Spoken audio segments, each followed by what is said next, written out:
everybody. Are we live? Let me know in the chat if you can see and or hear me.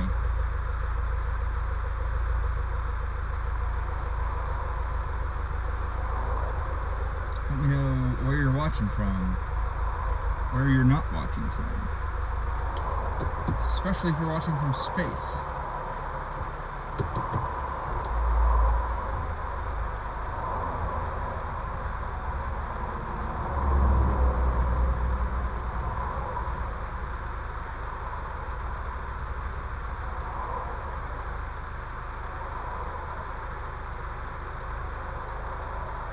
Do let me know.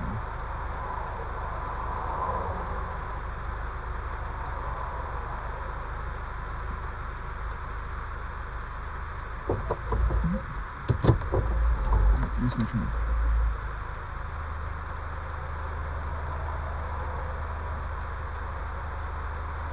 The light cycle here is painful.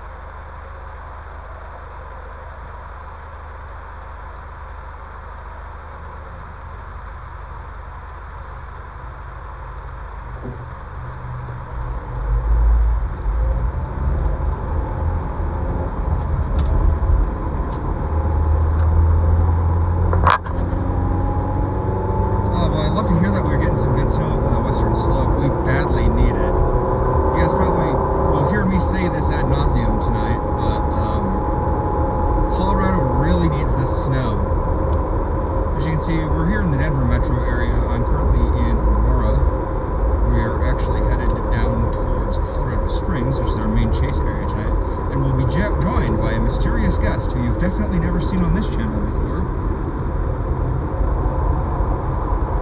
Yeah, we badly need the snow this year. Our snowpack is not where it should be. Snow, of course, is really important in Colorado. We need it not just for our ski slopes, but we need it for our agriculture sector and for our fire mitigation. We're going to have an especially bad fire season this year. In fact, we've already had an especially bad fire season this winter. A lot of brush fires out east. Wildfires. We had our first ever PDS. First ever PDS red flag warning. You don't see that every day. Red flag warnings are, I've never been, PDS situations before, so really need to emphasize the historical significance of that. So that being said, snow. Yeah, and I mean, of course, all that water goes downstream towards other western states, Arizona, New Mexico,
you better with this microphone?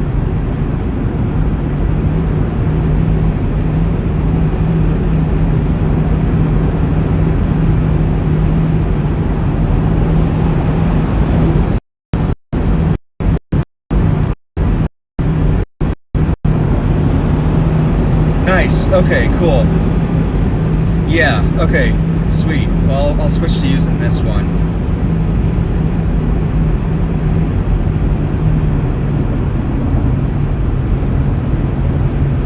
Okay. Alright, well, I'll stick with this microphone then. Well, what was the point of that? Nice lane change, guy. Anyways. Are you guys looking at the, if you guys are you guys looking at that low pressure system right now? That's centered up over Iowa. The eye of that thing, the pressure there is 990 millibars right now. Might as well just be a hurricane. That's like a Category 1 hurricane.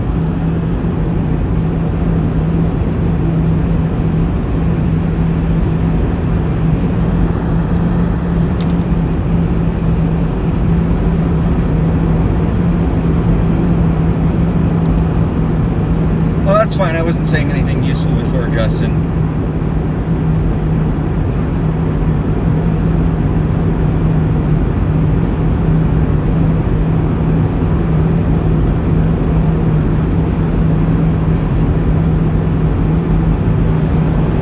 Yeah, let me switch over to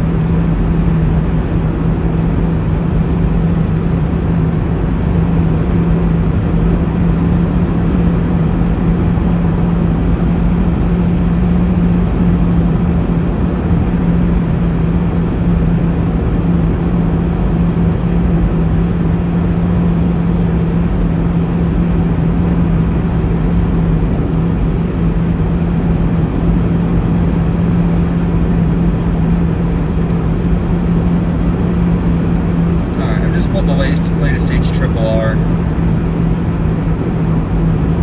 Oh man. Yeah, this has decidedly moved pretty far south. So your first line of storms is going to be crossing central Louisiana. Honestly, I would be trying to get as far south as I could tomorrow, Justin. From what I'm seeing, that first line of storms, those prefrontals, those are squarely in central Louisiana. I'd be getting as far out of Arkansas as fast as you can tomorrow. I would get to that kind of, Louisiana makes that big old L shape. There's that like corner, right, where it is like where it hooks over into Mississippi. That little hook corner. That's almost where you want to start your chase for the day. Yeah, I'd get up early tomorrow and get on down there. Because man, I'm looking at those helicity swaths for that area too. I'm seeing some potential for long track tornadoes there. Boy, these soundings are fucking bonkers.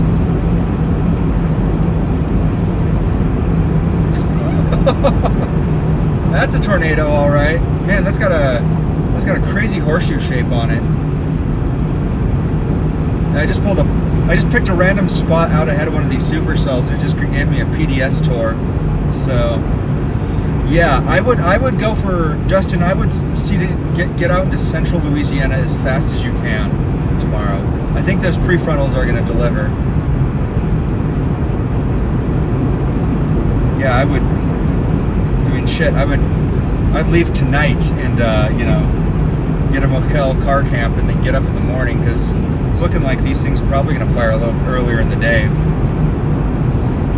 You're going to have those first prefrontals going to start firing. I think for sure one of those is probably going to drop a nice long track tornado. I mean, I'm looking at these helicity worms. They're going to be moving.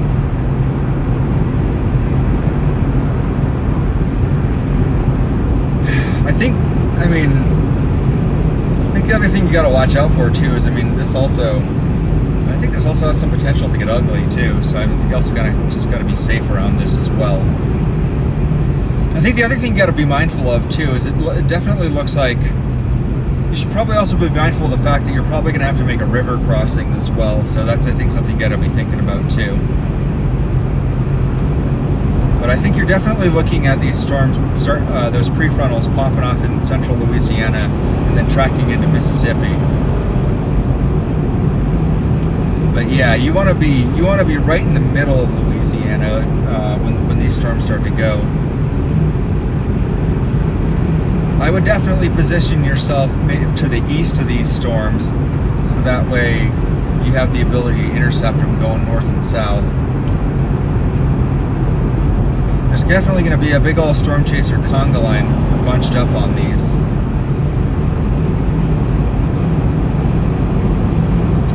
I don't know if you have any thoughts on this, Mason, but I think central Louisiana is where I'd be setting up tomorrow morning.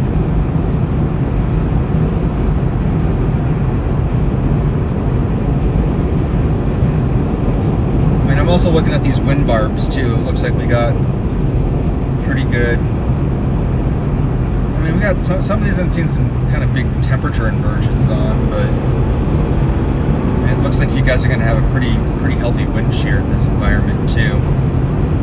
Man, this really looks like a springtime setup, all things being equal.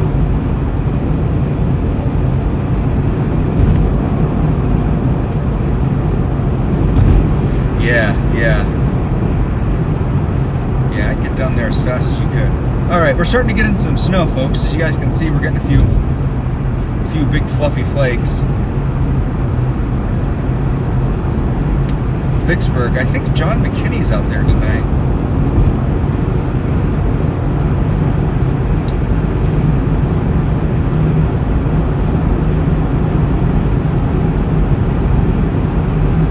Anyways, if you're just joining me now, my name is Patrick. I'm a storm chaser based in Colorado. I am currently headed towards Colorado Springs to go meet up with a mystery guest. Who that mystery guest? Who can even say?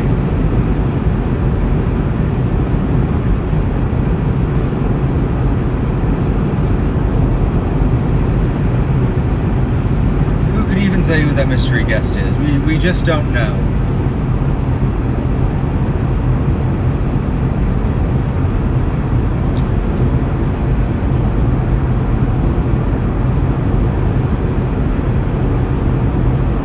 To get a nice little accumulation here on the sides of the roads.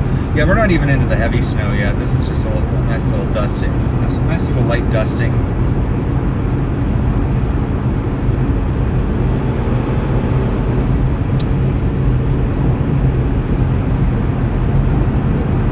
What's that name? Lucas the Giant 7000. Kind of hard to read on that little screen here. Welcome in. Let me know if that snow is resolving well on camera or not.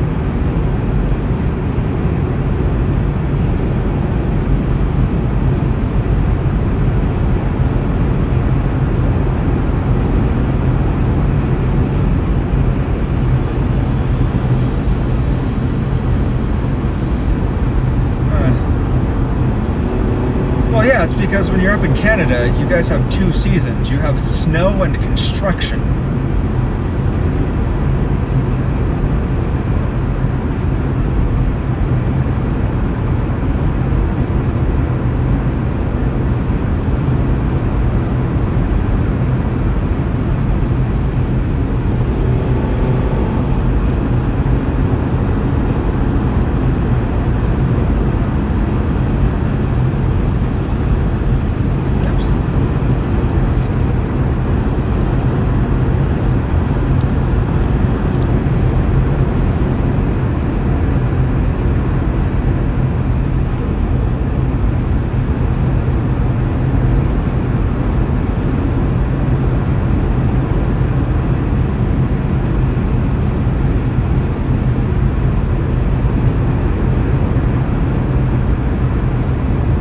Valerie, nice to see you.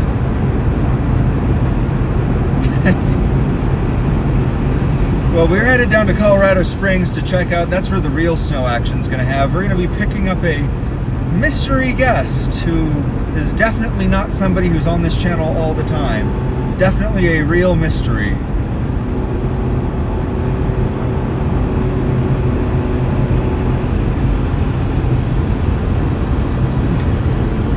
Definitely not somebody who's in here in chat with us right now.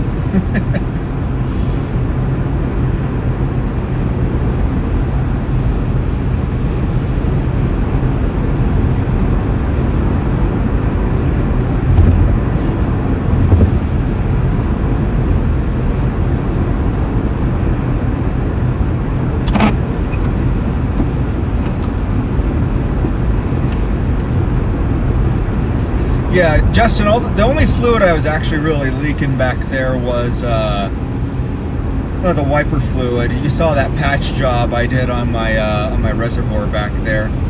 I got the good old JB weld, patched that thing up as best I could, and then hit it with the flex tape. I had to take the wheel off and had to take the wheel well liner out to get to that, but just hit that thing. Basically, just hit that thing with some epoxy and flex tape, and it was good as new. It held. It wasn't leaking or nothing. Like I said, all the damage that tree did to that tornado. I chased that tornado in Decatur, Illinois, a couple weeks ago.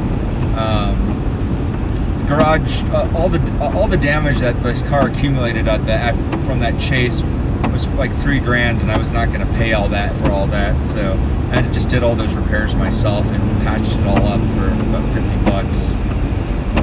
Well, I think in total, like the total amount of money I spent on all those parts was like $200, $300 most, so it ended up saving me a lot of money. Just MacGyvered it all together. So visibility is pretty low right now.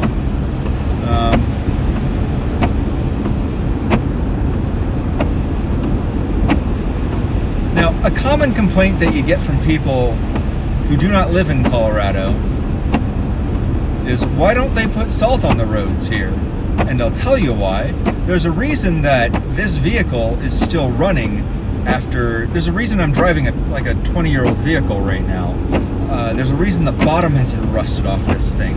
It's because they don't put salt on the roads here. We do it out of concern for our neighbors. We do it out of concern for the environment. The mag chloride that they put down on the roads is generally pretty bad for the environment, and it's pretty bad for vehicles. It's highly corrosive, highly toxic. It's not great. So the state of Colorado has stopped using those magnesium salts and in favor of just using sand and gravel to treat the roads. So we do tend to end up with a lot more slush and gravelly roadways during blizzards. However, the trade-off is that our cars don't fall apart after 3 or 4 years.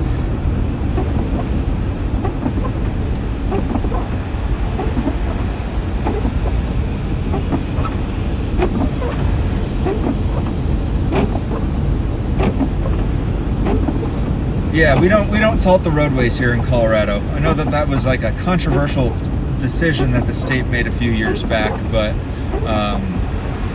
you can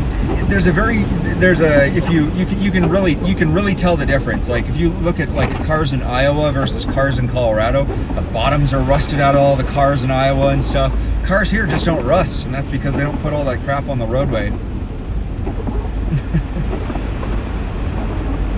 Oh, that's right. They use a different sodium compound here.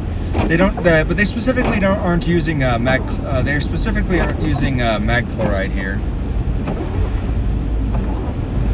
But yeah, they don't want us poisoning the environment.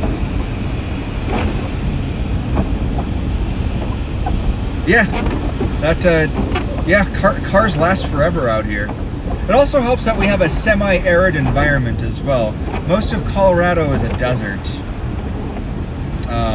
or is a what they call it, a high plains desert or whatever, high prairie. So we get very little rainfall out here. I believe we get less than 14 inches of rainfall per year, which is semi-arid, which means that we get so little rainfall as is, mechanics, machines and stuff don't break down so easily.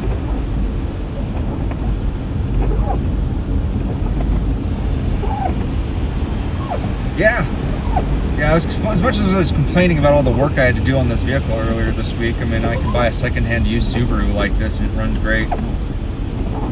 The bottom hasn't rusted out of this thing.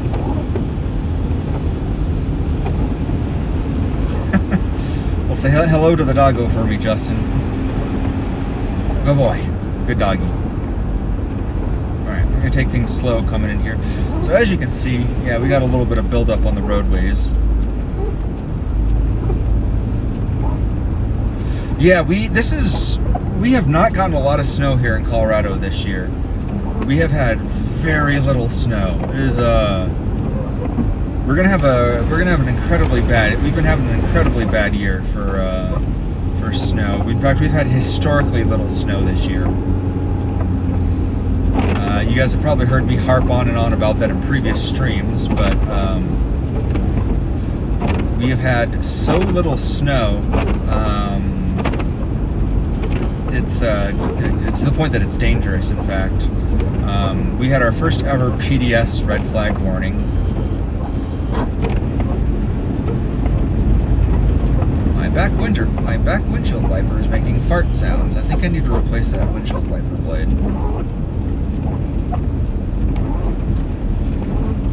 Good old Woodmore.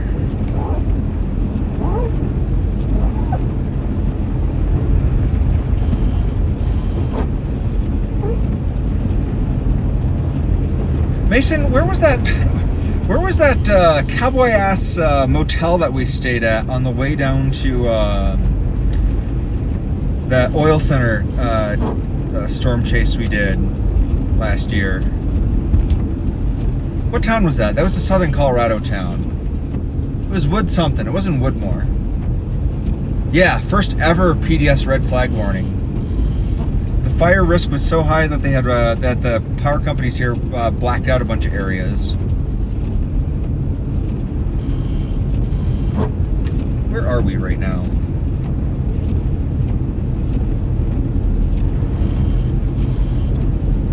We're like North Colorado Springs-ish.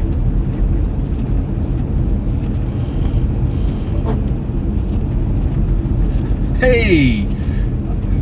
Wild John McKinney has been spotted.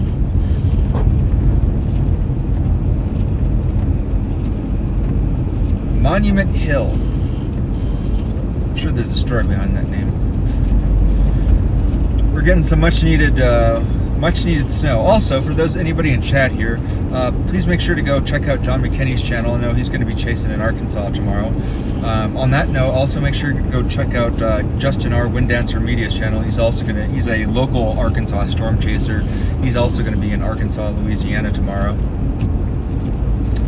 Make sure to go subscribe to those guys and check out their streams tomorrow. They're going to be covering that, what's looking like it's going to be a significant severe weather event tomorrow.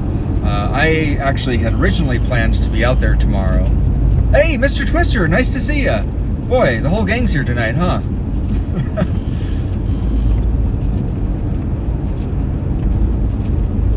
Yeah.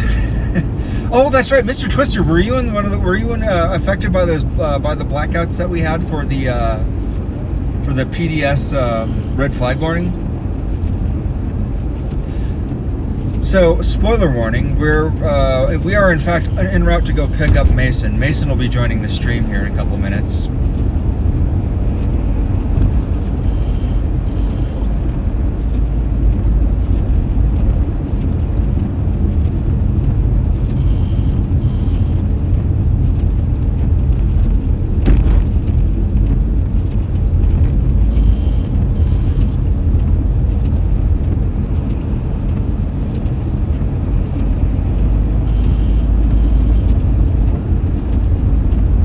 Just joining me now, my name is Patrick Pineda. I'm a storm chaser based out of Aurora, Colorado. Right now we're kind of in the north side of Colorado Springs up in Monument. We're currently en route to go pick up storm chaser Mason Harris. He'll be joining me here in the recently repaired Subi. I just put the front bumper back on, got new headlights on it, fixed all the power windows so now I can go through the McDonald's drive-thru again, not have to park like a caveman. Yeah, I got the car all back up and working, ordering again. Hey, Got Storm Chaser Holly Hale in the chat as well. Nice to see you, Holly. Yes, the car's working. I even, I didn't want my existing headlight to feel bad about the other headlight being all shiny and new, so I took some fine grit sandpaper and was sanding down the old headlight to kind of make it shiny again.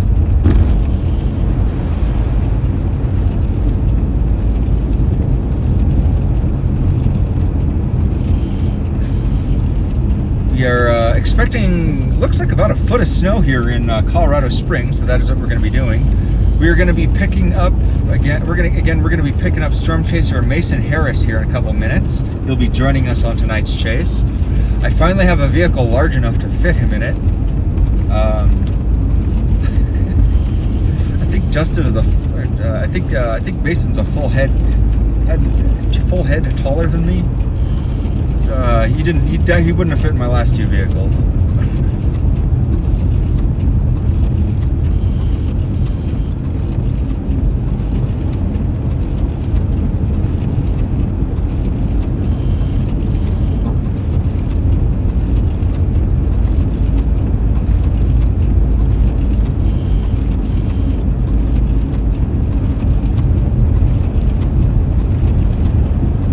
Give a shout out to everybody in chat. We have a regular Storm Chaser party going on right now. We have Storm Chaser Mason Harris, that's WX Chasin Mason in chat. Make sure to go follow him.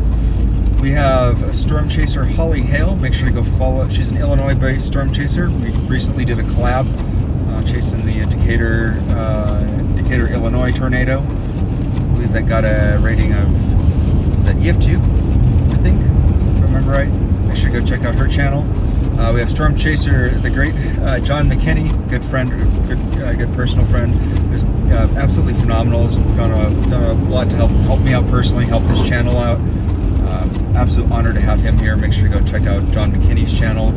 And of course, we also have Justin Ryan of Wind Dancer Media here, local Arkansas-based Storm Chaser. Make sure to go check out his channel. Justin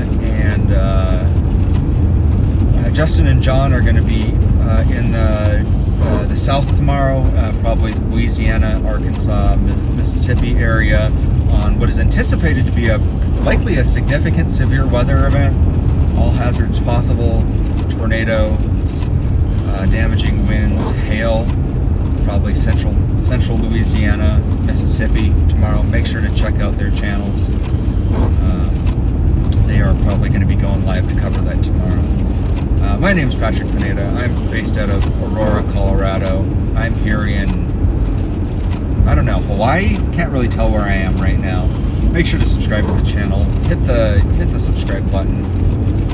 Like the stream. We're here chasing some severe weather, some snow here in Monument, Colorado. Getting down to Colorado Springs, where we'll be doing a PDS Beard intercept. We'll be intercepting Storm Chaser Mason Harris here in a couple minutes to go take a look at some of the snow around town.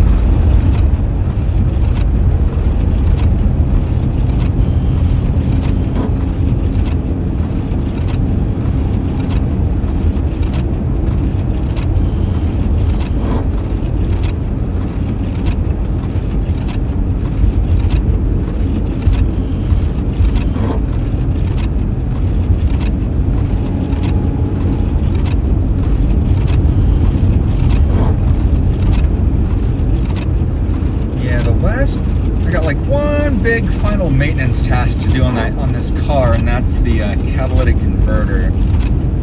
Still kind of on the fence about what to do about that. I was thinking about taking the cat converter off and just maybe running it through the dishwasher. Let me know in the chat if you think that that's a good idea or not.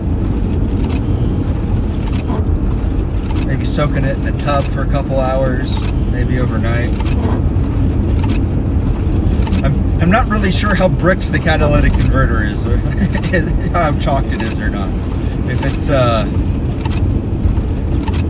don't know if the honeycomb pattern is just fully been turned into soot and ash, or maybe I can clean it out.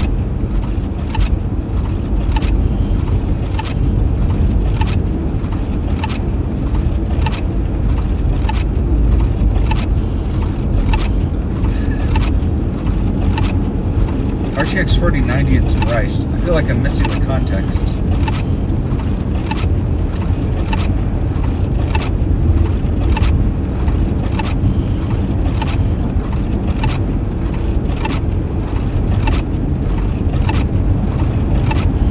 Joined by Colorado local, Valerie 05555. Always glad to have some local Coloradoans here in the chat, of course.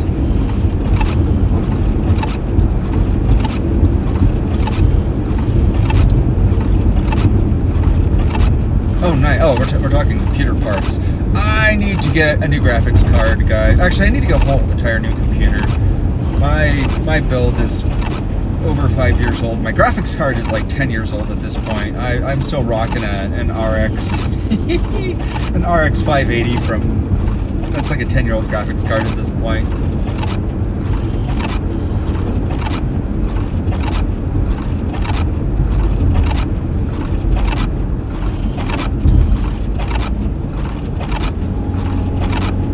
Hey, we're always showing up.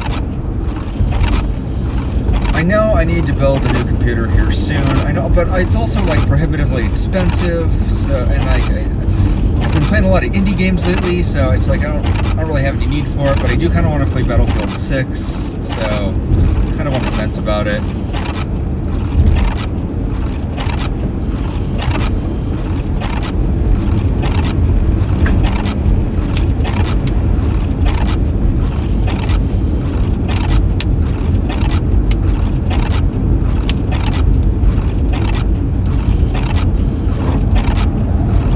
I was trying really hard at my previous job to get the company to expense a sweet graphics card for me, but it didn't happen before they went under.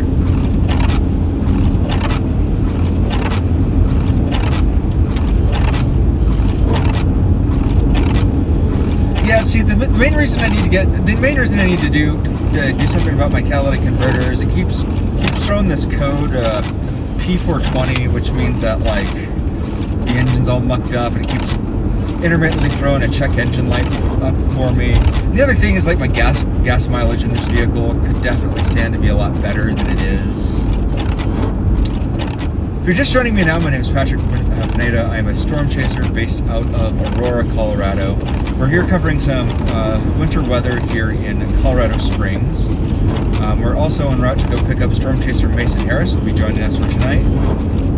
Make sure to hit subscribe if you want to get notified when I go live. I don't typically do winter storm chasing. I would much rather be covering the severe weather event down south tomorrow, but I'm just taking the car for a spin tonight. I'm going to go hang out and see a friend.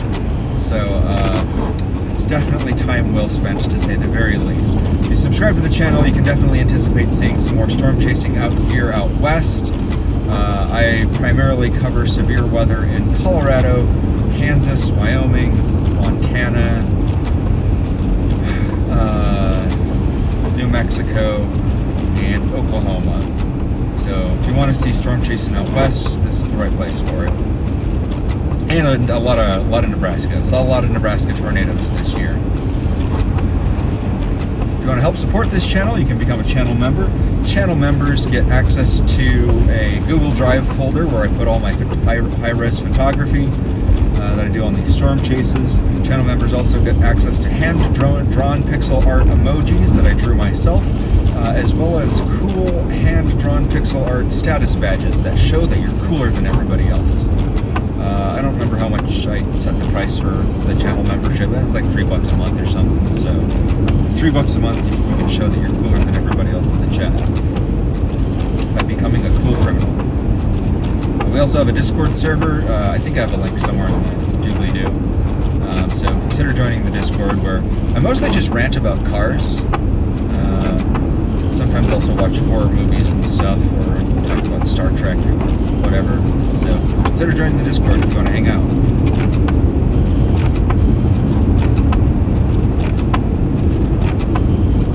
Welcome back, Holly. Nice to see you again. I think my name is Patrick. I'm a storm chaser. We're currently chasing in Colorado Springs, Hawaii, believe it or not.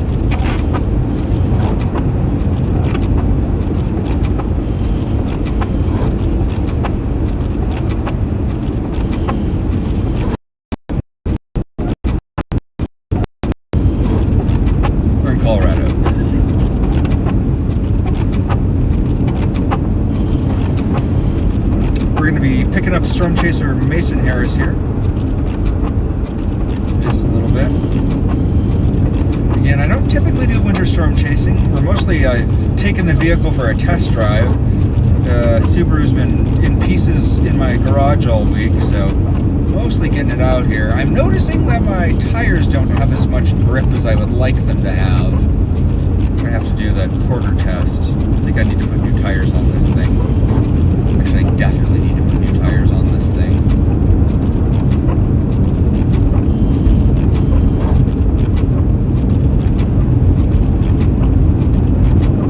If you'd like to help support the channel, you can steal a catalytic converter for me. Don't actually do that. That's not a cool crime.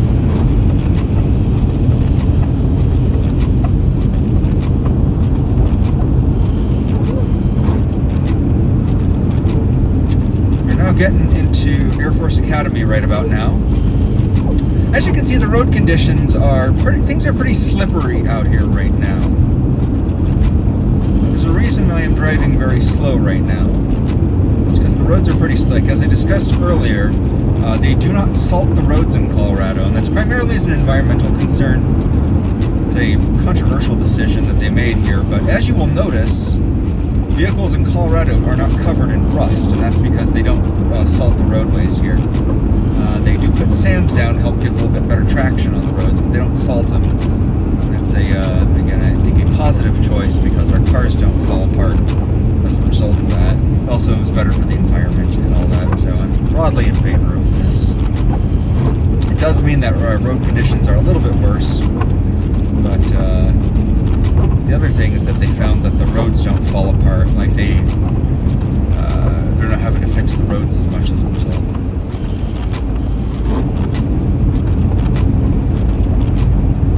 Oh yeah, no. Mr. Twister, I've actually had catalytic converters stolen from vehicles before. It's actually happened to me twice.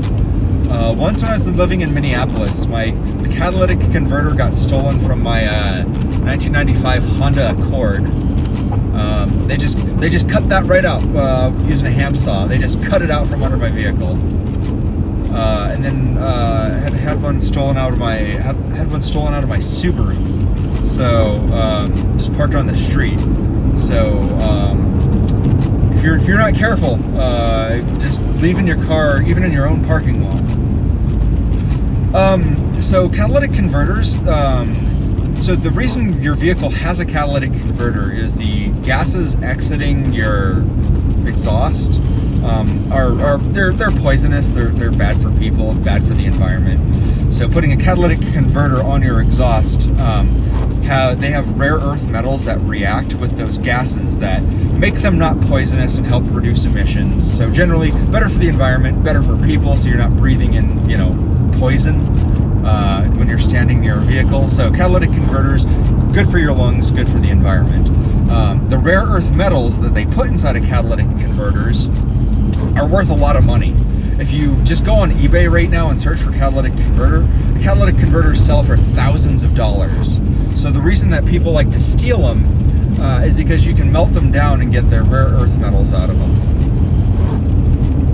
They make an easy target for people looking to make a quick buck.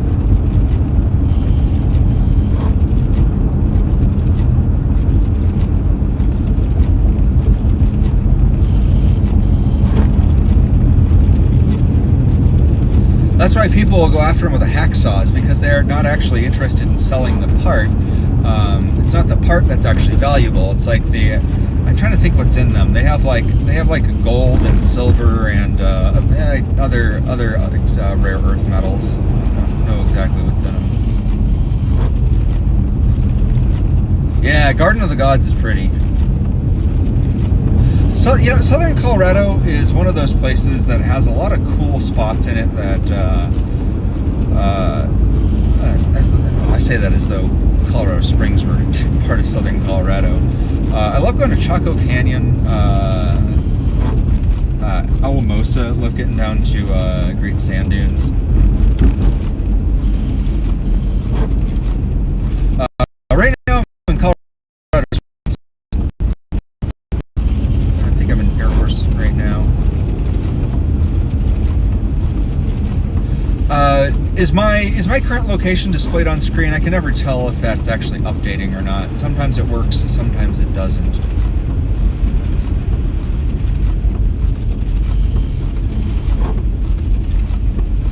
Sometimes I have my location displayed in the upper left-hand side of the screen. I don't know if that's working right now or not. Albuquerque. I believe that you guys are, if I'm not mistaken, going to be in for some snow later. Albuquerque is real. Speaking of really pretty places I like in the Southwest, Albuquerque.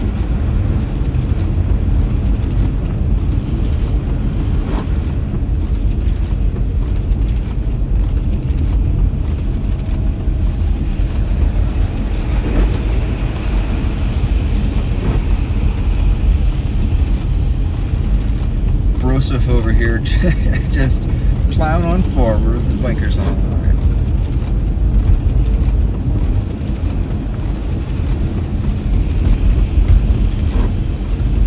Yeah, I've got a free AC plug-in in here. I'm actually not using my signal booster because, as you will recall, oh, this is funny, Holly. So I didn't realize this at the time, but that tornado, the strong winds we were going through in Illinois, stole my mini cell phone range booster from the top of my car.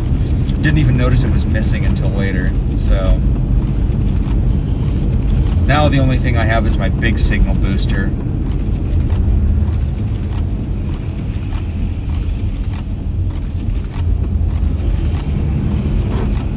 I mean, I don't know that we need that for driving around in Colorado Springs. Well, we might need it actually for driving around in Colorado Springs Basin.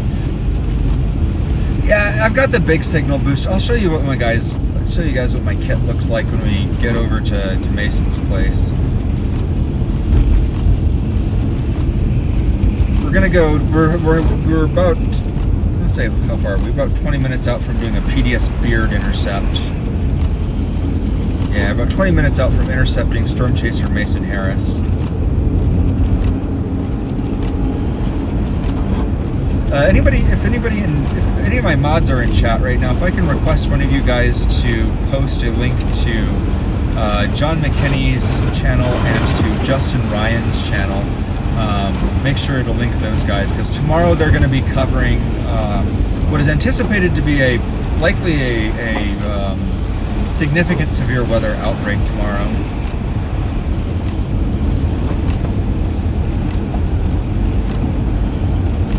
Yeah, right now, just as a reminder, everyone, my name is Patrick. I'm a storm chaser based out of Aurora, Colorado. Currently, we're in Colorado Springs, Hawaii.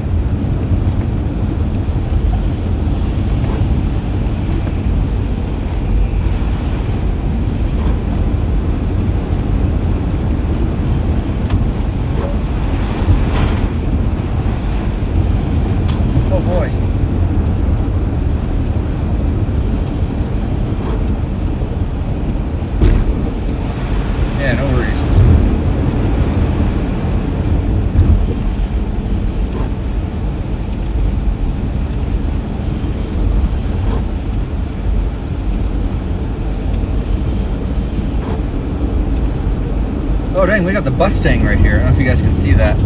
Mustang! It's the Mustang! Wonder who's got that right now.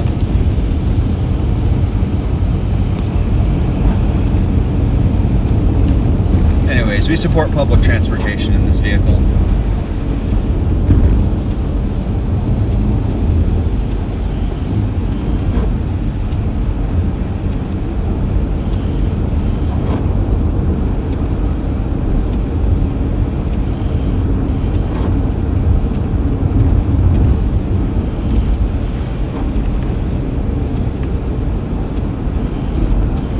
Remember what route the Mustang takes these days. I think doesn't that go from like Colorado? It goes from like Colorado Springs to the airport, right?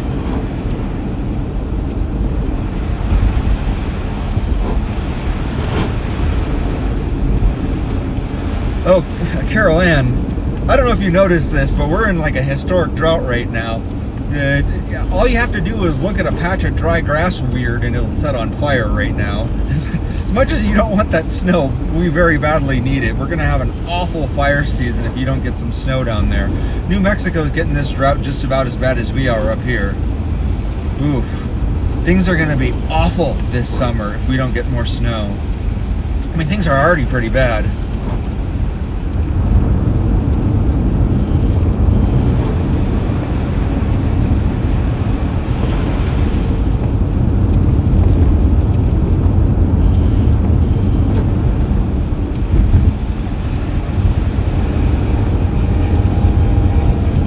You don't have to justify yourself, Holly.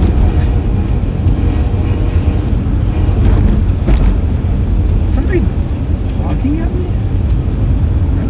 Okay, that's weird. What was I hearing?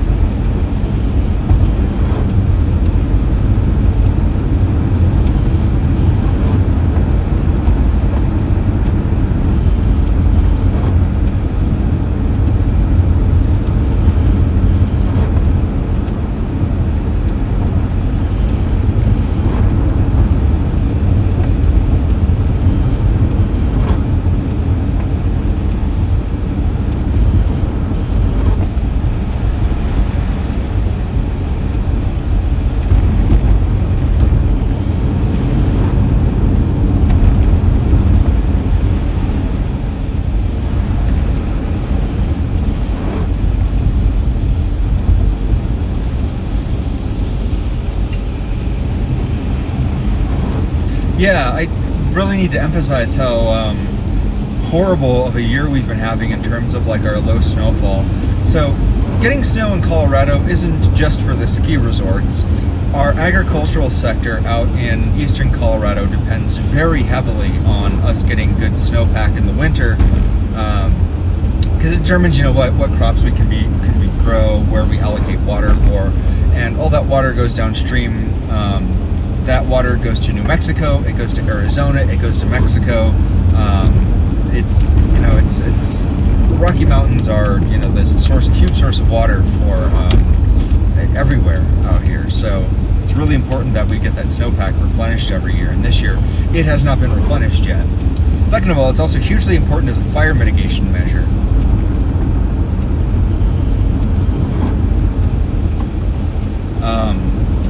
Every year we get a nice barrier, kind of a buffer between that up in the high country and the high plains that prevent those dry grasses in the winter from becoming just a giant tinderbox. And that is we're on I-25. We're on I-25 South. We are headed right now. We are in Colorado Springs. We're at exit 142. Actually, if you guys want, let me do this. I'll turn on my beacon so you guys can just follow me. Let me do that real fast. For those of you, oh man, everybody's out, huh? Okay. So, for those of you who would like to know, I just turned on my storm spotter beacon so you guys can follow me. If you guys have weather apps like Radar Omega or WeatherWise or Radar Scope, you can look up my exact location on those apps and see exactly where I am, and track my exact location. So if you want to see exactly where I am right now, you can find my location on those apps right now. I've just turned on my beacon.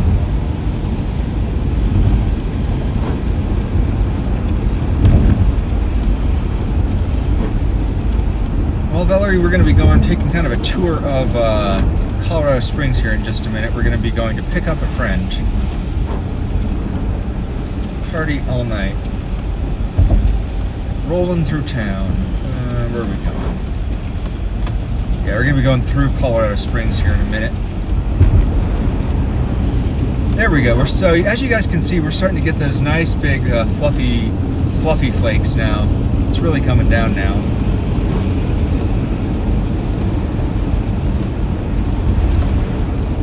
Oh, that's right. I forgot. I don't actually have any defroster fluid in my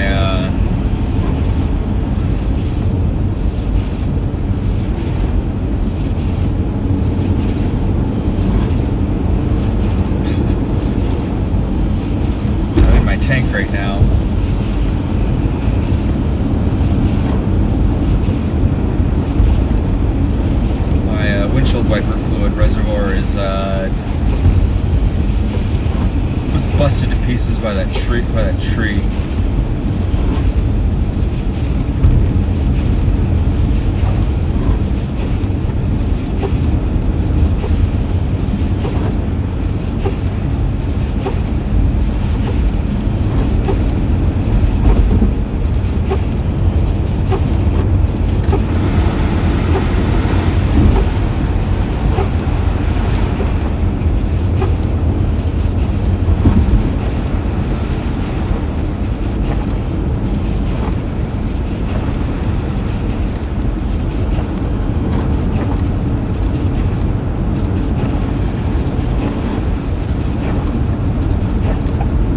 Yeah, as you can see, the roads are pretty clear down here right now. I think that's largely just because a lot of traffic's come through, and looks like plows have come through here too, so.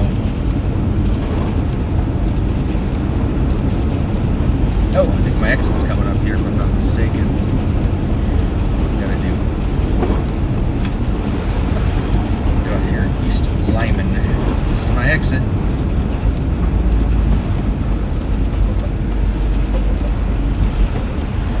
If you're just joining me now, my name is Patrick Pineda. I'm a storm chaser based out of Aurora, Colorado. Currently we are in Colorado Springs, Colorado. I don't normally do these wintertime snowstorm chases. I much prefer springtime severe weather outbreaks chasing tornadoes.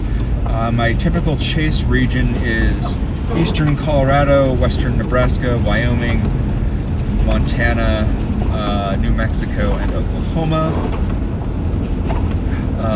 But I was planning on covering the severe weather outbreak in Dixie tomorrow. However, due to some car repairs I had to do this week, I was not able to make it out there. Tonight we're going to be intercepting a storm chaser friend of mine here in a couple of minutes who will be joining us.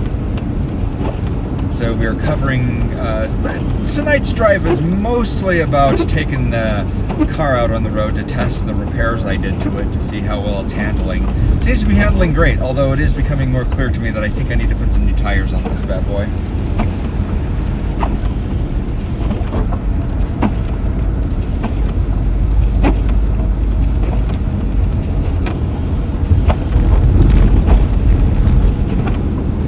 So tonight's drive is mostly just going to be probably me and Mason driving around Colorado Springs and cracking jokes. So hope you guys enjoy the show. Make sure to subscribe to the channel, though. We will be doing some more tornado chases in the spring. Based on the current weather patterns, we might be doing some more tornado chases in the winter. So keep an eye out for that. If you want to support the channel, channel memberships are available.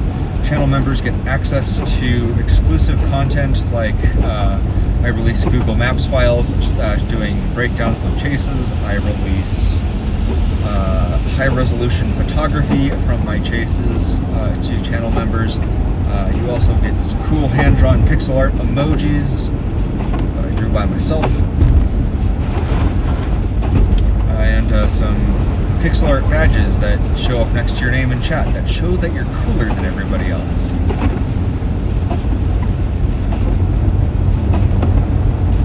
Sure, bring it. Why not? I've got a spare plug here. You can use that.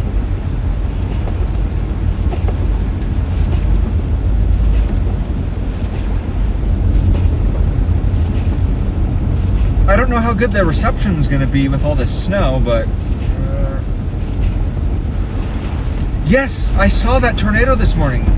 I think Jaden Pappenheim was on that storm, but I also saw photos from locals. Shout out to Jaden Pappenheim. Make sure to go subscribe to his channel.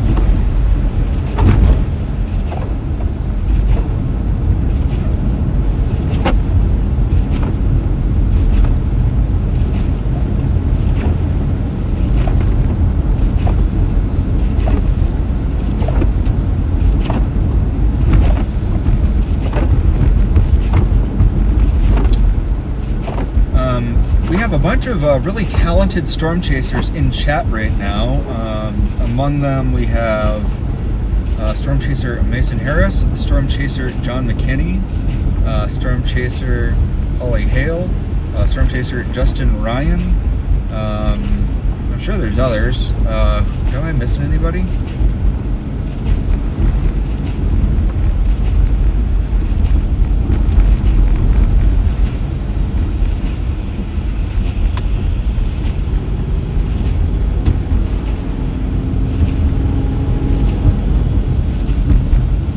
Mason, we got to drive around town enough to run this thing down to a fourth a tank of gas. I got a bottle of cat cleaner to dump into the engine.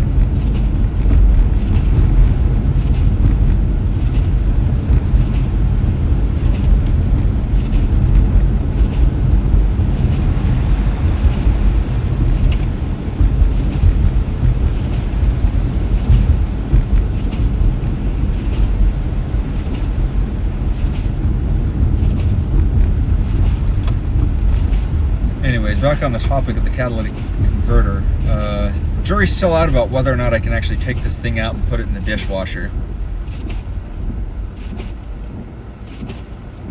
Apparently that works.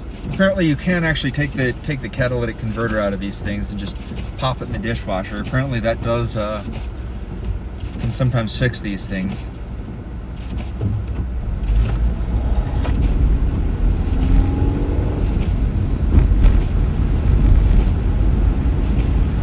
The only reason I really want to do that is to get it to stop throwing up that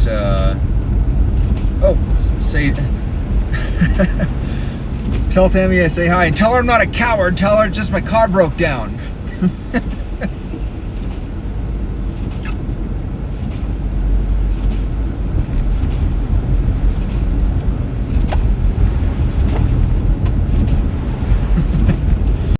Tammy was giving me a hard time about not making it out to Arkansas tomorrow.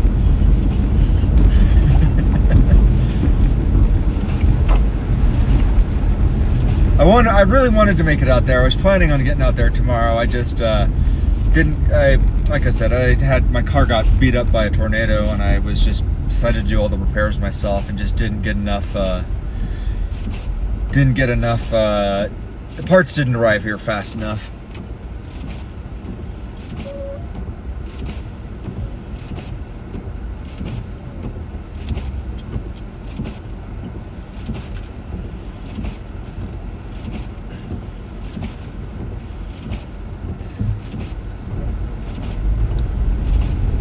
Also, I'm going to apologize in advance, Mason. I probably smell like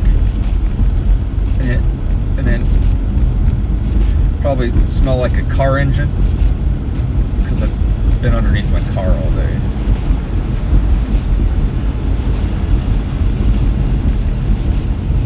Now we're getting a little bit of so you guys can see we're getting a little bit of accumulation here in Colorado Springs.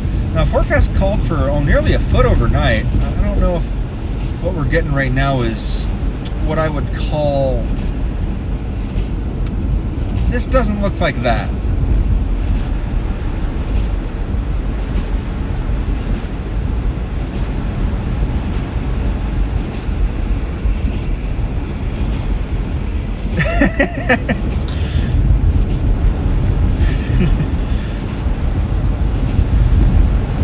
Well, I just want to see you guys catch a nice tornado, a nice photogenic tornado tomorrow while staying safe. So make sure you guys got to make sure to catch a tornado for me tomorrow.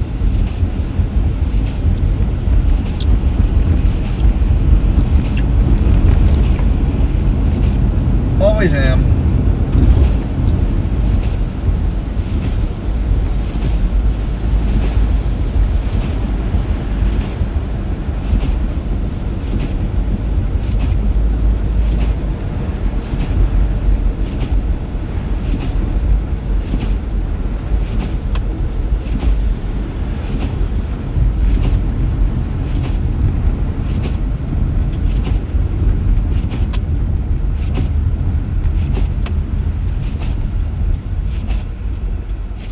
Looks like we got plows out right now. Alright, switch to the wide angle lens.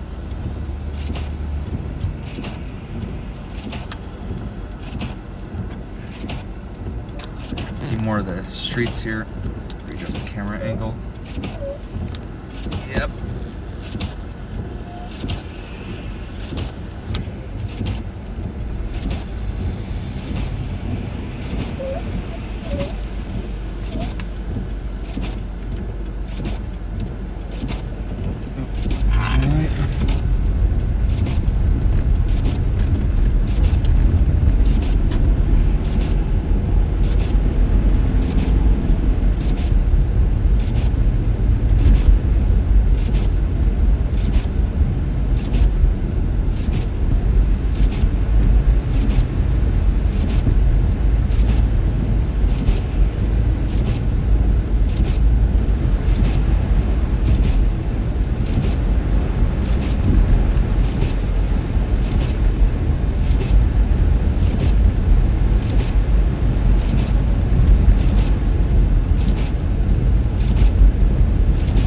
like we're picking up some interference from Mason's beard. We must be getting close.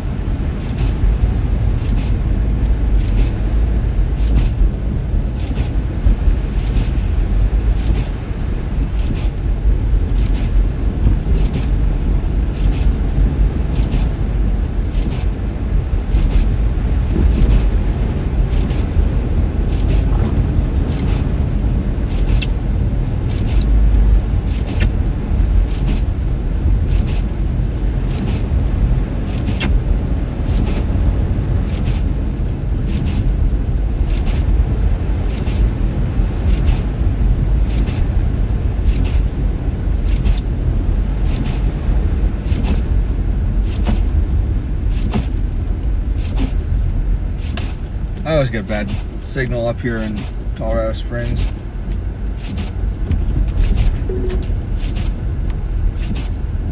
Did I make a wrong turn? I did make a wrong turn. Whoops. That's probably fine. I can use this to obfuscate the address. Take a scenic drive. Are you gonna turn here? There's not.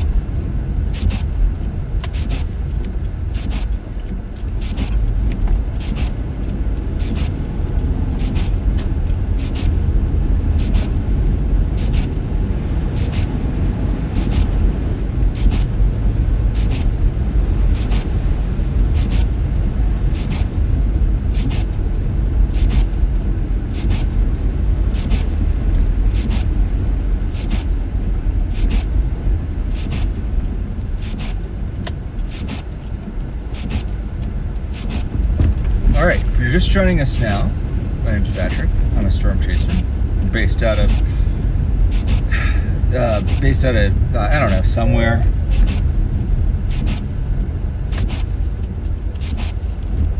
And we are currently in Colorado Springs, covering the cold weather, covering the snow. Much needed snow here in Colorado. You can see we've got a nice little blanket of snowfall right now. We're currently en route to pick up a mysterious stranger of some kind. Just a couple seconds.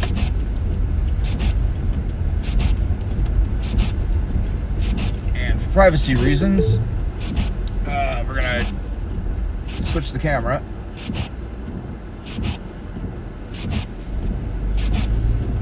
Who could the stranger be? Who knows?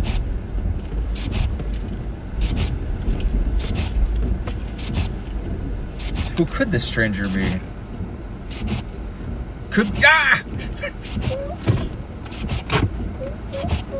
Who could this stranger be?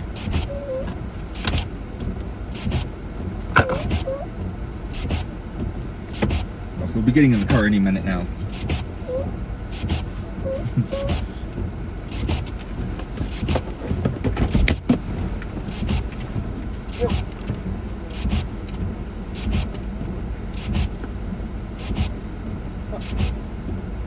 Oh, that's fine. I got my whole Moblin setup thing with the dual bonded connection, so connection's fine. Yep.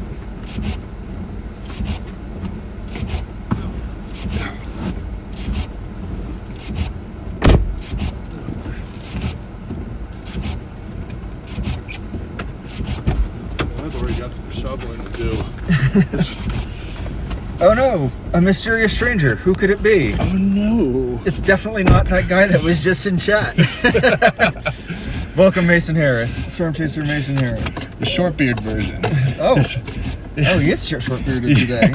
So it wasn't your beard causing all that interference earlier. It was just awful. It might have still been my beard. Okay, it could have been. Just all that terrible cellular reception that we get up here in... Oh yeah, I get 1 bar at the house. Yeah. Why does Colorado Springs have... You would think like a military town would have like better cellular reception. Well, It maybe. might also have to do with that. He's gonna say it might also actually have to do with that, though. There are a few active radars in the region. Yes, I was gonna say there's more than a few. I don't know Yeah. where we're going.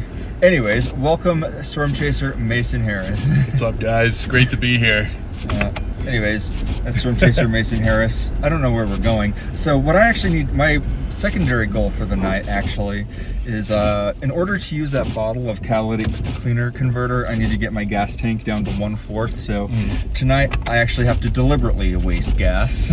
Oh, interesting. So I don't mind doing some in-town driving because it'll burn gas faster than out-of-town driving. That's true. I mean, we should definitely go through downtown Colorado Springs. Oh yeah, we should. Like, it's probably a ghost town right now, but I mean, it's a Thursday night. I know the speakeasy's open, so. Oh, hell yeah. Yeah.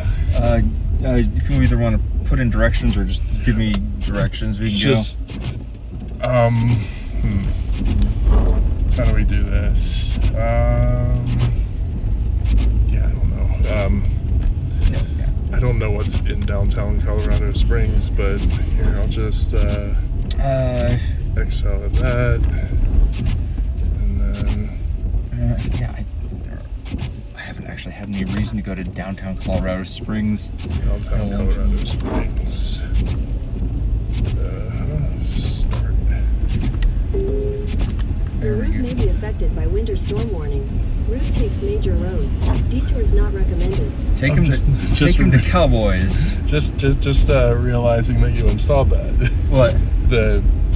Your own little smart system. Oh yeah. Yep. It's- Just put it in.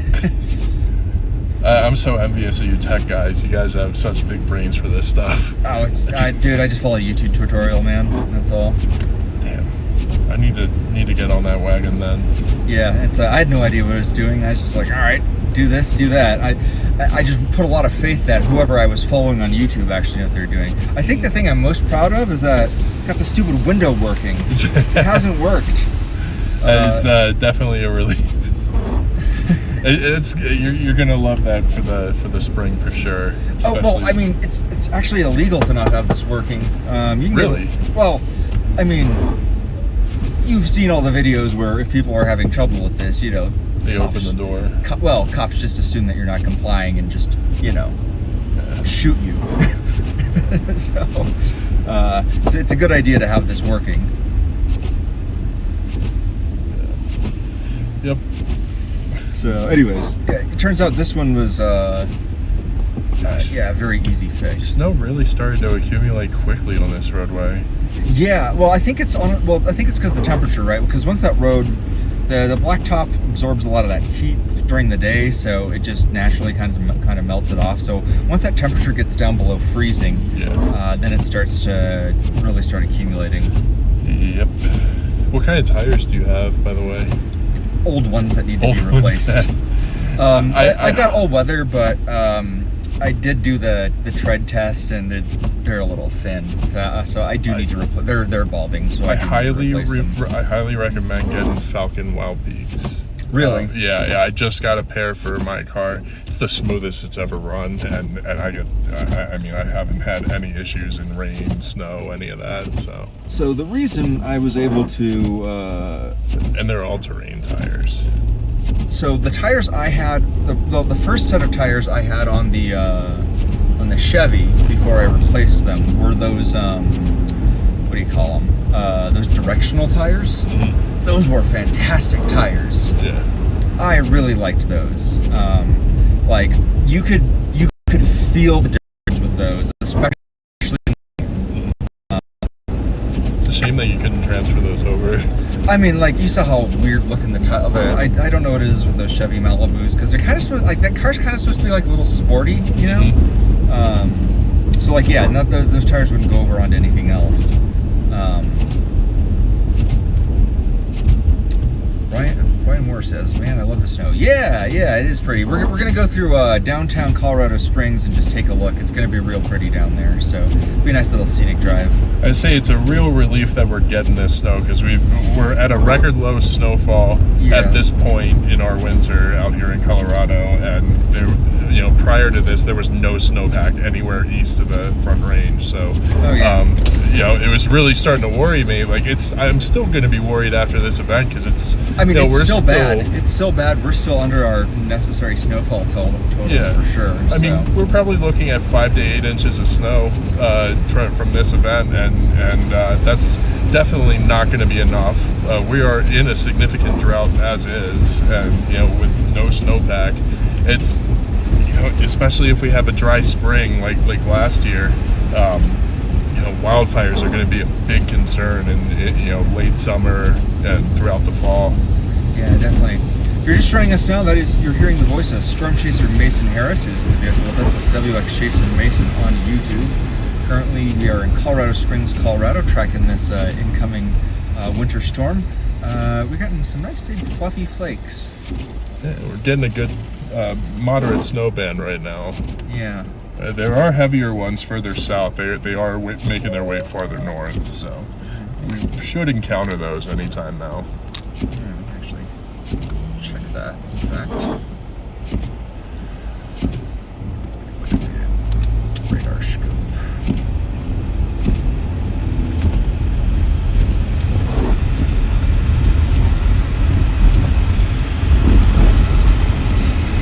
I like Radar Omega for winter weather, by the way, because they have that winter weather mode. It makes it very clear where the freezing line is.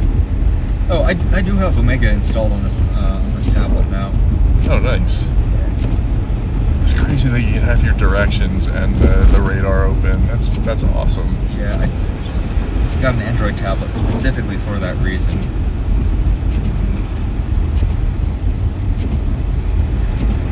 The hood, but I think that's one of the solutions that I need is having a tablet that has the radar open consistently and just being able to have it sit up there like that. Is that like in your CD deck? What's up? Is that like attached to your CD deck? Yeah, well, because when am I ever going to put a CD in there? Right. I just stuck that right in there and just mounted it up, so it works great. Crazy. CDs, cassettes, they've all phased out like the record did. They're you can only get them at record stores now.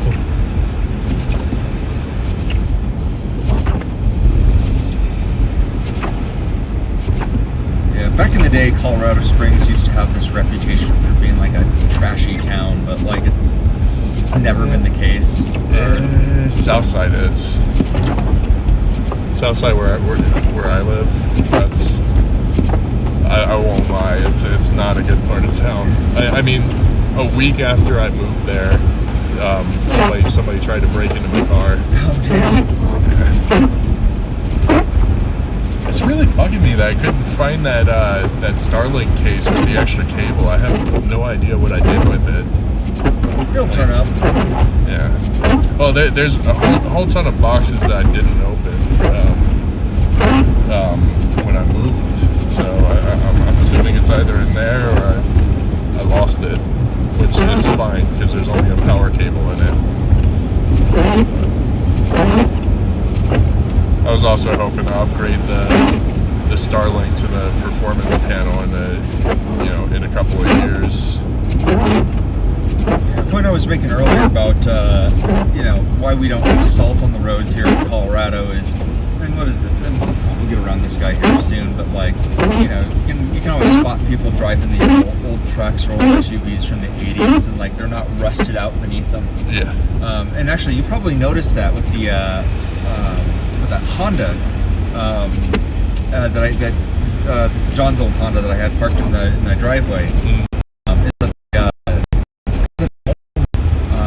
Cars out They use here. rock salt up there. Yeah, they use rock salt up there. Out here, they don't do that. They use rock salt all over the East Coast too. Well, Actually, I think that stops in Virginia. Like North Carolina, they dump sand on the snow because they, well, and it's really dumb because one, it slows down the melting process, and two, actually, that's the only dumb reason. But the thing that they're doing it for is just to have traction in it. They do. Which They makes still do sense. use sand in some places here for traction, which does help. And it's not corrosive to the environment. Yeah, but it's not corrosive to the environment, and it won't destroy your vehicles. Yeah. It will. It doesn't help the melting process, but it does help the vehicles. And sand always gets in unwanted places. Yeah. I hate sand. Man, I lived on beaches for I think like 6 or 7 years of my life. Like, I loved it and hated it because of the sand. Like, that is the only thing I hated about it. Hello, Canon 977. Hey, Derry Home, nice to see you there. Yeah, we're back. We are back on the road again. We got the Subaru all patched up. It's got a new headlight on it. Got the front bumper cover reattached, and combination of got those old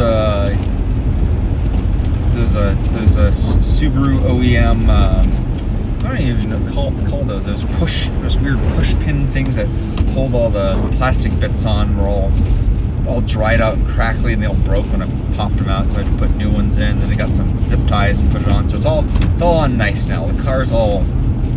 When you shake it, it doesn't rattle. You know what I'm saying? That's definitely a plus for yeah. what we do. Yeah, car. Well, no, it's funny because I took it into the shop and they're like, so your front rotator arms, the arms that turn the front wheels, so they're rusted through and they're moving around. What do you mean moving around? I mean moving around. The pins, like the actual pins where they connect to the wheel, that rotate the wheel, were like worn through, like the holes that you sink the bolts through that connect to to actually turn the wheels had been widened. They were that bad.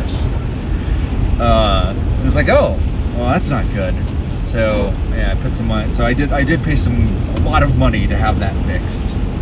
But other than that, the car's in great shape. Still can't believe you got hit by 2 tornadoes in under a year.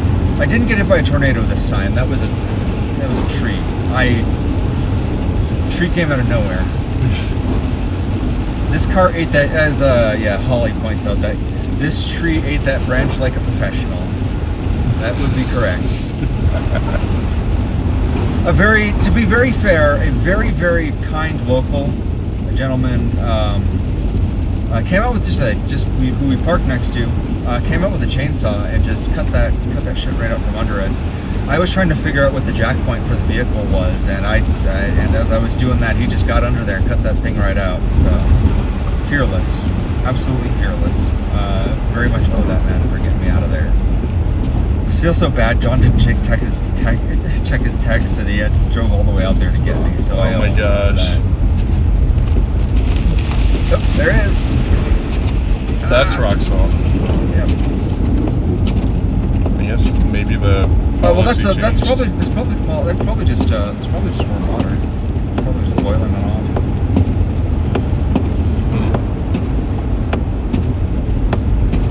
Oh, is our stream frozen?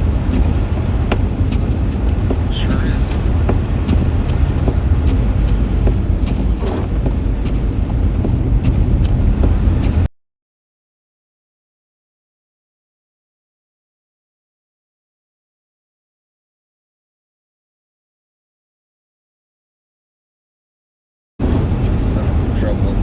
There we go. Let us know in the chat if the stream is running or not.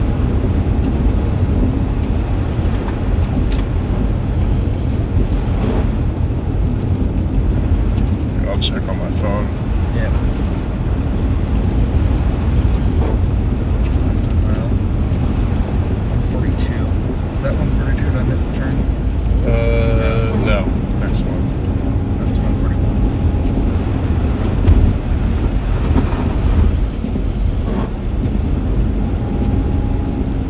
Sweet. Yeah, we're really getting into it.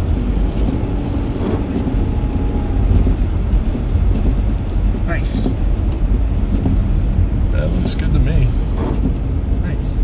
Oh, do I have picture-in-picture? I forgot I had that turned on. Guess you do. Oops, well, people have been looking at my ugly mug. I gotta apologize about that. I'm sorry for subjecting that to you. Subjecting y'all to that. That's probably why it froze. It's not supposed to do that. Yeah. Yeah, it looks good now. Yeah, I did not mean to turn on picture. By the way, if you ever want to do picture-in-picture, I can show you how to set that up. Nope.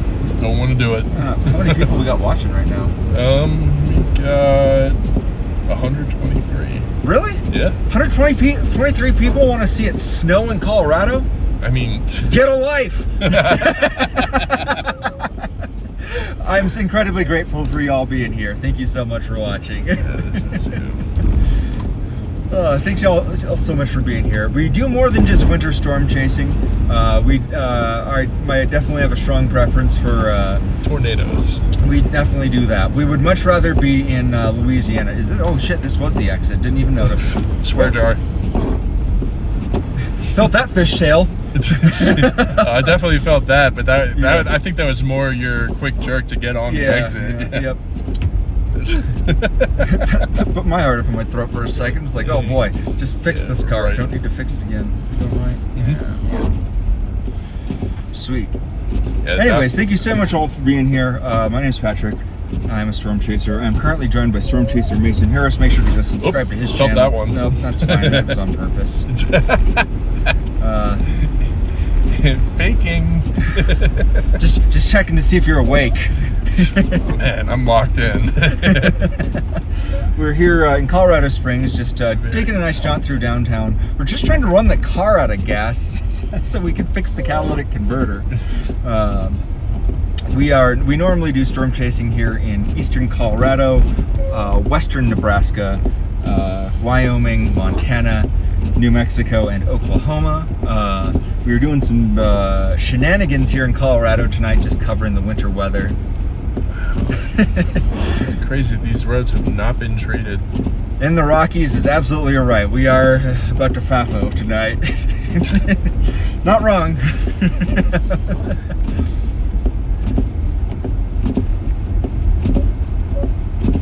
I still think that the bars are going to be relatively packed.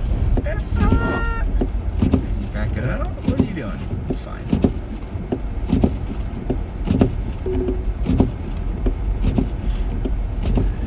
Anyways, we're giving you guys a nice little tour of downtown Colorado Springs as we drive through here. Again, thank you all so much for being here. It means a lot to us to have you guys here. If you're new to the channel, please consider subscribing. We do mostly tornado chasing on this channel. This channel actually used to be called Beyond Storm Chasing, and I guess it still is. We do other things like exploring ghost towns,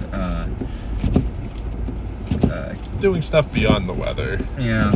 We sometimes kidnap Mason and erase his memories and subject him to weird psychological experiments, you know. Make stuff me like his that. slave driver. Silence!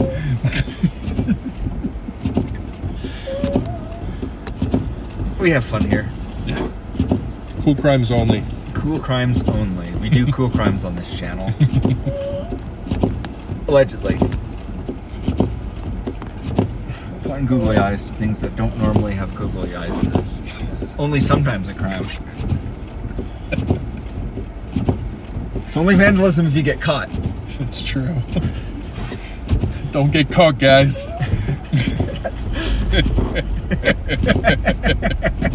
We're gonna get in trouble one of these days. I'm gonna get canceled on Twitter for this. Oh, not on Twitter. Or everywhere. I don't think you can get canceled on Twitter for anything. It's only a crime if you get caught, right? It is only a crime if you get caught. The rules are fake. Just don't do these. They made them up. They made them up. Yeah, they have not treated any of these roads in downtown very bad. They really do focus on the highways first. I mean, who's driving through downtown but us? I Idiots. mean, it's a Thursday evening. People are drinking. You know, Colorado Springs. There's what college is in town here? Is it Colorado? No. It's College right now. I know there's a University of Colorado Springs. Siri, what college? I don't know. Let us know in chat what colleges are in Colorado Springs. I don't know. But when I was in college, I didn't let snow or hurricanes get in the way of me getting drunk. So I didn't let sobriety get in the No, I actually worked at a nightclub, so I wasn't allowed to drink most nights. North Carolina, the bartenders, none of the bar staff are allowed to drink. Community College. That's right. That's exactly what I was trying to think of. But yeah, and then the UC Colorado Springs campus, but it's small. What? Oh, I thought you were starting to turn right. Yeah. This town does that weird thing where it's like then it goes to a 2-lane. Yeah. Anyways, we can flip around and go. I'm gonna take one of these streets and then flip and go. This would be your one way. Yeah. For this guy, we'll go through this neighborhood. I'll swing back that way.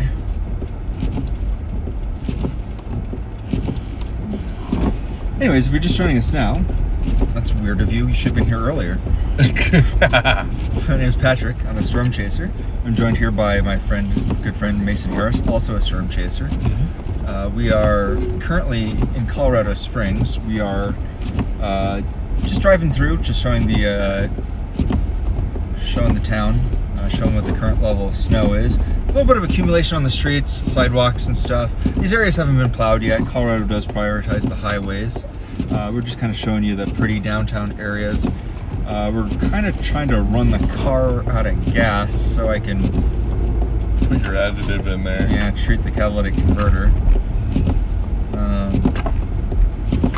So again, we're just driving around town. Then we'll come back to your place and do some computer repair later.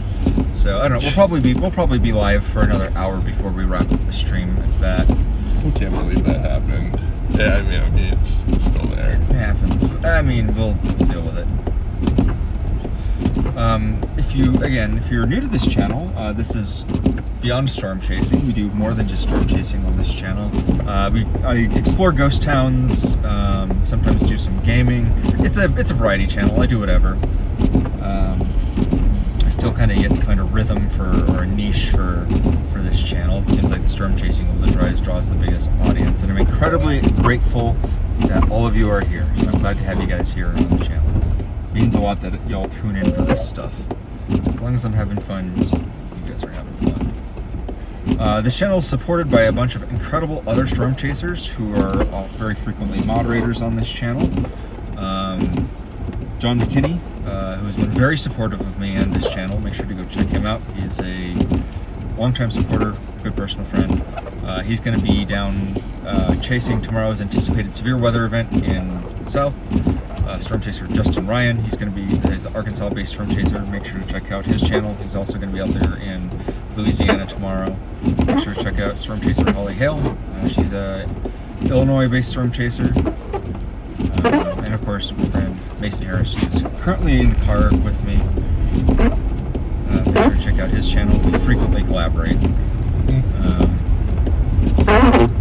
Also, I think I spotted a wild Evan Freiberg earlier, YouTube meteorologist, regularly features my stream. Shout out to Evan. Out in the wild. I think I spotted him in chat earlier. Oh, gotcha. Yeah, I don't think. Where is he? He's based out of Alabama, right? I have no idea, honestly. Yeah, no, he's Alabama, so he might actually see some of that storm action in person. He also. Brad Arnold's planning on going out there too. Oh, yeah, Brad He's Arnold. from Alabama. Oh, damn. Yeah.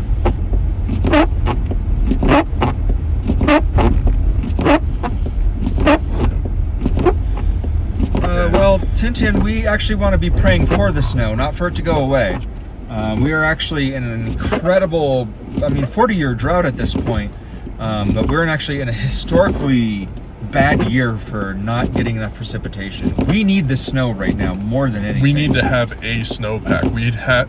Prior to this storm arriving, we had no snowpack, which is very unusual for this time of year in Colorado. Colorado's agriculture sector depends heavily on that snow. We did not get it this year.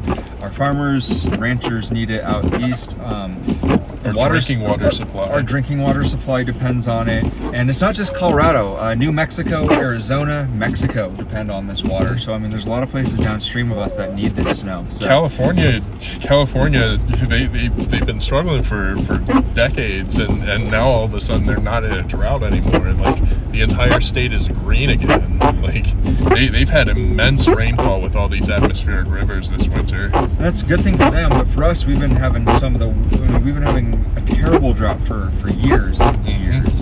And now, do you want to swing up to Manitou Springs, maybe? Yeah. That'd be great. Do you want to punch something in for maybe just Manitou Springs? What's an attraction? Is there like a dinosaur park up in There's Manitou like a Springs? Manitou Tea House is the only thing I'm aware of. I'm punching.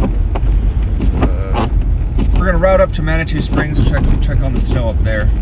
I'm always down to get up. Manitou Springs is always cool because it's like a rainforest up there. It's like a jungle up in Manitou Springs. We're gonna punch on up to Manitou. I'm just gonna punch downtown Manitou. That sounds good to me. I mean, we could. May be affected by winter storm warning. I wonder if Detour is not recommended. is Garden of the Gods open 24 hours? I don't know. That might be a little bit rough, but I mean, it's just a drive around the spine. we could probably do that. Yeah, I'd be down to go up to Garden of the Gods. That'd be cool. I don't know how well lit it is though. I think if we went up there, I don't know if we'd see a whole lot. Oh wait, no, it's definitely not open. Okay. It is, but it's closing in 1 minute. We can make it. We can make it's like 30 minutes from here. Or actually, no, it's right off of Manitou Springs. Yeah, we got 11 minutes. Yeah, we're gonna get there too late. But the thing is, oh wait, I have seen a gate there. Never mind. I'm just rambling. I was gonna say we could just drive right through the gate and just say, whoops, ice. I need to put the bull bars on the car before we, do that though. A 64 storm. Okay. Oh, yep, that's exactly what I thought it was. See plants. Whee! Tokyo Drift! Such a good movie. Both of them were so good. Okay, I'm not even gonna lie, I haven't seen them sober. Neither have I. Okay, yeah, this is the correct way to watch them. Yeah, 100%.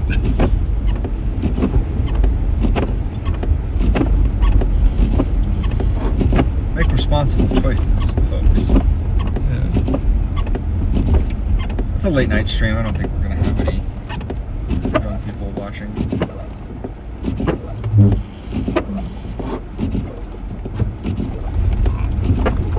Yeah, I feel that's not like really gripping so great there. I need new tires. 100%. I need new tires.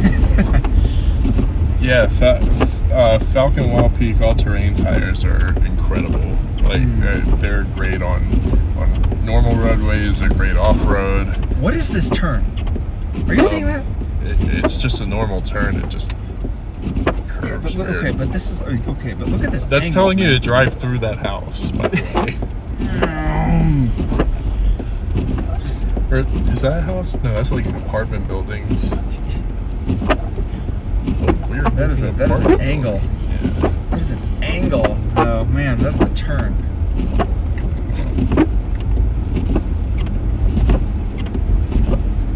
Well, last time I did like this drive was like made that turn here specifically was when I was trying to catch that tornado that was up on Pikes Peak. Do you remember that Pikes Peak tornado earlier this year? I saw all sorts of funnels. Wait. I saw a wall cloud cross I-25 off this road. up from here. I never caught the tornado when it was down, but I saw the photos on Twitter of it. We had a mountain tornado here. Man, when was that? Yeah, a couple high elevation mountain tornadoes up in like on Pikes Peak this year. I think it was, if I'm not mistaken, June or July time frame. But I remember. Can you get on chat and deal with this? Is that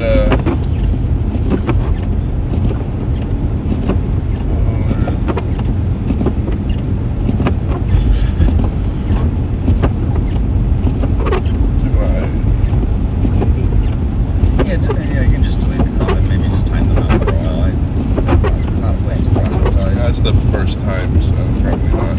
Well, they've been doing that all. They've had a couple of them, so maybe just time them out for 5 minutes. We appreciate the sentiment, but maybe not here. 5 minutes. Yeah, it's fine.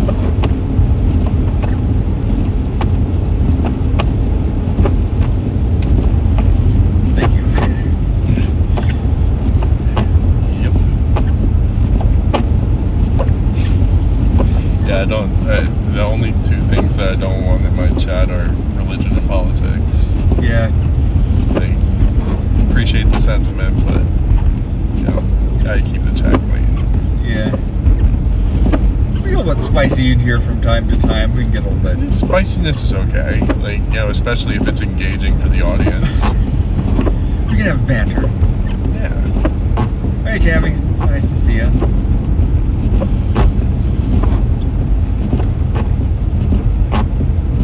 Yes, the Woodland Park tornado. That's the one I'm talking about.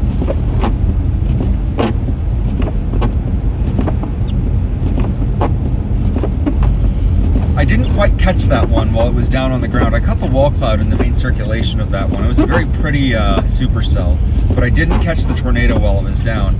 I was chasing that day, and I thought I was going to see more action out east by Kit Carson. But when I started seeing things like forming up in Colorado Springs, I was like, damn, I picked the wrong storm.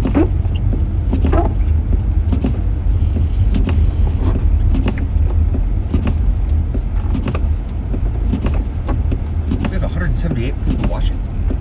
Yeah. You people are incredible. Thank you so much for joining tonight's stream. My name is Patrick Pineda. I'm a storm chaser based out of Aurora, Colorado. I'm joined by storm chaser Mason Harris. Please go subscribe to his channel. We're frequent collaborators. Also, make sure we don't typically chase winter storms. We're literally just trying to run the car out of gas so we can fix the catalytic converter. We typically chase tornadoes in the spring. We chase out here in Colorado, western Nebraska, Oklahoma, New Mexico, Wyoming, and Montana, or at least I do. That's my typical chase range. So we chase out here out west. Check out videos on my channel if you want to help support the channel, be a cool criminal, do cool crimes, get access to the storm photography that I do. You can become a channel member for it's like $3 a month. You can also show that you're cooler than everybody else by getting access to exclusive emojis and channel badges. It's all pixel art I drew by myself by hand. Currently, we are in Colorado Springs, Hawaii, chasing a winter storm tonight. Hey, Hawaii gets snow too. Does? Yeah. Where? The mountain. Oh, I guess that makes sense. Yeah. Forgot about that. Yeah. So we're currently in Manitou Springs, Colorado. Chasing some winter weather. It's about as rare as they as it is for them to get hit by a hurricane. Thank you so much for being here tonight, Holly. It's always good to see you.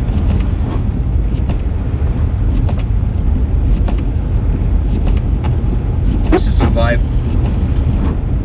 All that purple light coming off over there. Yeah. It's a vibe.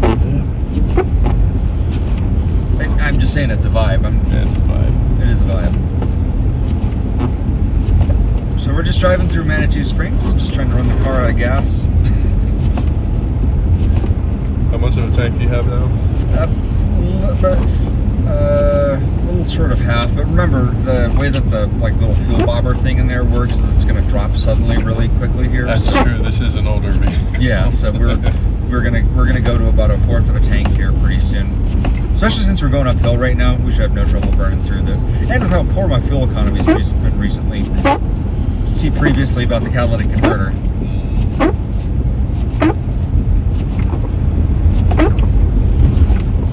Should be good. If you're in chat right now, let us know where you're watching from. I always like to hear where folks are coming from. We are now in Manitou Springs, Colorado. I'm currently watching from hyperspace. We're in hyperspace right now. So, good old Star Wars. Nice.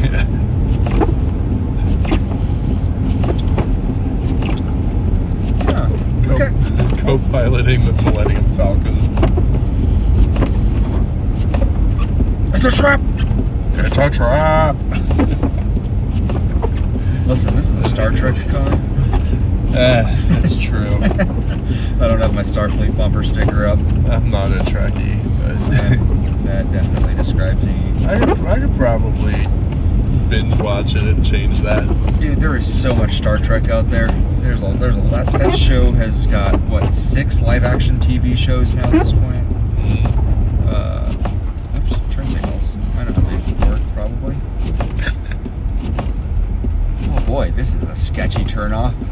They've got several movies, tons of different series. I'll figure out the right way to watch them, though. Like, I do have that advantage that I get to watch them in order. Oh, I mean, I can tell you the right way to watch them. As somebody who's just very, very in the sauce when it comes to Star Trek, I can definitely give you a good guide on how to get into it. Because there's definitely some like Star Trek that you can definitely skip. Like not all Star Trek is created equally. Like you can definitely skip the 3rd season of the original series because like that was the season they threw together and it was like, oh, we have to make this now. They had their budget cut. Nobody wanted to make it. Everybody's clearly phoning it in. Like nobody wants to watch the 3rd season of Star Trek. William Shatner didn't even want to be there. Oh, God. It's so phoned in and terrible.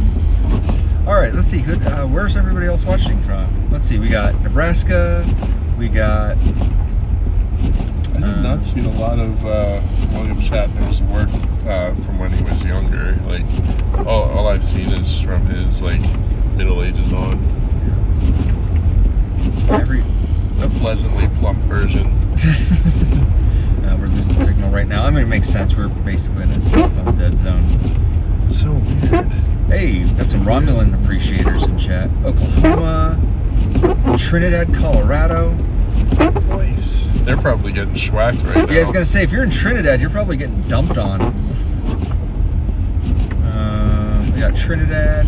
You're gonna need we're gonna run out of. You just go straight. Yeah, I was gonna say, if we keep following this, we'll just keep going. Where are we going today, Mr. Peabody? Oh, I have no idea. Maybe back to Colorado Springs. I think by the time we get back, we should maybe find a 7. What we should do is find a 7-Eleven because I want to get some Slurpees. Yes. Slurpees in the snow. Well, I was actually thinking I guess hot chocolate, but Slurpee, whatever, you know.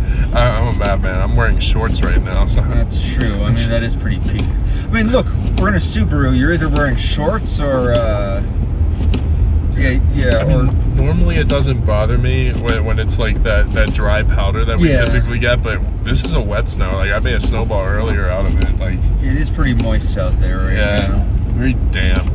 Very soppy. Soggy. Yeah. Very wet snow.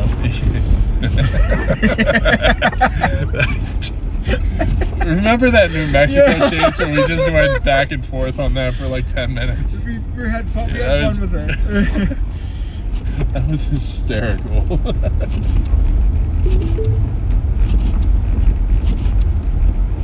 Yeah, just keep going. Oh no. Okay, we can ban this one. We're trying to shill Bitcoin. Oh, what? Nuke 'em, Rico. Alright, we are here in downtown Manitou Springs, another pretty little mountain town here in Colorado. I think that's... No, just drop them. If you show Bitcoin, you're gone. 24 hours. No, not even 24 hours. You're hide them. You're done. Wait, you can hide them? Yeah, I think you have the ability to just hide people forever, right? Unhide.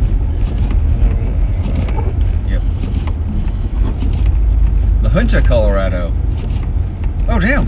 That's like, I feel like we end up in La Junta on like most of our chases, right? Oh, absolutely. Yeah, we've done so many chases with Kansas or like Lamar, that area, like constantly in La Junta, Colorado. Yep. Either there's a destination or like there. Shout out to La Junta. We like being out there.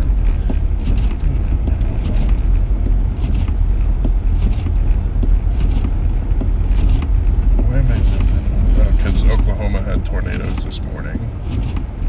Yes, they did. Oh, we're gonna go in circles on this. We're gonna do a little circle just through this little scenic town The square. snowplow.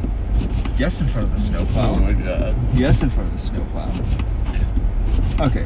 Oh, car better turn. Car better turn. Okay, it's turning. Okay, we're good. Okay, we're gonna go this way. It turned. We have traction, probably. The snowplow driver was probably like, what the F is he doing? He doesn't need to know. Doesn't concern him. Don't worry about it. The lion does not concern himself with the opinions of sheep. Snowplow driver does not worry about why we're doing circles in downtown Manitou Springs. The lion does not concern himself with Cripple Creek. Cool. Oh yeah, Cripple Creek. Yeah, look, imagine living up there, man. Like look at that gradient to live in that house, man. That's absurd. Man. Every day is leg day. He's gonna say every day is leg day. Speaking of which, my New Year's resolution this year was I'm gonna get into weight training. And I'm gonna do the same. Well, I started it back in November, and like I forget the thing. I used to do this back in like junior high. So like the thing I always forgot about junior high is like, oh yeah, I remember this being sore all the time. But having fun with it though. I forget that it's kind of like an addiction. Like once you get started with it, like you just gotta go. Only thing I dislike about working out to that extent is being hungry all the time. Yeah, that's the thing that also caught me. Is it's like, oh my god, I'm hungry constantly. Like, even if your metabolism is crazy good, like you still have. Can we go this way? Is there a path here? I don't know. This looks like this reads as private property to me. It does. I gotta turn around. Flood is of course. It might not be, but I don't know. Let's not risk it. Let's get us back to Colorado Springs. I think that the incline here is definitely taking enough out of my gas.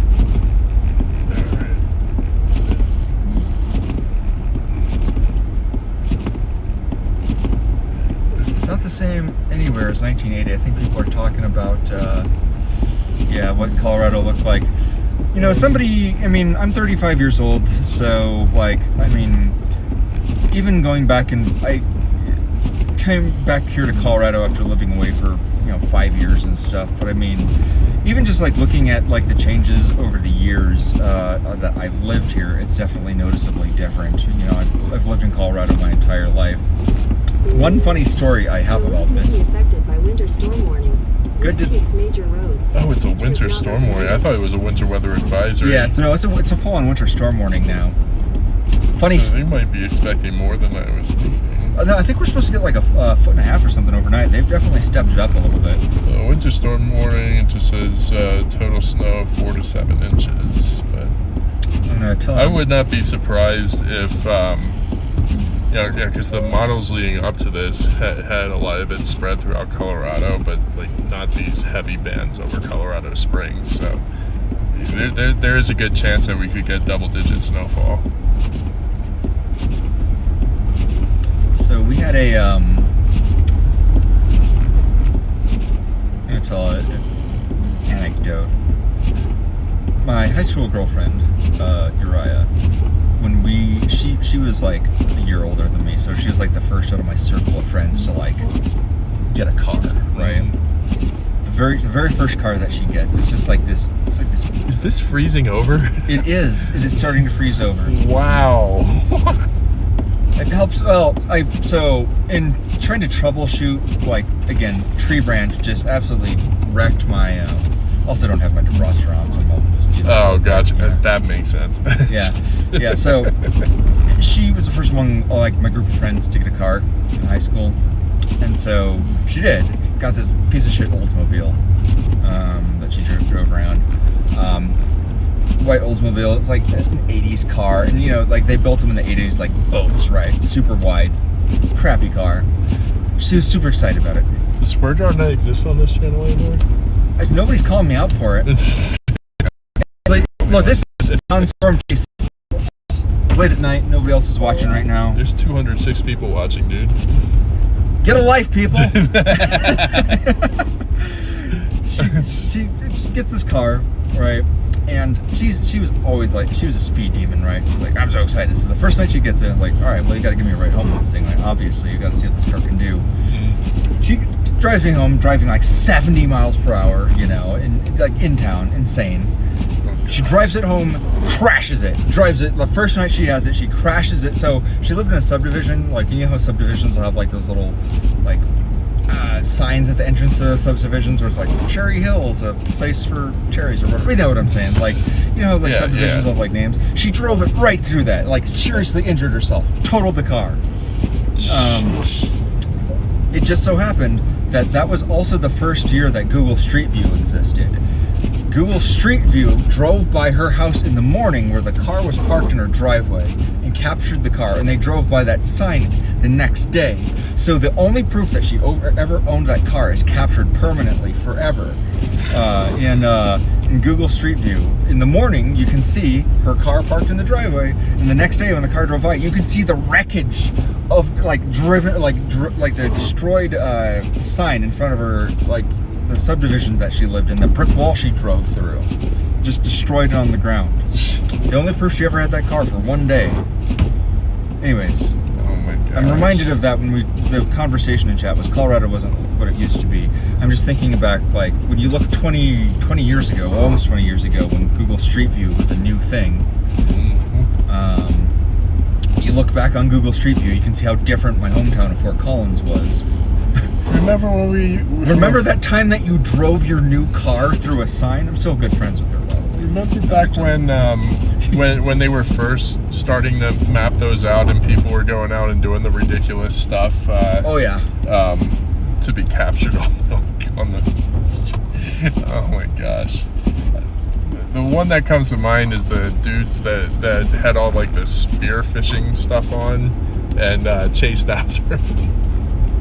How would you describe this visibility right now? Oh, on my side, I can't see anything. Yeah, I can't see shit, Captain. Yeah, my side's frozen. Your side's good. Oh yeah, this is. I would describe visibility right now as. Oh, let me peer through the cracks here. Yeah, I can't see shit through them either. So, yeah, when we get to a gas station, I'm also gonna have to put some defroster in the. I was troubleshooting the tree went through that side of my engine and broke that reservoir, and so I was just putting regular water in there. So I don't actually have fluid in that tank. It's just water. I'd say we have about 1/8 of a mile of visibility right now. Oh, if that. Yeah. Let me switch over to the wide angle lens. People should be able to see. 1/8 of a mile, like 600, 700 feet.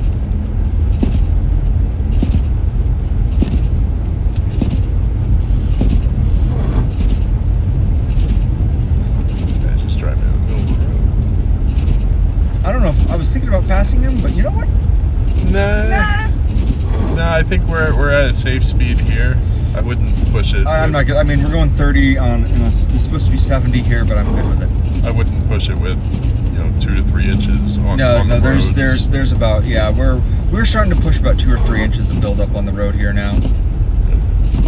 We got somebody from Virginia watching. Oh, yeah, Bertha Pass is probably awful right now. Absolutely.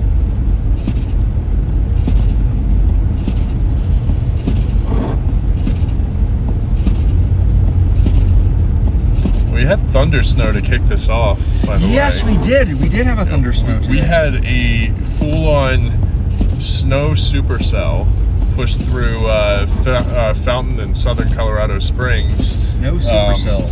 Yeah, I mean, like Snooper cell? No, that doesn't it work. had some structure peeking through, especially Damn. as it was passing by. Like there was a full-on shelf and everything. I saw one of those out when I went down to Oklahoma the other week to try to recover my camera. I actually also saw one of those with near Colorado Springs with Molina when we came back from.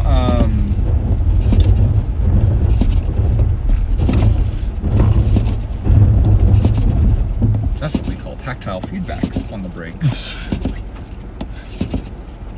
Yeah, Mr. Twister saw him on radar too. Yeah, yeah. No, I saw him on radar as well. Well, if you're just joining us now, my name is Patrick Pineda. I'm a storm chaser based out of Aurora, Colorado. We typically don't do winter storm chasing here on this channel. We're just testing out some repairs to the vehicle. We typically do tornado chases here. I'm joined by storm chaser Mason Harris, who's in the vehicle with me. We're going to turn him into a snowman later tonight. We're currently, we're just testing out the vehicle tonight, but I'd much rather be out in Dixie for tomorrow's anticipated severe weather event. If you want to get coverage for tomorrow's severe weather event, please go follow Justin Ryan of Wind Dancer Media and John McKinney, good friends of mine who are going to be in South tomorrow to cover that severe weather event. On this channel, we typically cover Colorado, Wyoming, Western Nebraska, Kansas, New Mexico, and Oklahoma, and Montana. That's my storm chase area. So we're Wild West storm chasers here. Pump the brakes, pump the brakes. Oh, with a pedestrian in front too. Oh my gosh. It was gonna stop. It was, yeah. It better. Oh man. 10 points if it happened, all right? Yeah. No. That wouldn't have been a cool crime, but I No. think that's like 3. Well, how many stars is that? Oh, on GTA? Yeah. That's probably 2 star. 2 stars start. Depends on how far you got. Yeah.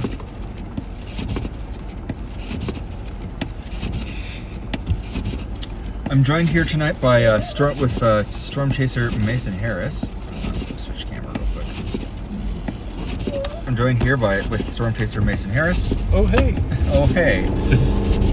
We are, of course, a couple of dudes who chase tornadoes out here in the Rocky Mountain West. This guy here's got himself a fancy Radar Omega sponsorship, so look for him on Radar Omega here in the near future.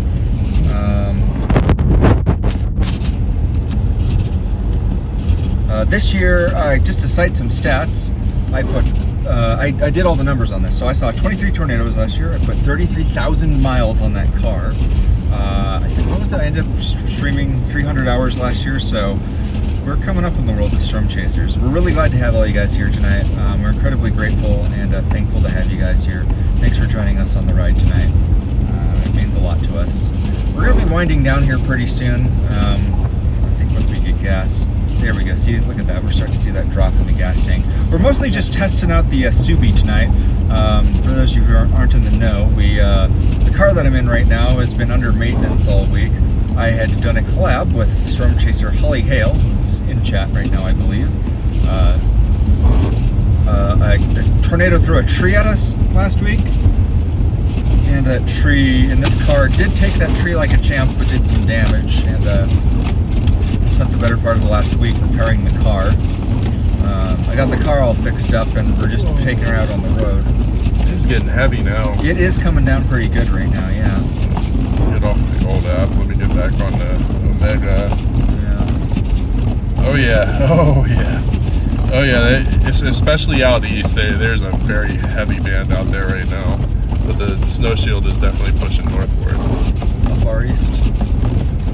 All the way. Like like by Lamar. Yeah, that's. Yeah. I'm not gonna go to Lamar tonight. Well, no. But Justin, you should go to bed so you're fresh for tomorrow, man. It's getting late. Oh, actually, it's not getting late. It's only 8 o'clock. What am I talking about? wait, no. It's 10. 11 o'clock, 11:30 there. Why is my clock wrong? Oh, it's because I had it. Why is my clock wrong? It's probably because I was No, it's because I had the battery disconnected earlier. Dude, the night before a chase, though, your adrenaline's already pumping. The night leading into a day that I'm going to go live or a day that I'm going to storm chase, I always true. have crazy adrenaline, and I can't sleep till like 2, 3 in the morning. That's true. I'm always the same way too. And you take like 1,000 milligrams of edibles in order to go to sleep. Colorado Springs Patriot. Current time here is, I just realized my dash clock. Actually, you can fix that. You're not the one driving. There's a time button over there you can hit. Current time here is 10:27 p.m. Outside temperature is 28 degrees Fahrenheit. I don't know what that is in Celsius right now. I don't know. There's like a button right here. See that one I'm pushing?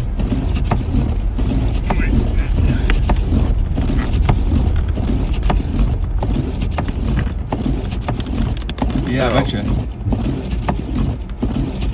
Yeah, Justin Ryan there in chat's a storm chaser. He's going to be out in Dixie Alley tomorrow. Again, there is actually a pretty significant severe weather event anticipated tomorrow in Louisiana. Justin will be out there tomorrow to chase that. He's an Arkansas-based storm chaser, good friend of mine. I actually had the great fortune of meeting up with Justin in person for the first time ever about a week ago. It's real good to meet up with him and Tammy. They're a couple that storm chase, so good to meet him and his family.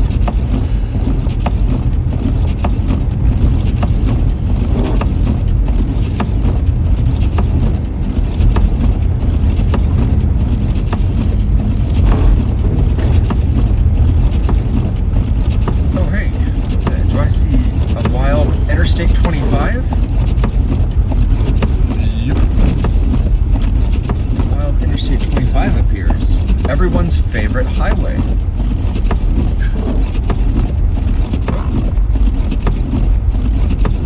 was gonna try to Tokyo drift that corner. Just kidding, this car wouldn't do that. Well, you do have the handle e-brakes. Don't do it. Nope. Don't fucking. Sorry. Don't do it. Swear jar. I have those occasionally. I am a former Marine. Cuss like a sailor.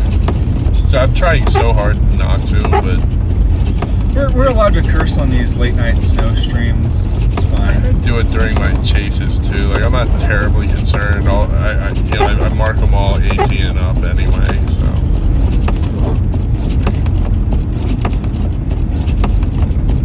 I don't think I really have to worry about that at all. What's our heaviest snow?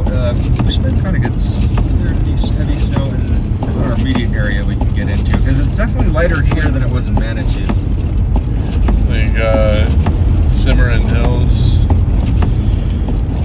Sean Arnett 98 asks, "What's the best storm we chased?" Why don't you answer that first, Mason? Because I know you and I. Oh have yeah, different answers. it's the Bingham Ashby Hyannis Nebraska Sandhills chase. Oh my God. We saw a bunch of tornadoes that day. It was a cyclic supercell. There was a secondary supercell on the leading end of it that also produced 2 tornadoes. Like, it was such a win for both of us, because like we picked up on it the night before, and we were like, there's a lot of correlation between these models and this one cell. It's one cell. Like, oh, yeah. So they were forecasting a 5% from western Nebraska through eastern Colorado, western Kansas, all the way down into the Texas Panhandle. And the only storm that really produced anything tornadic was that Hyannis supercell. And I mean, we got there at the perfect time, right when that first tornado planted. And I had 9 total. You had however many. Yeah, I counted 8. 8. So. Yeah. So like, that's a massive day. Like that exceeded my best day by 2 tornadoes. Like, my best day prior to that was Lamar, Colorado, 2021. I had another cyclic supercell down there, and it produced seven tornadoes. But that day was my best chase ever. I think my best chase ever was, so I was with Mason on that day with him on a Hyannis Yes, that was a great day. I mean, we saw pretty much the same thing that day. I think my best chase ever was Akron, Colorado. That was May 23rd of this year, or not this year, last year, on 2025. We saw. That was just a great chase overall because that was a. I'm pretty sure that was a hybrid landspout tornado. That was just a long track, really photogenic tornado, just over open country. The problem with the Hyannis tornado is that it was really hilly terrain, so it was just really difficult to get good shots of all those tornadoes. And there were only a couple of roadways we could use. Yeah, and they were very, very spaced apart. Yeah, I got a lot of great footage of a really pretty tornado. It didn't cause any significant damage to people. Nobody was hurt. It was just really photogenic, really pretty, and it was just a great day. It was a fun chase. You really couldn't ask for anything better. So I've got some footage of that up there. I think I have the title of the video is Mitch Thunder's first tornado, because me and a good friend of mine from college went out and chased that tornado. We saw a bunch of cool landspouts after that. It was a very memorable day. So yeah, Akron was a good day too. Akron was fun. You got jump scared by a landspout. I got jump scared, yeah, because I was filming the other one that you were actually like right next to at that time. Hey, a wild moderate Motley appears in chat.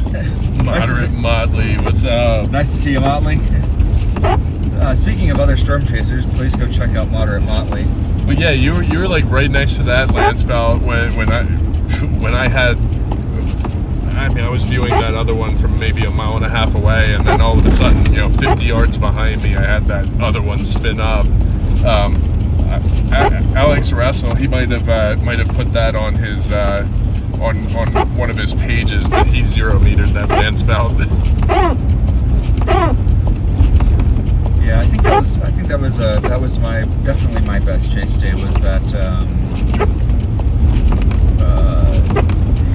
it's Akron, Colorado. I think a close second to that was I had a really great chase. It was a non-tornadic supercell. It got tornado warned but didn't produce. But it was a really beautiful structure day that was also in Akron. No, it wasn't Akron. It wasn't Cheyenne Hills. What am I thinking of? It was the first chase I ever did in this vehicle. Actually, it was like in August. It was that day I called you, and I was like directly beneath the wall. I was like, Mason, this thing's gonna drop. I was so convinced that story. The one I got with that crazy photo of that crazy stacked, layered, like upside down looking layer cake looking mesocyclone. That'd be a close second for me. My second would be where's the center line? Do you see a center line anywhere? You're literally driving over it, splitting us in half. Oh, am I? I'm gonna scoot over a little bit. There we go. There's probably a lane here somewhere. Akron would be my second, and then my third would be my photogenic supercell, my stacked plates down in the Oklahoma Panhandle. I think I was in Beaver. Yeah. Beaver, Oklahoma. You usually are in Beaver. Yeah. Used to be when I was dating Paige. Oh wait, God, sorry. Family-friendly stream, my bad. Family-friendly, folks. It's like just one step too far. She won't be on the channel anymore, so it doesn't matter. Anyways, so we have quite a few viewers from all over the world here.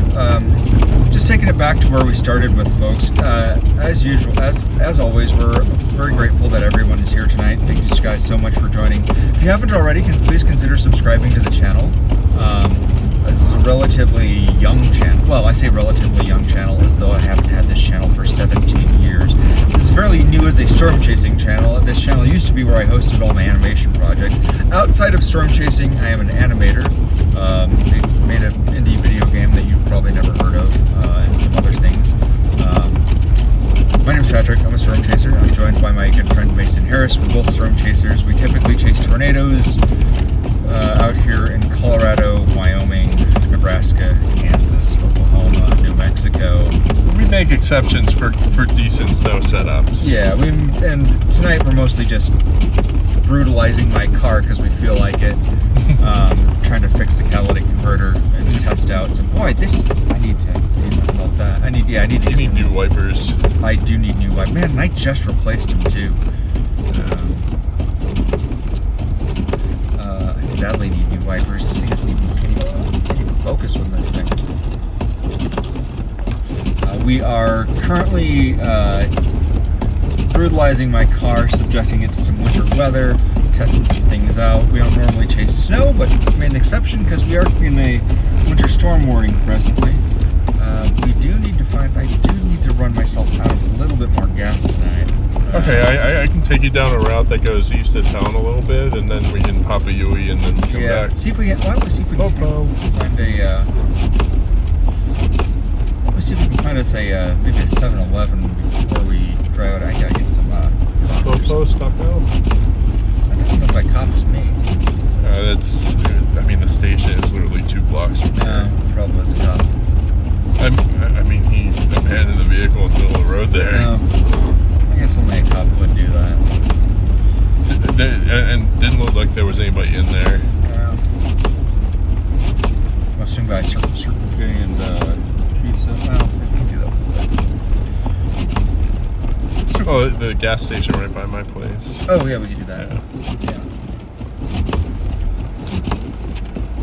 But yeah, we'll go right past there when I take you east of town.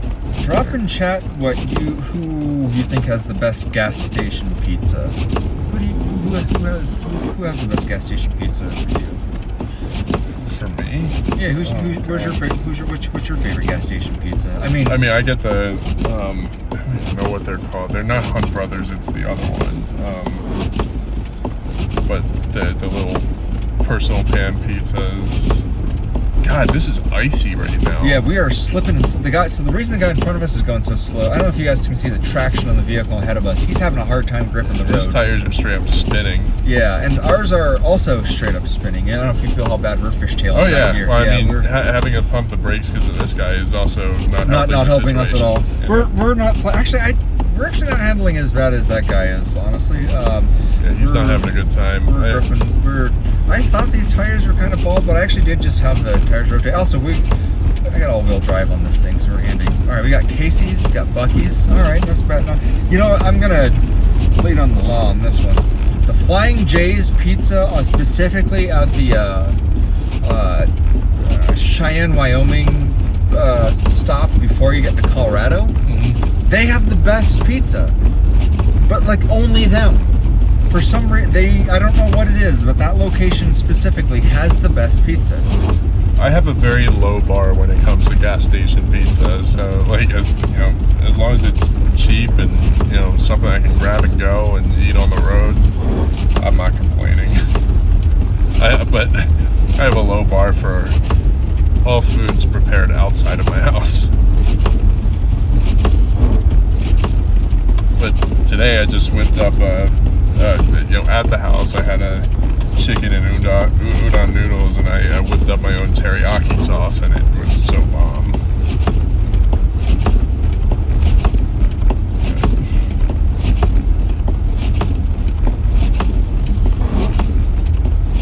But yeah, when I'm going out, I have a low bar. You can probably get over. Yeah. Yeah. Yeah, because this guy's really struggling, but this is still the front lane, because there is a median there.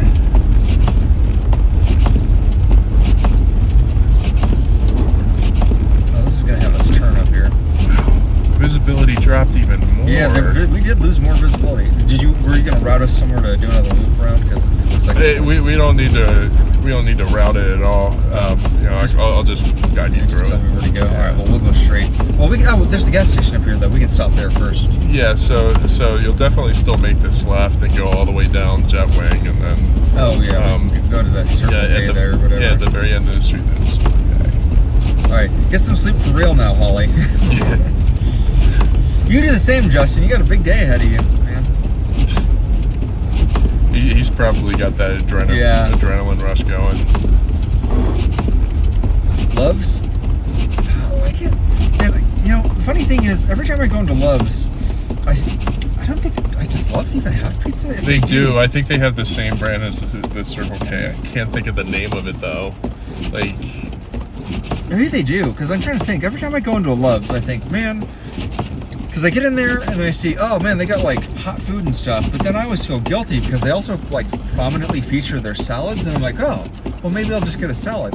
And then I get a salad at Love's, and like usually the Love's salads are pretty good. So like, they're definitely good. So I always get anytime I go to Love's, I always get a salad there. Yeah, I always go for something more substantial because it means less stops while on the road. Like I don't want to be off the road and missing something. Gosh, there's so much snow in the road.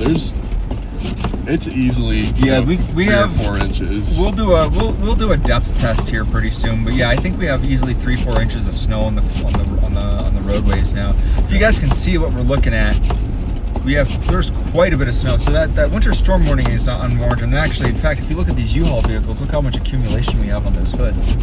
We are actually in a heavier snow band here. Yeah, probably anywhere east of here, but I'll still point you. Yeah, we got about east. So what would you say this is? We got about a quarter mile, half quarter mile. No. This is like an eighth of a mile. Like probably even less than that. I can't see 500 feet ahead of us. Yeah, the only thing that's helping with the visibility is these street lights. If we were on a different road, we wouldn't have much. Yeah, so if you're just joining us now, my name's Patrick, I'm a storm chaser. First thing you should do on this channel when you're here is crimes! Only the cool ones. Cool crimes only, though. Second thing you should do on this channel is consider subscribing and liking this stream. Crimes! Second thing you should do on this channel is go support all the wonderful people who make this channel possible. This channel is a collaborative effort. It is supported by a bunch of excellent people who have been very supportive in helping me get the Storm Chasing channel off the ground. Those wonderful people are Storm Chaser John McKinney, who's been a wonderful mentor and supporter of this channel. Make sure to go check him out. He's going to be chasing Dixie Alley tomorrow. Yeah, I know. I'm ready to get there. John McKinney, make sure to check him out tomorrow. Storm Chaser. Well, not the gas station. I thought you wanted to do the loop around. Well, I was going to stop there and get like a Slurpee or something. Okay. Yeah. I don't want to fill up with gas just yet because I still need to drain the tank enough so I can put the fuel additive in. But gosh, it's so deep here. Yeah, we're gonna take a quick pit stop. This guy. Look how much. Look how much snow he's pushing there. That's crazy. How is he moving like that? All right. We're gonna go commit some crimes real quick. We're gonna go obtain some warm beverages or cold beverages real quick. I can't even see the parking spot. We're gonna obtain some. We're gonna go obtain some beverages real quick. Yeah. We'll be right back. So we'll be right back, folks, and don't go nowhere. Oh, wow, that's like 3 inches. That's 3 inches of snow. Holy shit. Damn. I'm gonna maybe knock some of the ice buildup off the vehicle too while I'm at it. I do.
literally happened in 5 minutes. Yeah.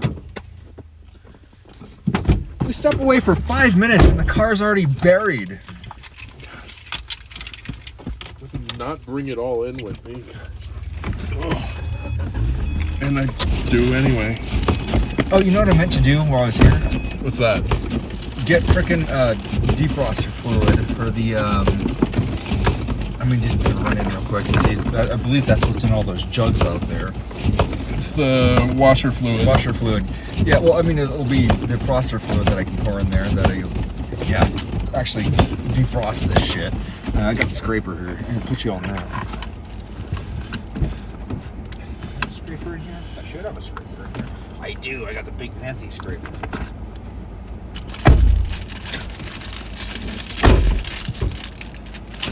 How to get an uncrustable famished.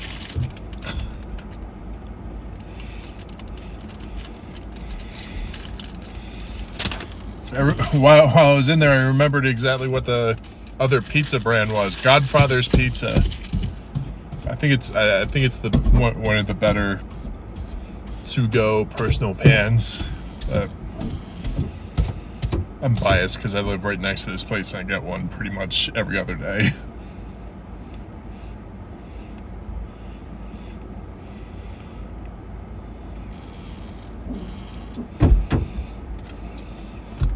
Right back. Mm-hmm.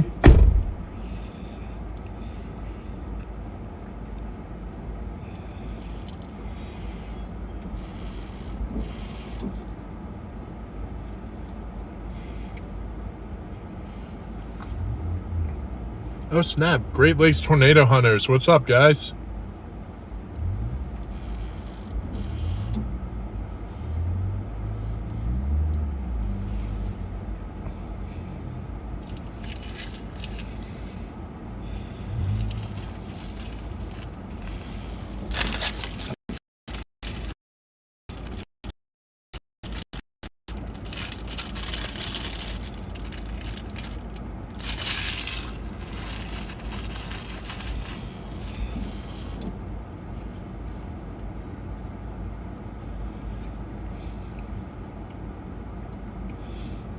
Patrick ran in, by the way. He had to get some washer fluid because his tank was empty.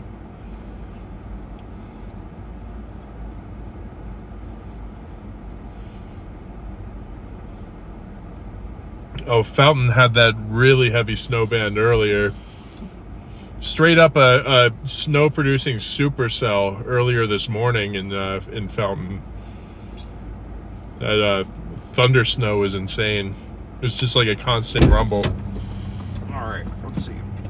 Go dump this thing in here. Mm-hmm.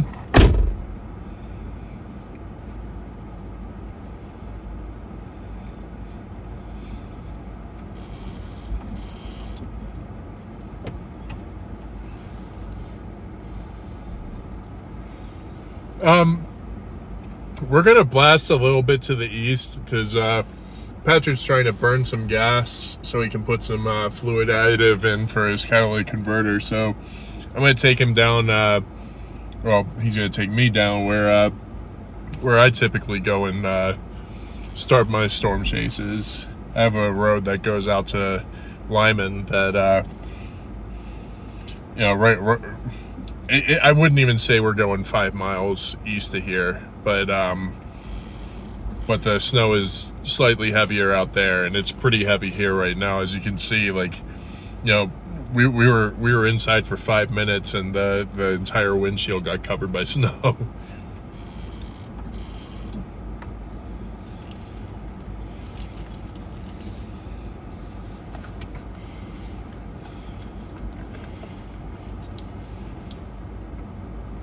No, definitely can't be running out of that. That is absolutely necessary in conditions like this.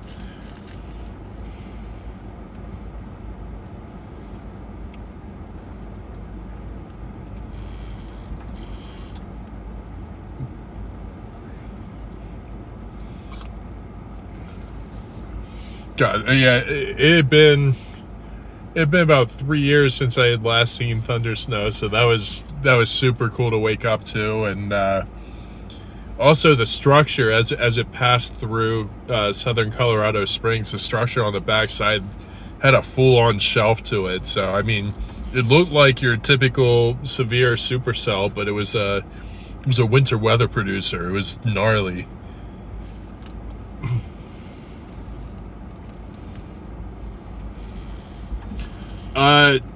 I think early on, especially with the prefrontals, it should be fine, but I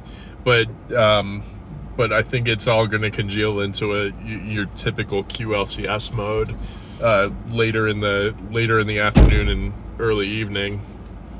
But latest models, it does look like it's going to be, you're still going to get your isolated cells, but a lot of people are thinking that this is trending towards an HP mess later in the day. You ever wonder why a tank full of antifreeze would have a freshness seal on it? Like, the reason that they put the freshness seals on those is so that they ensure that, nobody has tampered with your food or drink, but who's thinking about drinking antifreeze? Which you shouldn't, by the way. I mean... Never do that. I wouldn't even joke about people that. in low places, I guess, but... Like, don't even joke. Like, I know I make a lot of off-kilter jokes on this channel, but I would never even joke about drinking antifreeze. That is, if you're looking for a way to die very quickly and very horribly, that is one way to do it. I was gonna say, that is not a good way to go. A very bad way to go. If you want to puke up your liquefied guts, that's the way. It'll kill you pretty quick. Anyways, anyway, getting off that very, very morbid topic. Don't eat the blue snow. Yeah. What's going on with my engine? Come on. God damn it. 1 second. Well, I want to turn over. Is it stuck? Why is the key stuck? It's stuck in the thing. Come on. Let's try this. There we go. Oh, because you weren't in park. No, it slipped into neutral. We're good. We can get through it. Let's get out of here. That'll definitely do it. These older cars. But we are I'm still laughing at both of us for going in there and instead of getting hot chocolate, we got Slurpees. Yeah, cars. That sounded good. No, but the car's still not starting. You seeing that? Is it not? It's not starting. Yeah. Yeah, we're stalling. We're starting? See that? And then it's stalling out. Yeah. I wonder if we're pulling too much power from devices. Let's pull things real quick. Okay.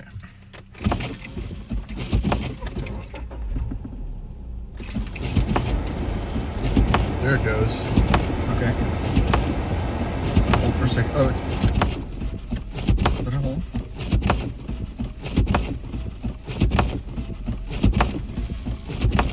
It's idling kind of weird. Give it a couple of revs, I guess. You just put it in gear. Okay, it goes into gear. Okay, we're good. It's very weird that it would not go in, that the engine wouldn't hold per se. Maybe not that weird. That's a little weird.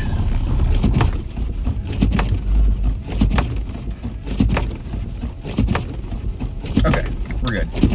Definitely gonna need a defog. Yeah. Let me throw on the stuff real quick. That's a bit weird that it's stalled out like that. What do you say? This is about 2 inches an hour rate right now. Like, those are some really big snowflakes. And it's coming down pretty hard. That's... Yeah. I'd say if this goes on for an extended time, we could get some significant snow.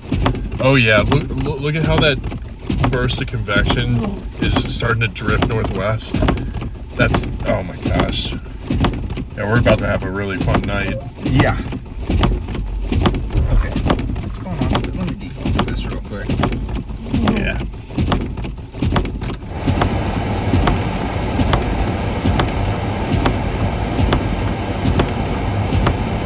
Wow, it is crazy out there. Yellow snow is sweeter. That's the first thing I saw looking at your phone. We are serious adults here in this vehicle. Oh my god, I love people.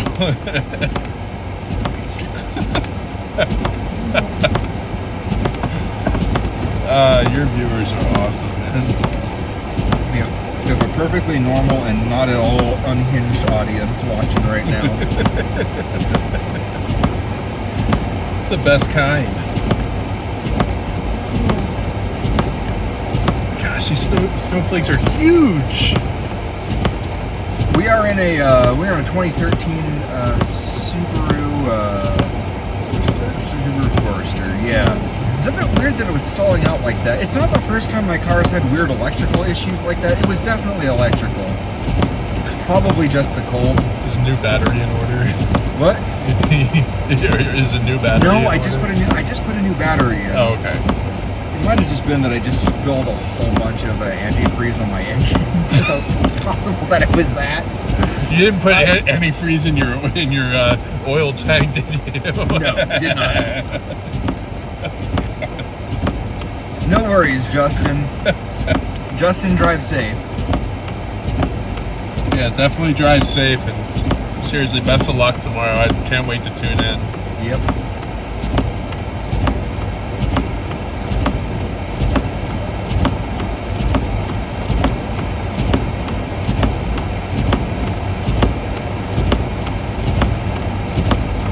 Just getting there. Kind of got like a half an eggshell going on the top here now. Yep. And then your little doodles over there. Yep. That is weird that it has trouble with the frosting.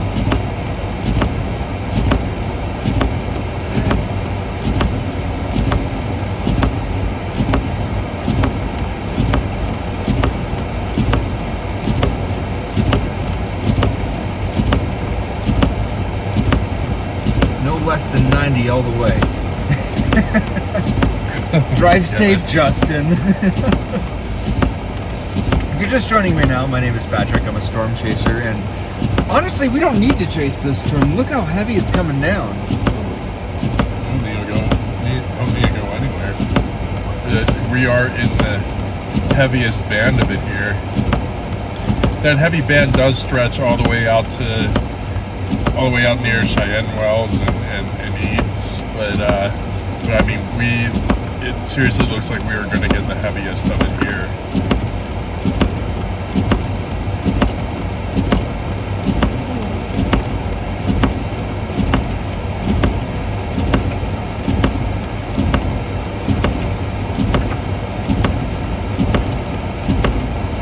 Hey, Great Lakes Tornado Hunters. Nice to see you. If you're just joining us now, you guys know the spiel. My name is Patrick Pineda. I'm a storm chaser. I'm joined by storm chaser Mason Harris. We are actually not too far out.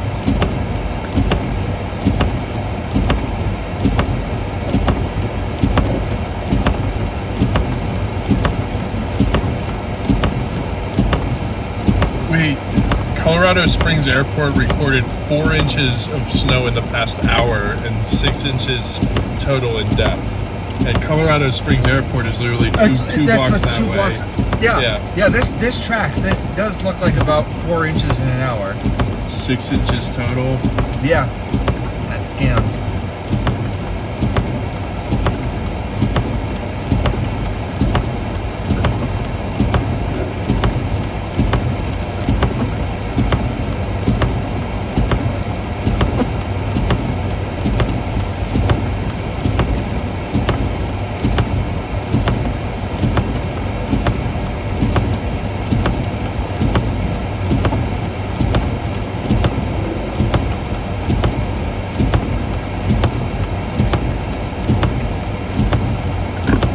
Yeah, I just put in an imping too, so look at the size of these flakes too.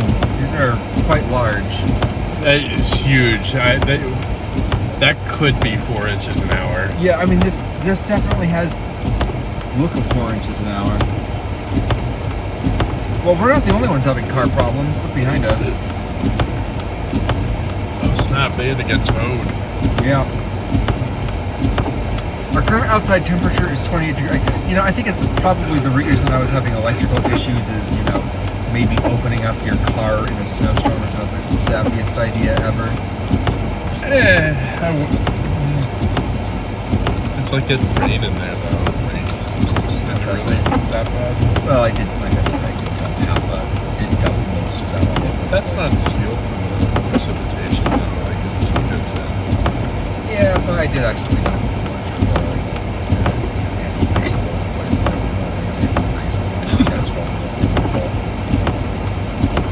Maybe you got some on the battery. And Great Lakes Tornado Hunter. That it's actually that's a feature, not a bug. They have YouTube is moving towards naming everybody. They're reverting back to everybody using their handle names instead of channel names now. That is a security feature that they will be implementing going forward. It actually started like 10 months ago, if I'm not mistaken. Yeah, and they gradually rolled it out. Oh, this is getting even heavier. This is getting heavier. This is insane. Let me go to the. I am. Oh shit! I am in the wide angle lens. I thought I was in. It was kind of giving me a little bit of tunnel vision. It's like, yeah, I thought I was. See, look at this. You can't tell the difference between the wide angle and the narrow angle lens. Oh, I'm in a little bit right. I'm gonna step out real quick and record a video of this because this is insane. Yeah, I'm gonna record a video of him recording a video.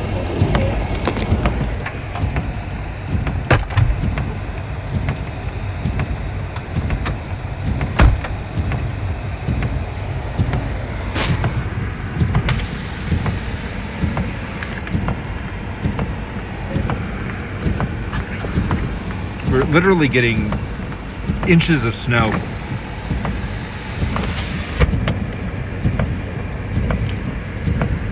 Solo, thanks for dropping by. This is probably the most insane snowfall I've seen in a while.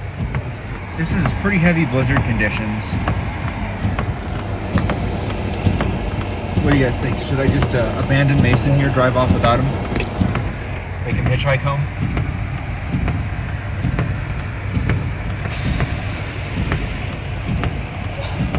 Zooming on his beard.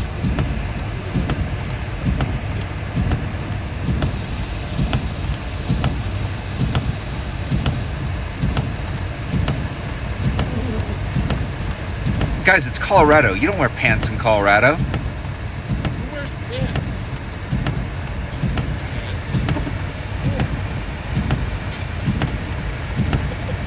It's Colorado, man. You don't wear pants here.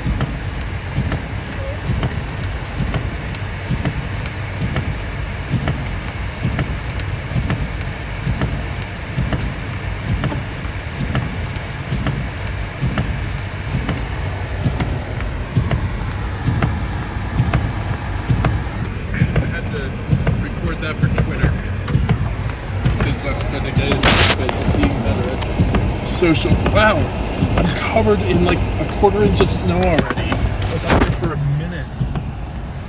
I was just observing that I just cleared off the my rear view mirror, and you can see that it's actually already covered again. I mean, this accumulation is pretty wild. So yeah, we're definitely in pretty heavy blizzard conditions right now. Well, not blizzard because we're not getting wind. There's no wind. The wind is very calm. Look at that. Look at that. I mean, this is whiteout conditions right now. Yeah. It's pretty incredible. Alright, let's go straight to Twitter. How many do we have watching right now? Yeah, this definitely says snow day to me. You thinking snow day? I'm thinking this is snow. 100%. This is a snow day. There's not going to be snow tomorrow, or there's not going to be school tomorrow. Yeah, Sure. I think school's out tomorrow. They've probably already made that call though. Yeah. Justin, take it easy, man. We're gonna have to go wipe off the hood again.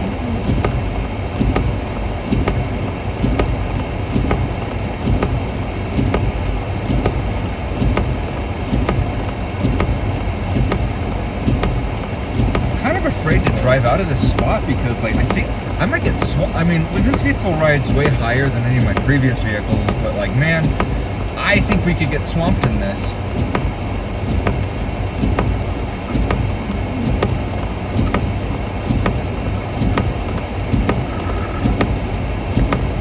They're not getting anywhere near this amount of snow in Denver. Nope. I'm gonna get up to Denver and then bone dry. Yep. Snow showers. No accumulation.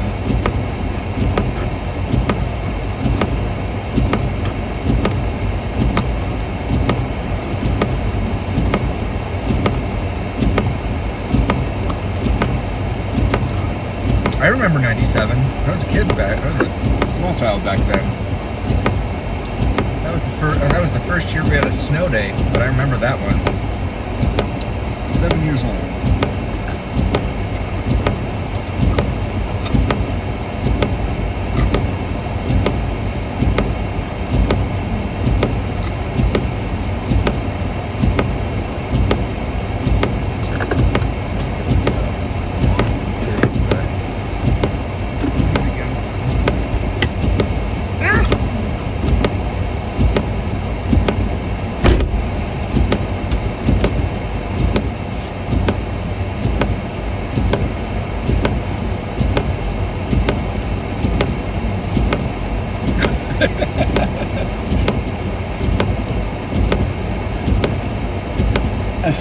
I mean, you're clearing it off now, but it's not gonna last.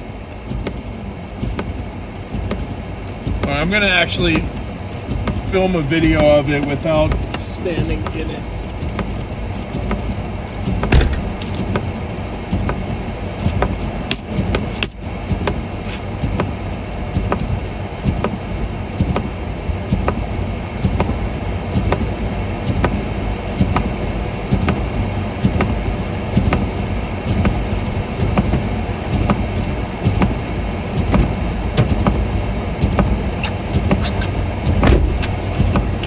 For a walk.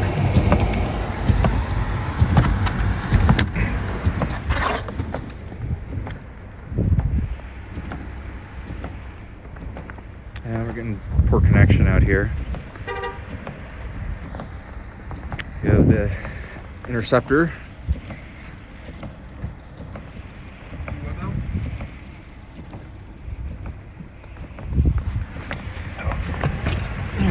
Look at that. It's almost all the snow I removed there.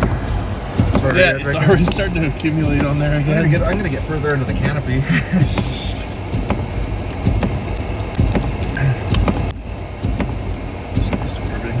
That guy is. You know what we should go do? We should go park at the bottom of that hill and just watch people crash as they slide up in that intersection. Oh, that's so mean. It is, but it's funny. I mean, you know, being there, we can help get them out. We can at least dig them out. Yeah. Like you're just talking about sitting there and pointing and laughing, like not helping out. We can be helpful. We can raise morale. We can do figure eights in front of them. Or around them. Can go do donuts. Do donuts around them. Oh no. That would be incredibly mean. It would be fun though. It would be fun. I don't know that there's actually any place where we can even get under the canopy to get out of it. We could go sledding. That's a great suggestion. The guy on the sled. We could build an igloo. We could build 7 igloos. I mean, if the snowfall continues at this rate, then yeah, probably. Molly, these snowflakes, I don't think I've seen snowflakes this big in a long time. It's been years. It's been years since I've seen snowfall of this intensity. Yeah, honestly, this is probably going to continue for another couple of hours at this rate.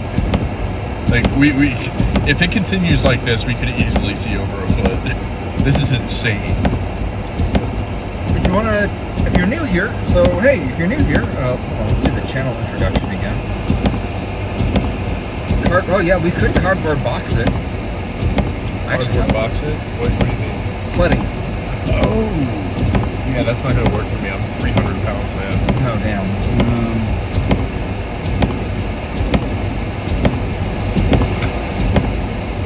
I'm just going to tear right through it.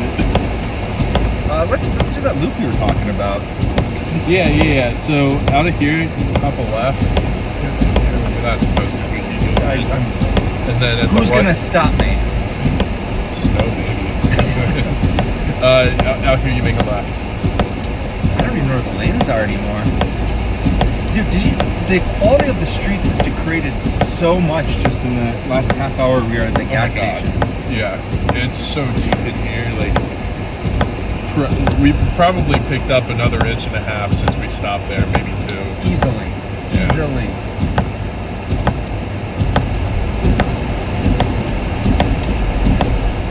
That's what I keep hearing on stream. That's smacking. Oh, it's because the ice is lifting it there. This snow has basically completely shot these wiper blades already.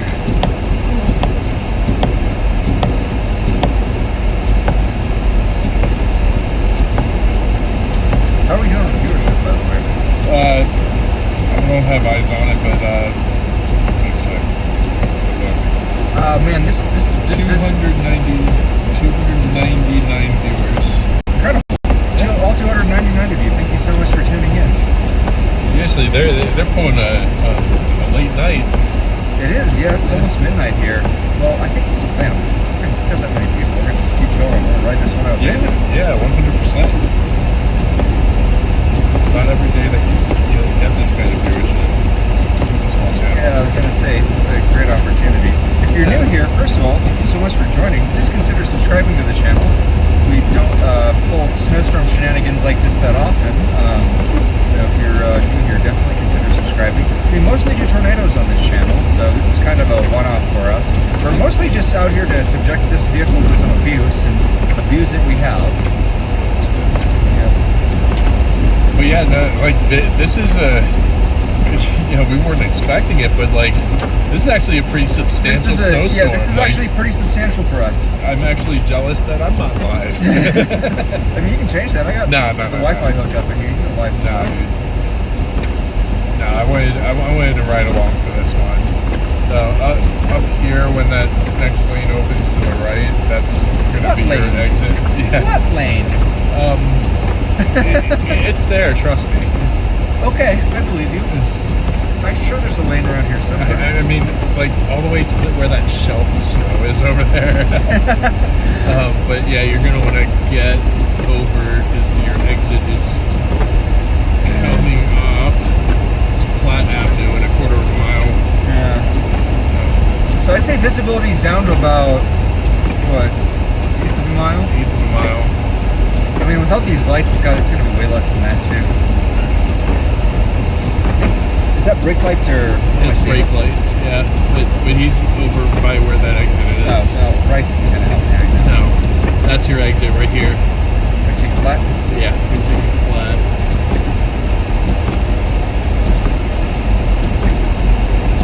Where's the road?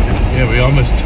Could be there. Could be there. If not for that exit sign, I wouldn't have seen it.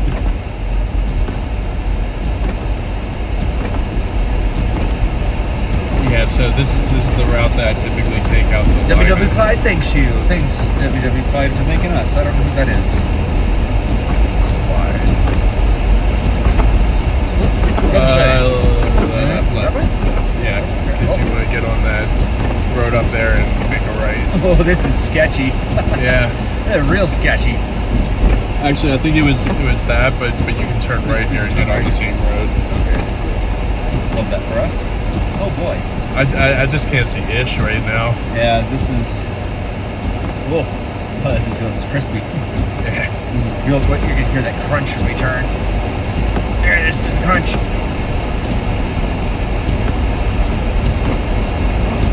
This is not. This is more than 3 to 6 inches, Colorado Springs Patriot. This is. There's gonna be more than that when you get up in the morning, buddy.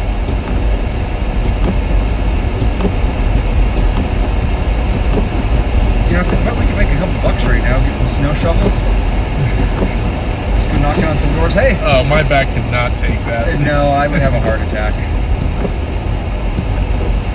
What we should have done is put a plow on this instead of those bull bars. Just roll up $5. Just plow your driveway. This thing would get stopped in its tracks with a plow on it. I don't think this thing has the horses to do No, that. it doesn't. This thing does not have the horses. My Tucson couldn't even do it. I think I'm at like 196 horsepower. It's like real low. Well, there might be a lane there. There might be a lane here. I'm not really sure.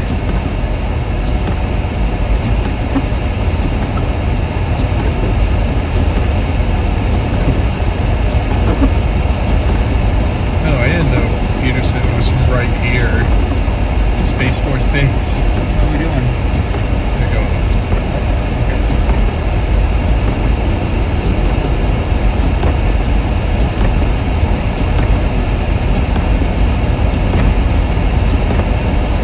Toasty in here. I need to keep it toasty up there, and I keep the window defrosted. Finally have it melting. Feels like the surface of the sun inside. No, I'm kidding.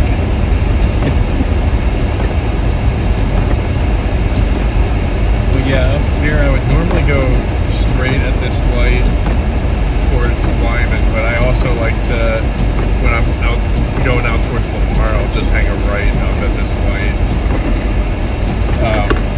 Which I recommend going right, because that'll put you eastbound into the heavier precip. But you can't even see the light, and we're like an eighth of a mile from it. I can see the light now. Yeah, I just Yeah. got it now. I don't think that guy over there knows where the road is. Well, maybe he does. I don't know. Unless he's turning right. Boy, that doesn't seem like... That seems like a sports car of some kind. I wouldn't be driving yeah. that. Just curious. If you want to support this channel and support what we do, channel memberships are available. You can also support us with super chats, PayPal. I don't know, we got other things posted.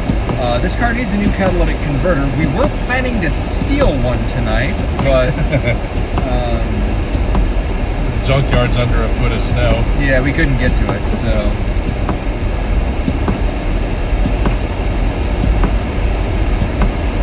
This guy is not having it. I swear he's going to get stuck.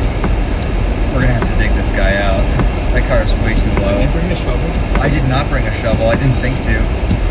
We'll push him out. That's Just for him to get stuck like 20 yards later. I wasn't wearing boots when I should have. I don't know why I was thinking to put on my boots before I came out. I guess I was thinking, oh yeah, I'm gonna put on my My hiking shoes. Like, I didn't want to ruin my new pair of Hokas. Like, but I won't have snow boots.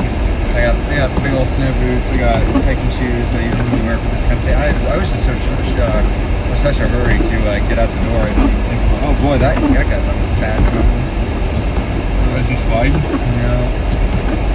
No. He's stuck? I think that's honest. I looked. I think that's honestly just an abandoned vehicle. Yeah. Oh yeah, we're getting to the thick of it now. Crazy. Alright, once we get too far, I don't want to get too far. This one we're gonna lose signal on two. This is sketchy. What's sketchy? This road. Oh yeah. We're gonna have to turn around at some point. I just want Papa UV here. I mean, have you burned enough gas yet, or? We're getting close. We're getting pretty close. No, let's just keep going. Yeah, once I hit that 1/4 mark, I'm supposed to put in fuel additive, and then drive for another 15 miles to let it like absorb into the fuel. Gotcha. Just put it in the tank. Yeah.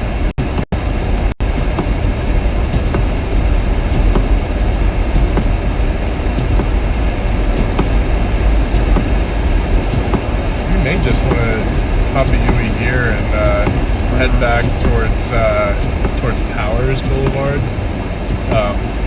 because I mean it was deep there. It was pretty deep there, and Pretty deep you know, here. if people are gonna get stuck, like we don't want to take the chance of getting stranded out in the middle of nowhere. Yeah, I don't want to be out in the middle. Boondocks. But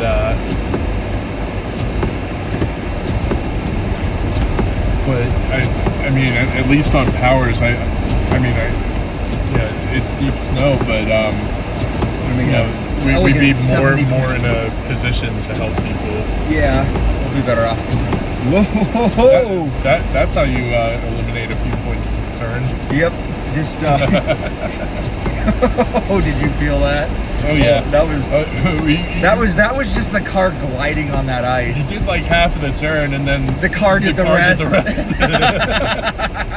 Oh, that was not planned. No. Definitely not planned.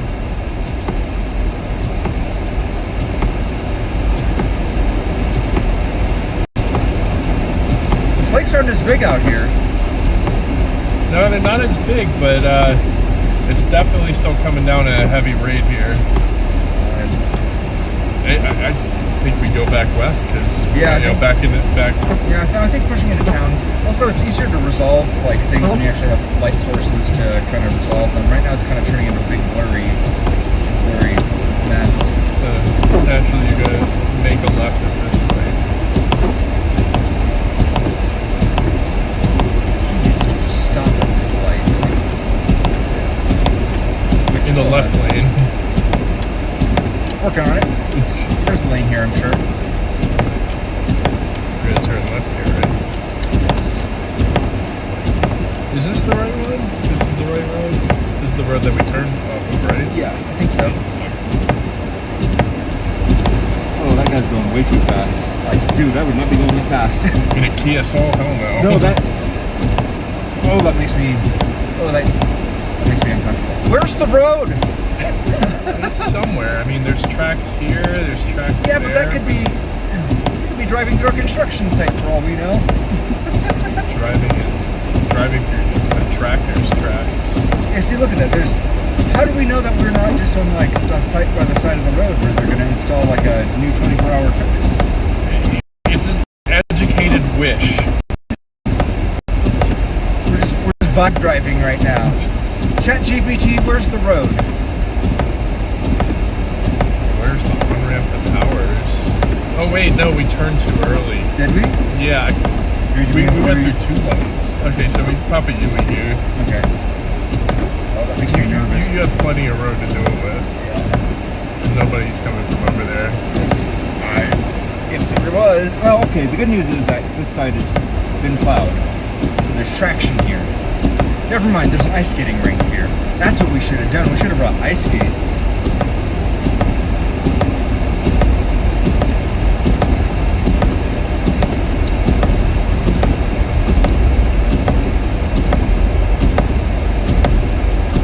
Well, if you're just joining us now, my name is Patrick. I'm a Storm Chaser.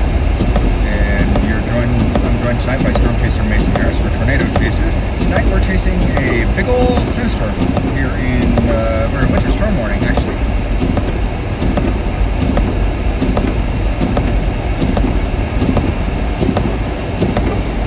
We are local to this area, but we're also idiots, so...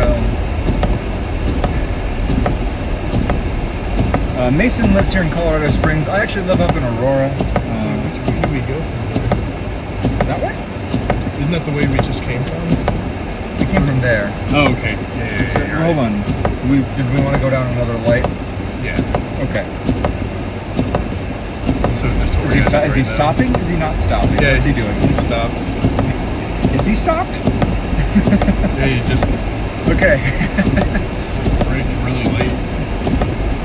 And just... Okay, that's right. I remember. We passed this guy, he was having a bad time. Yeah, that's right. Okay, past that guy, he was having a bad time. We are local to this area. We wish we were out in... Well, I can't speak for Mason. I wish I was out in Dixie tomorrow chasing that tornado risk tomorrow. I don't typically chase these snowstorms, but I'm out here stress testing the vehicle. I'm honestly glad to be out here because this is fun. This is fun. I'm not gonna lie, I'm not a fan of winter driving. I don't know. Up here you'll make your left. Okay, sweet.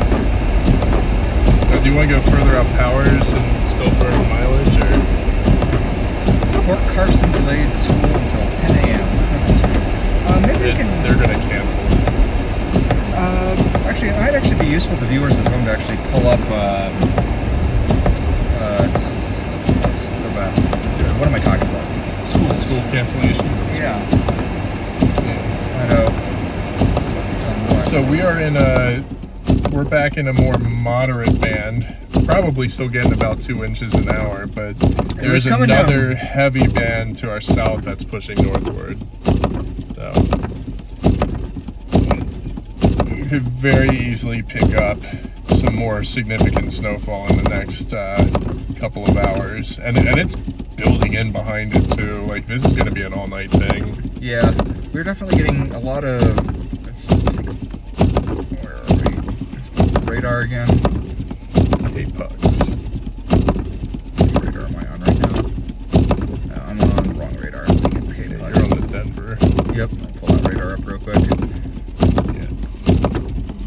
I mean, out there, but I don't want to be out there. I don't want to be out there. That's probably like 5 inches plus an hour. Yeah, that's pretty intense. Let me take a look at this. What direction's it coming from right now? South.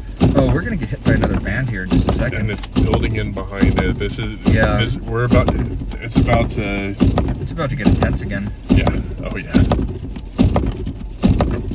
I wonder if we just go back to that gas station instead of just like driving around. Can you band please? Yeah. Wait, which one? That's a song. Yeah.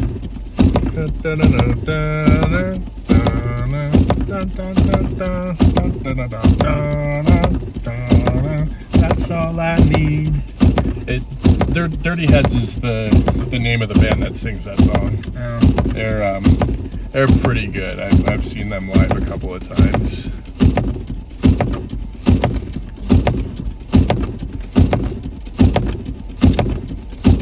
Look at that. You see that swirl there? Yeah. Oh yeah. It's got a little upslope going. Yeah. We're going to get thwacked by it. Yeah. Hey, Mark 12. I think when that next band comes through, I think we're going to break into double digits. Yeah. We are probably pushing 7 inches now. Yeah. Well, actually, hold on. We can actually we can actually see exactly how much snow accumulation we have. Well, the Colorado Springs Airport reported 6 inches total and 4 inches in that hour. I would not be surprised if we picked up another inch since they put out that report. But I think there is a genuine possibility that we get over a foot of snow from this. Yeah, this is pretty intense. Let's take a look to see. Are we getting anything in Denver right now? Let's go back to Denver radar.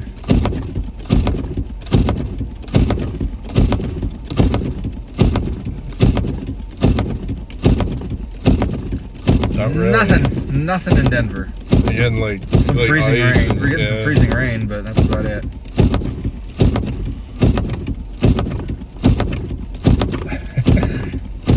Things smacking. Yeah, I need a new blade. Just need to dig that snow out of there.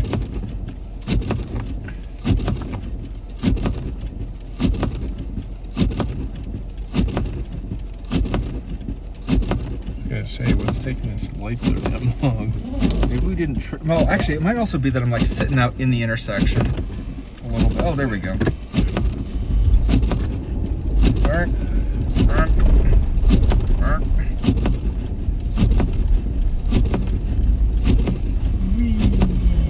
We're gliding.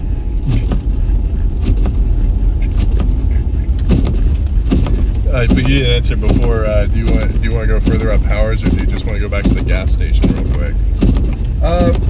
We go further up Powers. I was gonna say we can take advantage of the fact that we have to. Hey, so you'll want to be on the first exit for Powers because it'll go farther north. Wherever it is.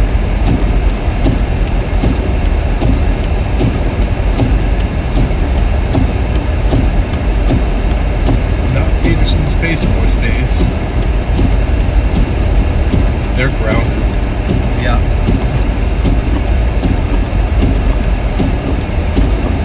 Question I have is, has any person in the United States Space Force been to space yet? And I think the answer is no. So my good friend Matt, his dad was like the guy who was like tapped to like make Space Force like back in like 2017. Like this Space Force is like his project. He's getting moved to Alabama or something this year. I don't know. All that change. Shriver is getting uprooted and moved to Alabama. Yeah. Yeah, I heard about that. It is a very controversial decision. What is that person doing just standing there?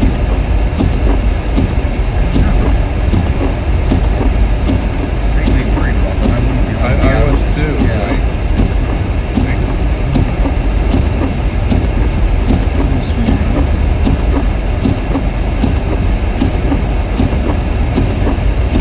We're just way around. No, Powers is coming up.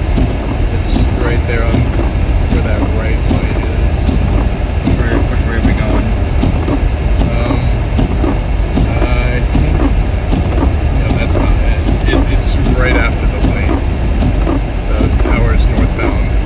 Oh, there it is. Okay. Yeah. So this exit here. Yeah. Oh, watch out, because it looks like there's a snow pile on There it. is a snow pile on it. I'm going to take it very slow. Oh Hey. my gosh. Yeah. Wow, this is not plowed yet. Nope. Hey, if you're just joining us now, my name is Patrick. I'm a storm chaser. We are currently in Colorado Springs, Colorado. We are getting bombarded by snow. Getting pilloried by snow. Just getting absolutely just plowed by snow. Significantly under forecasted snowfall. Yeah, this is overperforming for sure. Yeah.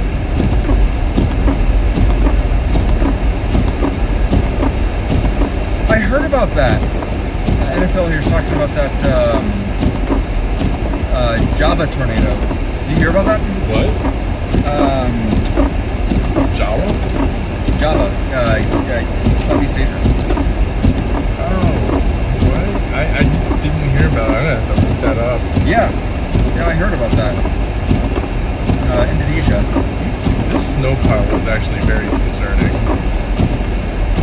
Yeah, well, it's rutted. Do you see that? So this has only been dug out by vehicles.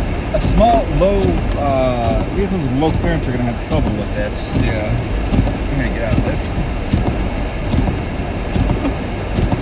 Actually, there was this morning, there was a tornado in Oklahoma.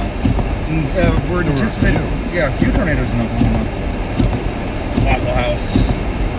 Always open. Always open. Probably an accident up here. I'm seeing a bunch of police lights and it looks like an ambulance. Coverage on that.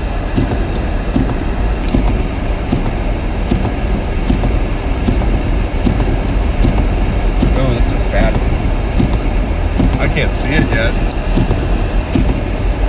Some coverage on it. It's like multiple vehicles. I'm gonna be looking at it. Yeah.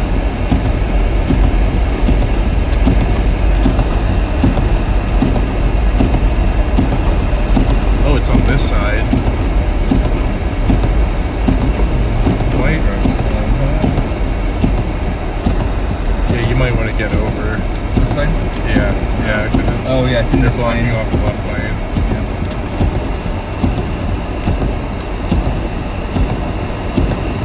Doesn't look too terrible. It looks like they just ended up on the median. Might just be the one car. Nope, there's two. No, multiple vehicles. There's three.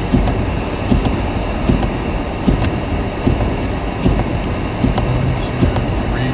Yeah, three vehicles. But just looks like a fender bender. Yeah. It's not too bad. It could be worse. But those are the types of vehicles that should not be out here because they have no traction in this. You're not anyone to tell anybody about traction.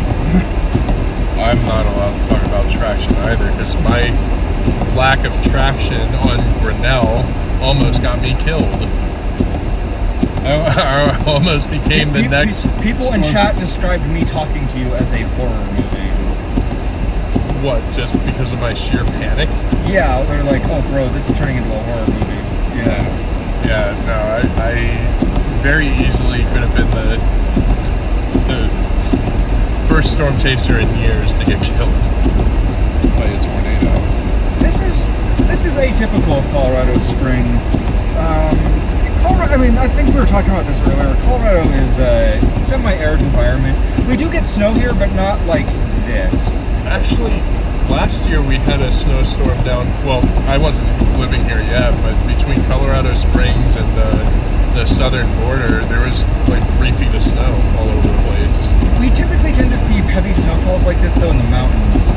Yeah. Not so much in the Front Range like this. We tend to, when we get snowfalls here in Colorado, the more typical pattern is we tend to see overnight snows that accumulate about 1 to 3 inches that typically melt by the afternoon. Because we kind of live in this like desert environment here, snowfalls tend to be light and dry, and they tend to melt or turn to ice. We don't get heavy snowfalls like this very often. It also really depends on where you're located in Colorado. Down here, like beyond the foothills, out in the plains, yeah, you're typically not looking at storms over 6 inches. I mean, they do happen from time to time, but it's not normal. Or it's not the usual storm. But yeah, a heavy storm like this, I would say a heavy storm like this does happen, but it's like rare. Yeah, I think so. Something like this, it is normal, but like once every couple of years. But then you'll get like upslope patterns in the foot and over the Front Range that'll dump, feet of snow at a time. Like the foothills get significantly different weather than a couple miles east where it's actually flat plains and lower elevation. So it's crazy. It's crazy how steep, how quick that gradient happens. Yeah, absolutely.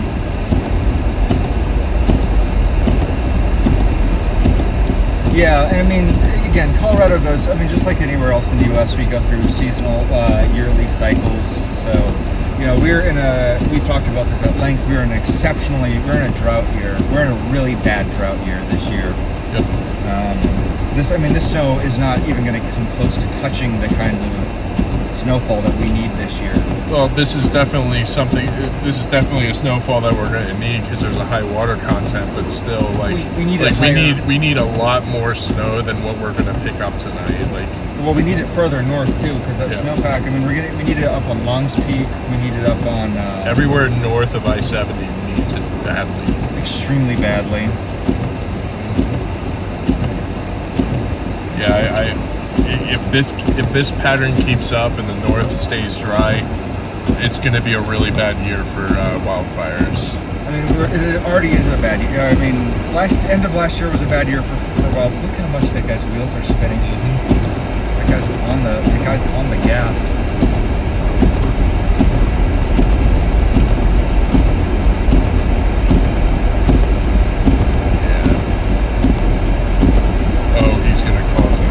That guy's gonna, because he's trying to step on the gas too, and that's what's causing him to slide. Yeah. You notice I'm kind of lagging behind these guys. It's because I'm trying to keep the amount of energy in my engine on pace with the amount of energy in the wheels.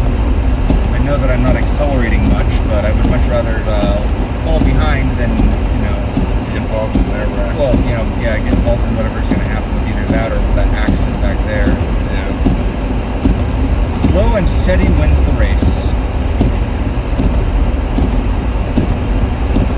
The fact that he's kicking up so much snow as he goes,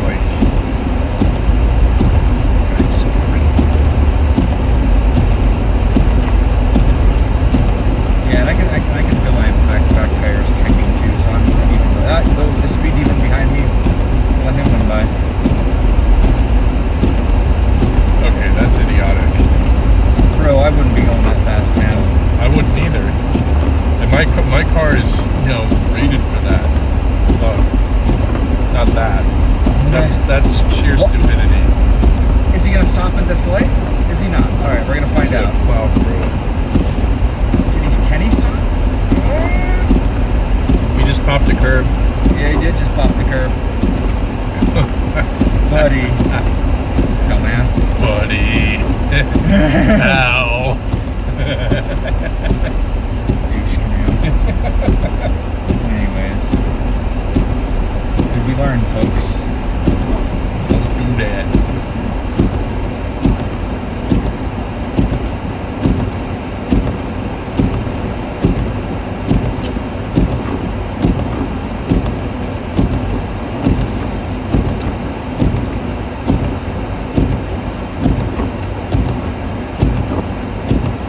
I'm starting to pick up A hook? a storm track. Snownado! Yeah, I was about to say that. We're about to get a snownado. No, we're about to. Whoa! Did you feel that? Yeah, we were driving sideways there for a second. No, we were not driving, we were being driven.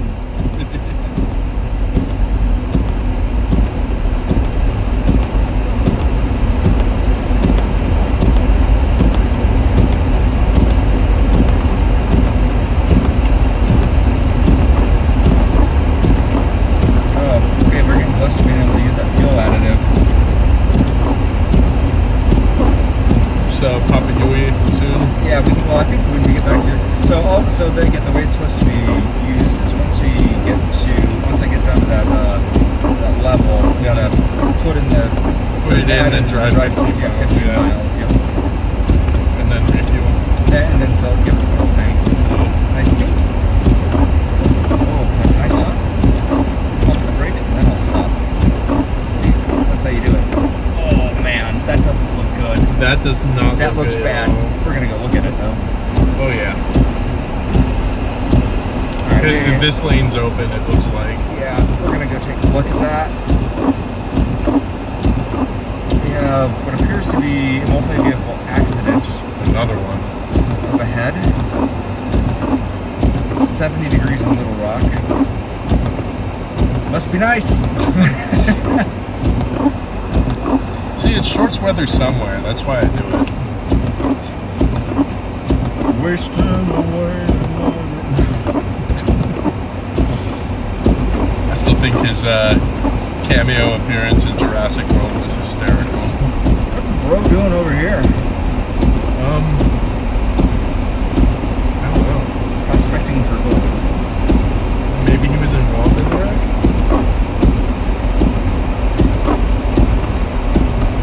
No, maybe he's. Oh, that's a cop. Is that a cop? Oh. It is a cop. Yeah.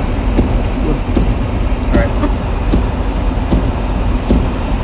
Here, hold on the window and give the audience the view of that. Whoever's seeing it, whatever's going on with the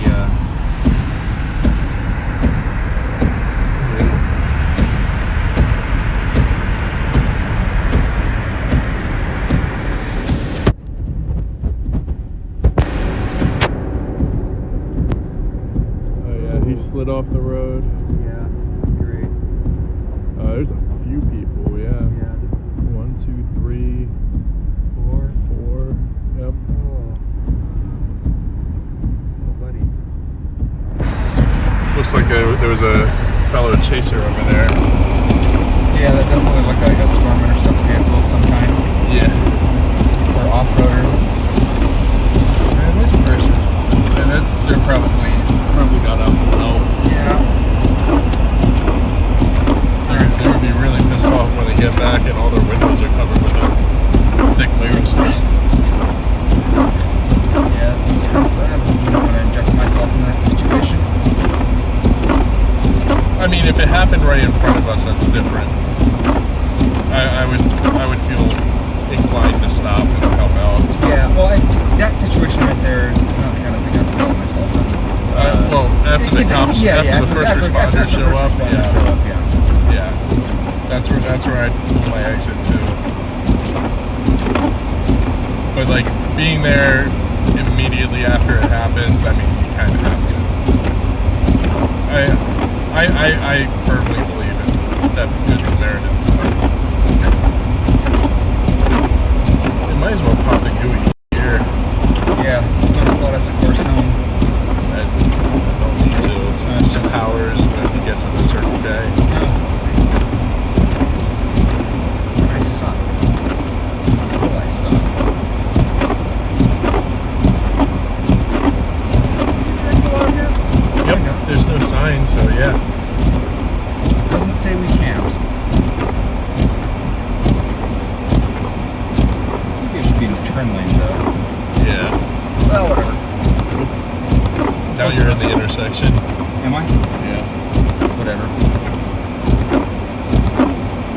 I slid here.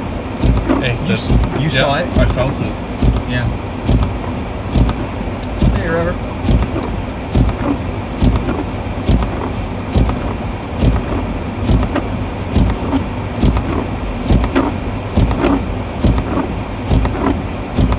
Boy, it is hard to gauge where things are with all the snow. Yeah. Oh, you can't see any of the lines. Yeah.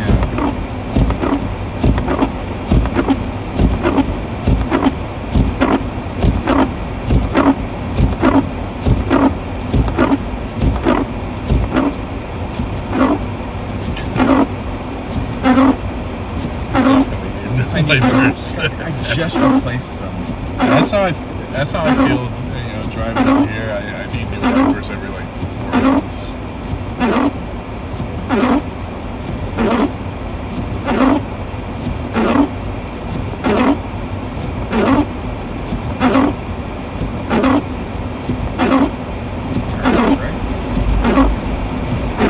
Yep. It changed green anyway. Wow, good save. I didn't do half that turning. It just turned for me.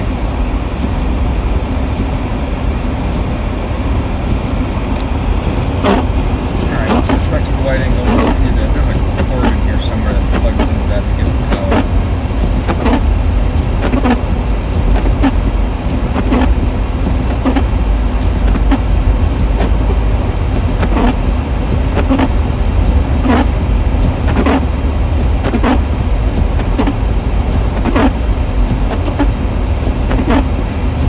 In chat, don't forget to limber up, stretch.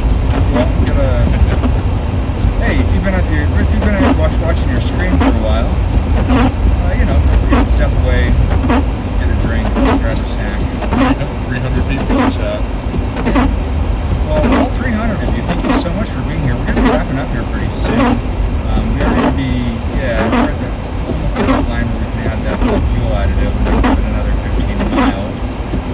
So we're gonna stay on for that, right? Yeah, we'll stay on for that 15-mile run. Yeah. I'm tailgating this guy, and I don't mean to. Get over a lane. I mean, you got like a double wide lane to work with here. Yeah, that's true. I don't understand why people are coming so fast on this line. This is like all downhill from here. I'm going fast, and I don't even mean to. I'm not on the gas right now. It's all downhill, baby. Don't worry about the speed limit because that's 55. You're not going to hit that in this. I'm off the brakes right now. I'm not on anything. Yeah. Well, everybody, thank you so much for being here. So first of all, if you're new on the stream or new to this channel, we don't typically do snowstorm chases. We're actually just trying to punish my car right now. So thanks for being here. We normally chase tornadoes on this channel, so make sure you subscribe to the channel. If you want to support this channel, support what we do here, we definitely appreciate it and almost kind of need it, so please be sure to do that. Channel memberships are available. By becoming a channel member, you get access to the storm photography that I do on my storm chases. You get some cool hand-drawn pixel art emojis that are made by myself, and you just get to say that you're better than everybody else. So consider becoming a channel member. I just thought of a goofy name for your car. So you're just talking about punishing your car. So you're the punisher. Not really. Your car's the punished. It has kind of a BDSM connotation. Oh, like. Damn. I wasn't even thinking of that. Yeah, I don't know. I'll consider it. The punished. I feel like it needs to be more like on brand for my cool crimes bit, you know? The rat. Maybe. No. That's worse. That is worse. Maybe crime net. The crime machine. Crime time. I don't know. Come up with something. Skynet. Maybe. It's got kind of storm chasing vibe to it. It does. Anyways, people in chat, let me know what I should name the car, the new chase vehicle that we're out here punishing tonight. This channel is made possible by a lot of wonderful people who are not in the vehicle with me right now. Although one of the wonderful people who does make this channel possible in the vehicle with me right now is in the vehicle with me right now. That's Storm Chaser Mason Harris. Make sure to subscribe to him. Other people who make this channel possible are Storm Chaser Holly Hale. She's linked in the description. Make sure to follow her. I was out with her chasing that tornado in Decatur, Illinois last week. It's part of the reason the vehicle is kind of beat up right now. I got that tornado through a tree at the car. It was fun. Is that right? $1.93 gas? That's not right. Is it? Well, I did see that the lowest gas price in the state, it was $1.47 a few days ago. That's a Shell station in Denver. But is that going to be like half? Athens. Is that going to be like half alcohol though? This car does not like ethanol. Stormy. Aloha from Hawaii. That's funny. We were just chasing in Hawaii. Yeah, Colorado Springs, Hawaii. Colorado Springs, Hawaii earlier. Anyways, let us know in the chat where you're watching from. We always love to hear from where you're from. Let us know if you have any ideas for the car name. We'd love to hear that. And yeah, we'd love to have you. Make sure to subscribe to the channel if you want to see us get up to more tornado hijinks. You can get with the times and call it the Drizzler. Sounds like a sex crime. Jeez! Get your mind out of the gutter. I'm not talking about that. The Drizzler, like the Rizzler, but no, I know what you're going like for. drizzle. I get it, maybe. But that also just sounds like I'm a guy who just like chases rain. I don't know. I guess it's not. I mean, given my track record, it's not wrong necessarily, but we do catch a lot of drizzle in this vehicle. This guy is swerving. This guy is not doing great with his handling now. He's like in the middle of these two lanes too. To be fair, we're not exactly in the right lane here. They are actually in the right lane. Sorry, I had to. Yeah.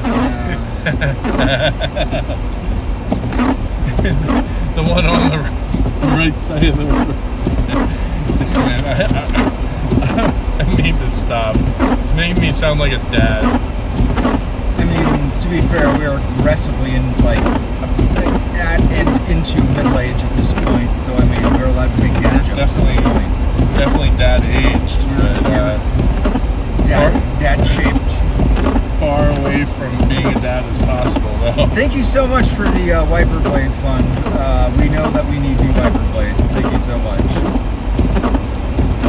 Whiteout. Hey, that's a great name. The Whiteout. Although this is a black car. That would be a great name for it, though. Called the Whiteout, even though it is a charcoal gray car. No, actually, I found out what the. No, there's actually.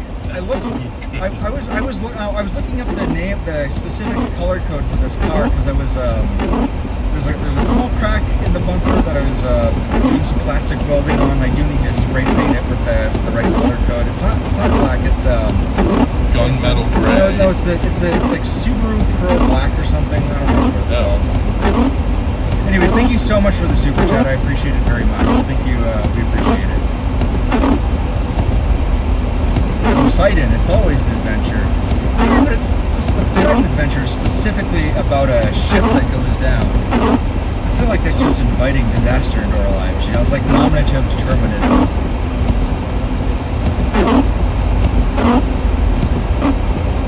Take it under consideration. Anyways, thank you so much for the donation. We appreciate it.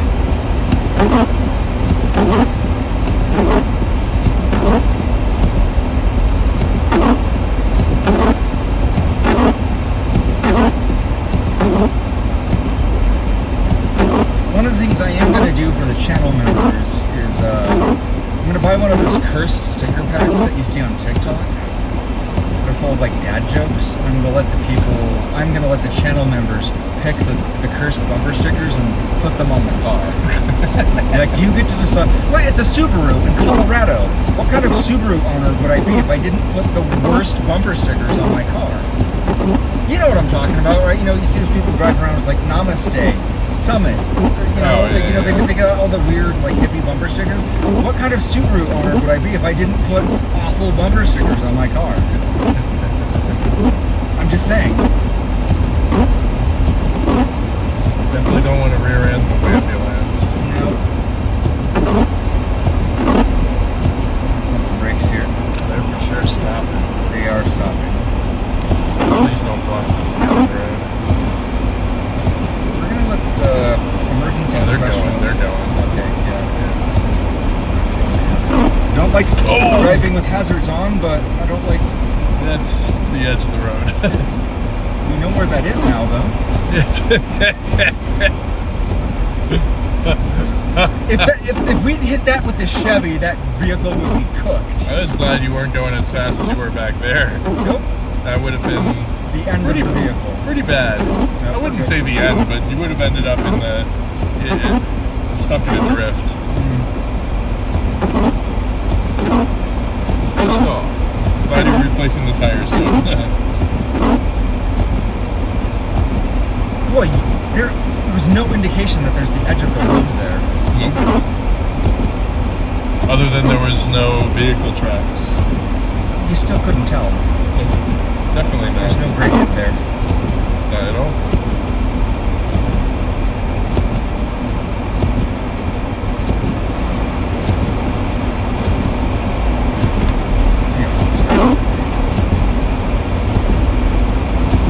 Oh, the suspension's all new. Forgot to mention that. Suspension's in this all new. Did you notice that did not, did you feel the bounce on that? That was actually pretty good. Suspension is in this all new. Yeah, I mean, you didn't swerve or anything crazy like that. We took that with grace. This car is designed. I specifically picked this vehicle because it can handle. People do off-roading in these vehicles. Only thing I felt from that was the gravity of the drop. Yep, that was a pretty far drop.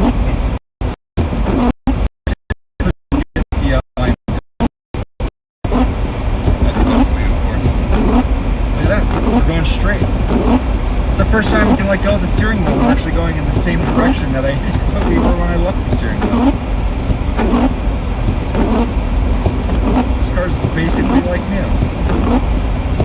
Just making sure that this guy is far enough behind you to where you can actually turn into where that gas station is. So you need me to change lanes? I mean, a mile or so. I'm gonna let him get past us. I sense that this guy wants to be past us. Oh, wow. He's keeping the distance. He's kind of, I don't like how close I'm getting to this guy. But also not drive off the road. Yeah. Let's keep it on the road this time. Anyways, for those of you who have been watching this for a while, thank you so much. Please consider subscribing to the channel. Also, please consider subscribing to Mason's channel. 7 to 13 inches in Colorado Springs. I would say that's... Whoever just posted that, I believe that is an accurate assessment. I think from what we're seeing, I would say... We probably have 7 or 8 inches on the ground I right think we now. have at least... I think we're probably past that threshold. I mean, looking at some of these areas over here, I think it'd be fair to say that we're probably approaching... You gotta remember that some of that has been plowed over. Yeah, sure, but I mean, if you're looking off... I mean, that looks like a solid 8 inches. Yeah. And then this band that's coming in right now is going to dump even heavier snow.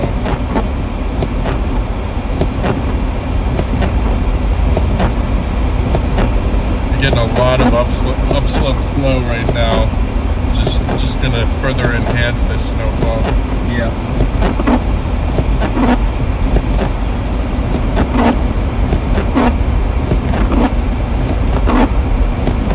Oh my god, I saw a line from Yeah, I this. saw a line.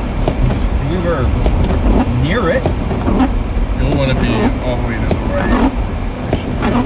That lane? Yeah. Right now? Yeah, I mean, you're not turning here, but it's literally Yeah. the next turn. Sweet. I want to do that. DMV is right over there, right? Oh yeah, sure enough, I just looked over there. The what? Department of Motor Vehicles. Really? I didn't know there was one here. Yeah, I registered this vehicle right over there.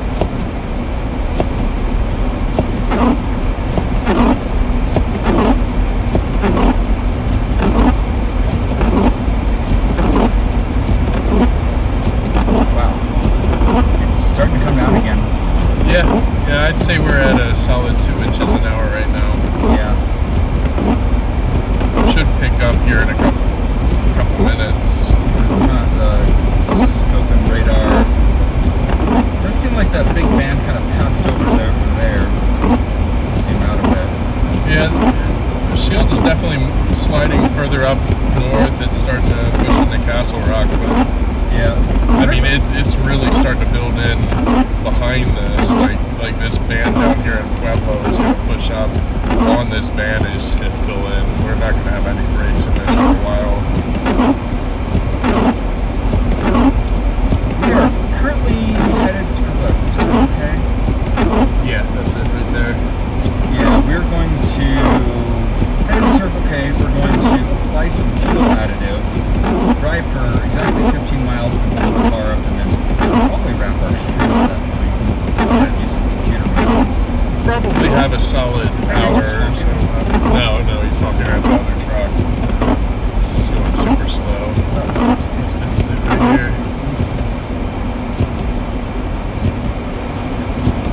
Yeah, and I can already tell based on like the lighting here too that this is less intense than it was earlier.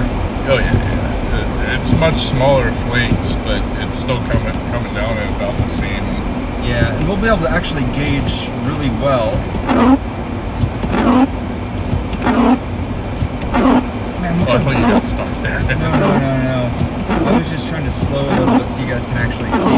So if all this bright white light, if I point the camera at a really dark spot where there's not a lot of lights in the background, you guys will actually be able to see, use the contrast to actually see just how much snow we're getting. It's that field. So if I park like right here, so my camera focus right there, you guys can actually see how much snow we're getting. Still coming down pretty hard. We're looking at a solid, 1.5 to 2 inches an hour right now. Yeah. Fuel additive done. Gonna hang out and chat for a bit.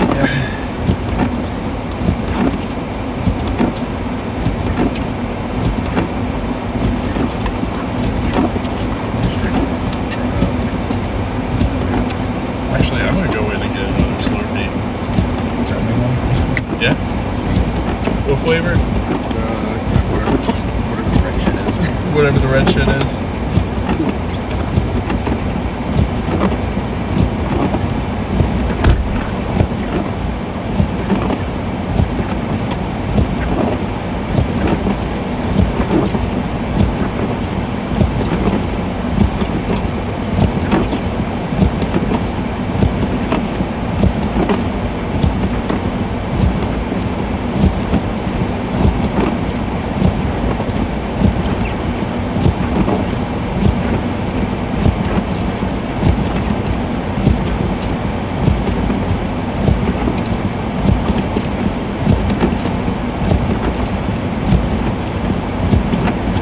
See, this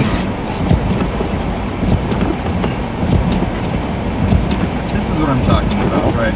This is toxic, right? Not to be drank by humans. So why does it have an FDA safety seal, right?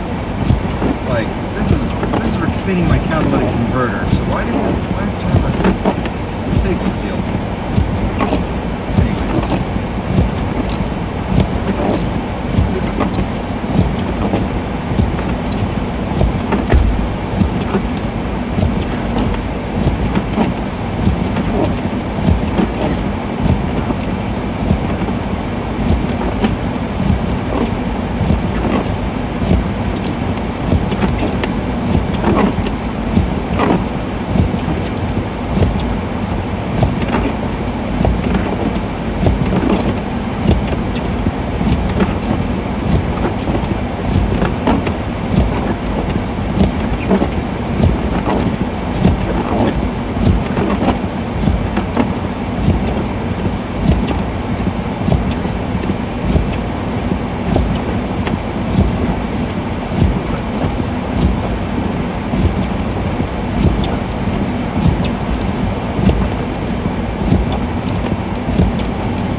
most part, it big flake stopped. Yeah. That was a very intense band we had earlier. Really was. Okay, so we'll put the thing on here. Gotta drive this 15 miles and then put some gas in it. If you guys are joining us now, welcome to the party. My name is Patrick Pineda, I'm the Storm Chaser. I'm joined by my good friend Mason Harris, also a Storm Chaser. We're here in Colorado Springs, Colorado, tracking this winter storm warning that is tracking with this pretty heavy snowfall. Pretty atypical of storms that we get in this area. Kind of abnormal for this area.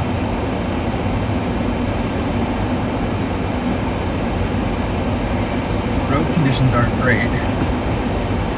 I have to drive exactly 15 miles to clean my cat. It's actually, I think, so it can integrate the fluid with my gas tank or whatever. Alright, yeah, doing that 15 more miles, let me strap on in. Yep. What 15 miles shall I go? I think I'm gonna go that way, get onto, what is it, Jetway, and then whatever that street is on the other side, Jetway. But as you can see, we have quite a bit of... I did clean off my wiper blades a little bit, get the ice off of them, so they shouldn't... They're still gonna be noisy. My wiper blades suck. But Wait, this is more powder. Like, we were getting wet stuff earlier, but this is powder. yeah, this is very powdery. This is more... See, this is kind of more typical of the kind of snow that we get out here. Drying them off actually made them worse. Drying what off? The wiper blades. Oh, I don't think I need to run them as hard though. It's so coming down lighter now. it sounds better now that you dug that out. Yeah. Still, those things were clunking like Dominator 3's windshield wipers. Yeah, I'll put some new wiper blades on it next. Thanks again to, I didn't remember to see who donated. You typically get Rain-X. Cosmic Surf. Yes, I do. So, if you didn't know this, by the way, Rain-X breaks down in temperatures below 32. It comes right off the windshield. So, you can see I don't have any hydrophobic properties on my windshield at all right now. That is indeed due to the fact that Rain-X breaks down. That's Cosmic Surf Pro. Thank you so much again for the $10 donation. I appreciate you. It's scary how deep it is in the middle there. Like, that might actually be solid 10 inches, but again, you're having a lot of the snow from the lanes as people driving on. Maybe a better way to assess is if you're looking at that sidewalk over there. Well, the sidewalk also didn't pick up snow. I'm seeing a line on the sidewalk, so it looks like somebody probably ran a plow or a shovel on the sidewalk too. Check all the weird autistic people who run Coco Ross probably got their snow cages out and know exactly how much snow is out here.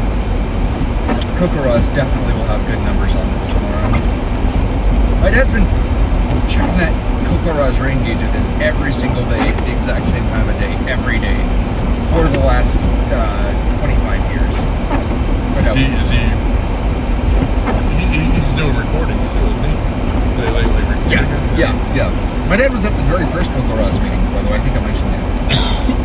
If you don't know the story behind Coco Ross, it was created in response to the 1997 Colorado flood, Fort Collins, Colorado floods. Pretty tragic event, actually. Fort Collins, Colorado got some unseasonably high rainfall that year. I don't know where I'm going. I'm just driving. I don't know what 15 miles is going to be, but there was Fort Collins got a floodplain that's meant to divert like a floodplain. There's a plan up there to prevent, you know, kind of thing from happening. But a single, there was a single like flood outlet, right? There's a, what do you call it? It was like a big, basically a big metal circular pipe that ran underneath the railroad tracks that was supposed to let the water out from beneath it, prevent water from building, or prevent the railroad tracks from creating a dam. And it got plugged up by debris from all the water. And so it created a big reservoir full of water. So when all that water came over all at once, it breached, flooded Spring Creek, killed a lot of people. I know some, personally, I knew like friends, family lost their homes, lost family members in that flood. Yeah, pretty big natural disaster. And you know, along the bike trail of Fort Collins, they actually have markers along the trail that show how high the water level got there. So it's a pretty stark reminder of like, you know, how bad it got. So they were like, hey, maybe we should, you know, so CSU, Colorado State University, Fort Collins, like this new internet thing that exists, we could leverage it to, you know, get a bunch of really punctual people who like, you know, tracking weather to record the rain gauges every morning, and maybe find out, use this as a new data collection method to do this. And so that's how Cocoa Rod started at CSU, started in Fort Collins, and then to Colorado, and it's all over the world now.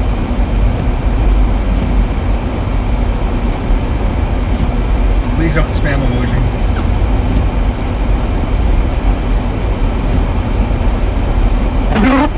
Ooh, this guy's not having a good time. Neither of these guys are having. Oh, we need to report this. This is a. There are not emergency responders on site. You call in. Hey, what? We want to call this in. You got it.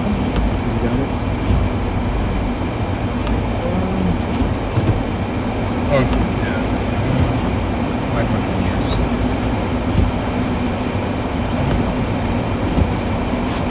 I think they're probably just calling their towing company. Yeah. They're all right because they literally have beds and stuff in there, like people live in there. Yeah.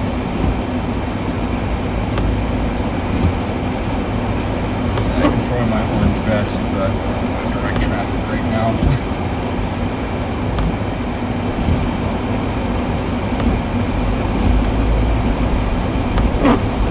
Our home academy.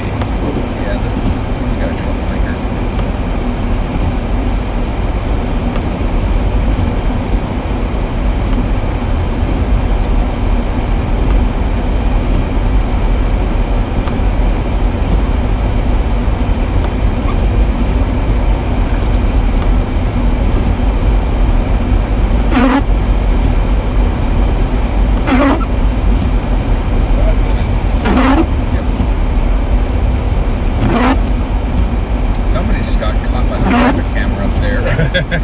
Those things go off all the time in the snow, and a lot of times it's people aren't even going through. I don't trust that. It happened to me. I didn't get a ticket or anything, but yeah, it went off when I was just sitting at the light during the last snowstorm back in November. It's crazy how it's been 2 months since we got another significant snowfall, and this is only the second one of the year. Well, I'm not even trying to be in the lane right now. Okay. We're in the lane now. Alright, we've gone 2 miles.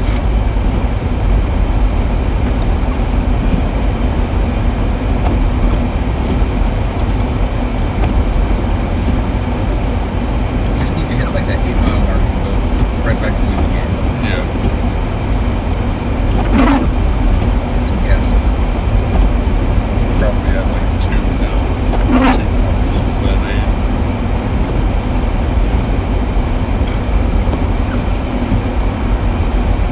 How many people got watching? 244. 244 people watching us drive through Colorado Springs, Colorado.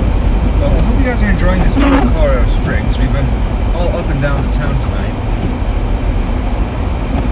We went to Colorado Springs, we went to Manitou Springs, springs around we can go to? Mattress springs? Yeah, not unless you want to go deep into the mountains, and I don't recommend that after this snow. No, let's see. Because if we got this, the mountains to the west of here got worse. Oh, absolutely. A good rule of thumb is just double it. Yep. Give it to the mountains.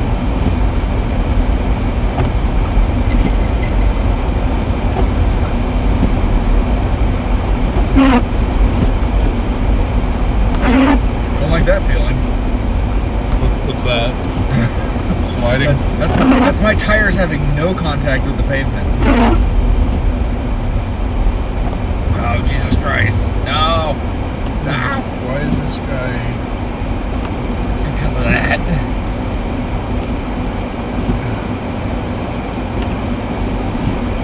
There's an accident up here. Is there? Oh, wait. No, That's another salt truck up there. Look at that guy is spinning his tire. He can't get up the hill. Oh, this guy here?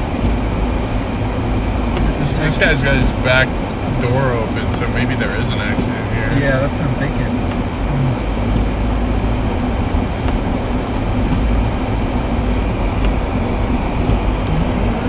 No, because this guy's moving. I have no idea what they're doing. This is a party. Yeah, this is a party going on over here. We're having just a little party right in the middle of the road. It's gotta be this guy that's stuck.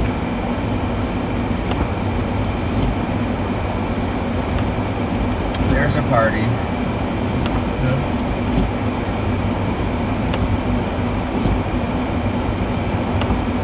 Oh, don't slide backwards.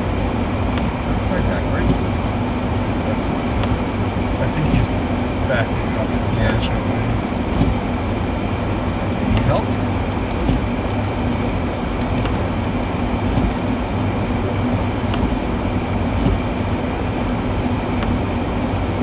We'll have to see if he's gonna help.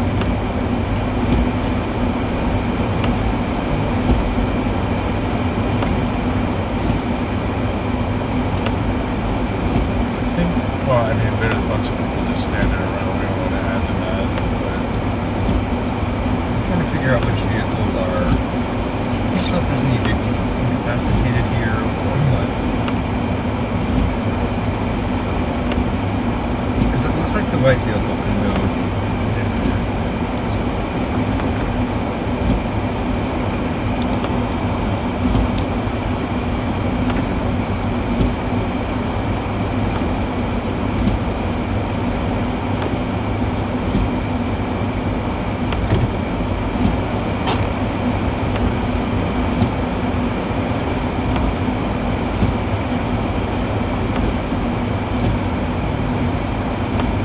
What's going on here?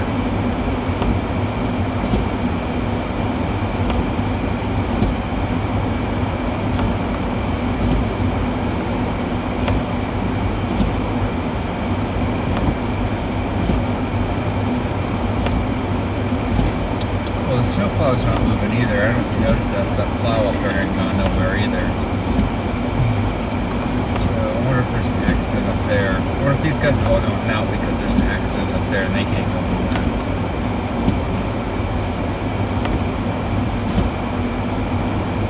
Yeah, they're just chilling because there's nowhere to go. Oh, maybe we can move.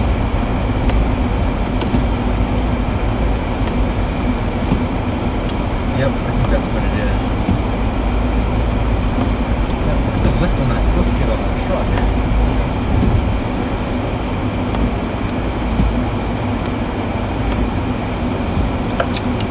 So maybe we pop a UE up here if there really is an accident. I don't know. Well, it's a red light right now, so I don't know if it moved. Let's get one.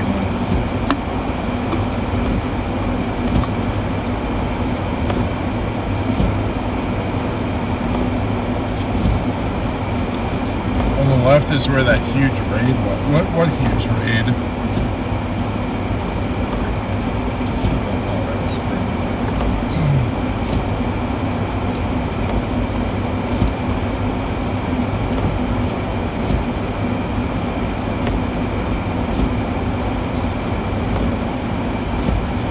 wait. I wonder if he's talking about that ice rate.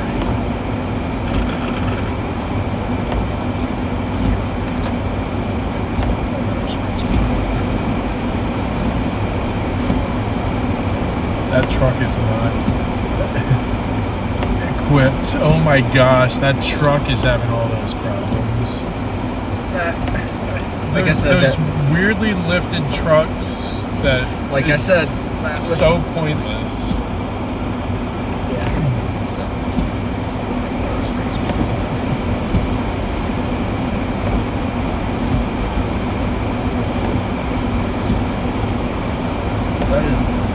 That vehicle's not. Let's talk about wow. lift. What a lift kit! What a lift kit! Oh yeah. What are these people doing? He doesn't have the right tires for that either. Maybe not fully UE. Maybe you can get through. You still got miles to burn. I do. What's he doing? Road raging at each other back there. Are they? They're doing something. What?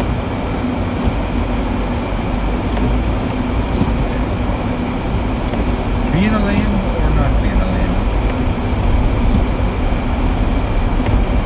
It's okay. He's picking I one. think the biggest FU would be laying on the horn right now. We're not gonna lay on the horn. While he's He's working on issues. He's deciding on a lane. He's getting there. To be fair, it is a confusing choice with where the tire marks are. He's having a time. Do not think that he will be picking a lane anytime soon. To be fair, I'm having a hard time right now too. I'm not exactly sure where the road is. I think you're good. Am I?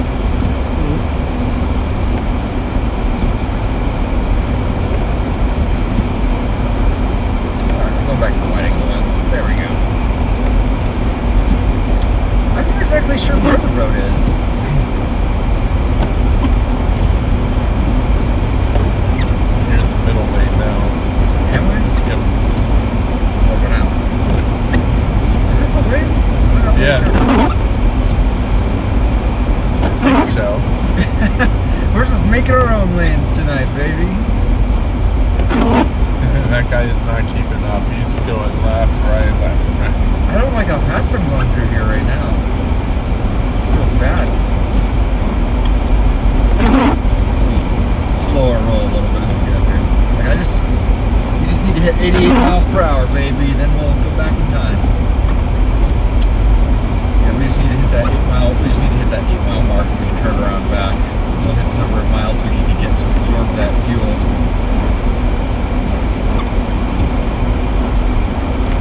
I'm just really hoping that what's actually going on inside my catalytic converter right now is it's just a bunch of carbon buildup, and that it's not just like when I shake my cat converter, it's just the pieces of the catalytic converter aren't going to just come out of it. So as of 23 minutes ago, Colorado Springs Airport with another 3 inches in the past hour, 7 inches in 2 hours, 9 inches of depth.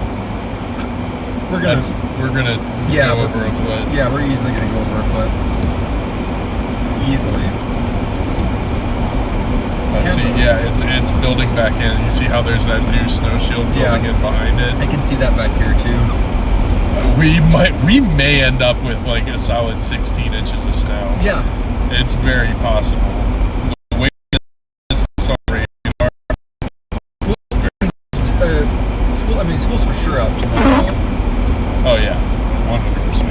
Yeah. Tomorrow it's not even supposed to get above freezing down here, so for sure.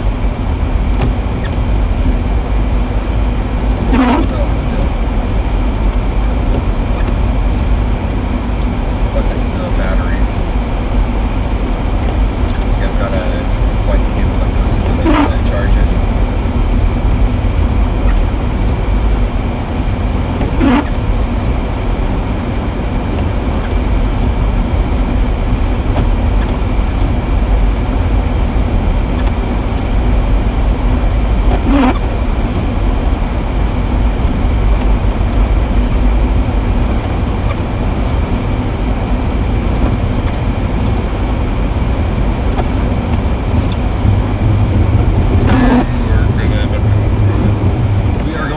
red light, baby. Oh shit. Oh man. That's crazy. What did they think was gonna happen? It's looking like still looks like 2 hours late for most of the schools, but there are a lot of individual school closures, so definitely gonna have to look that up.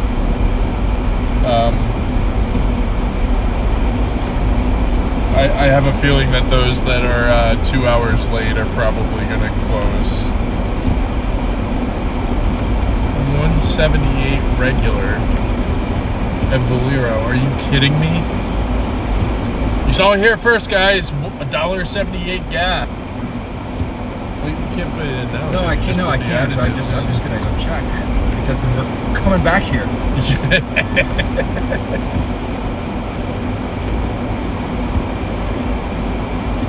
Yep, $1.78 regular. Is there? Yeah, because it's half corn. It's all ethanol, baby. That's regular. That's not your. Yeah, it's ethanol. It's ethanol. It's like E10. No, that's not E10. That's E10. That's normal. That's no, your. no. That's E10. Baby. It's your 87 octane. No, that regular back there. It says 10% ethanol. It's all corn.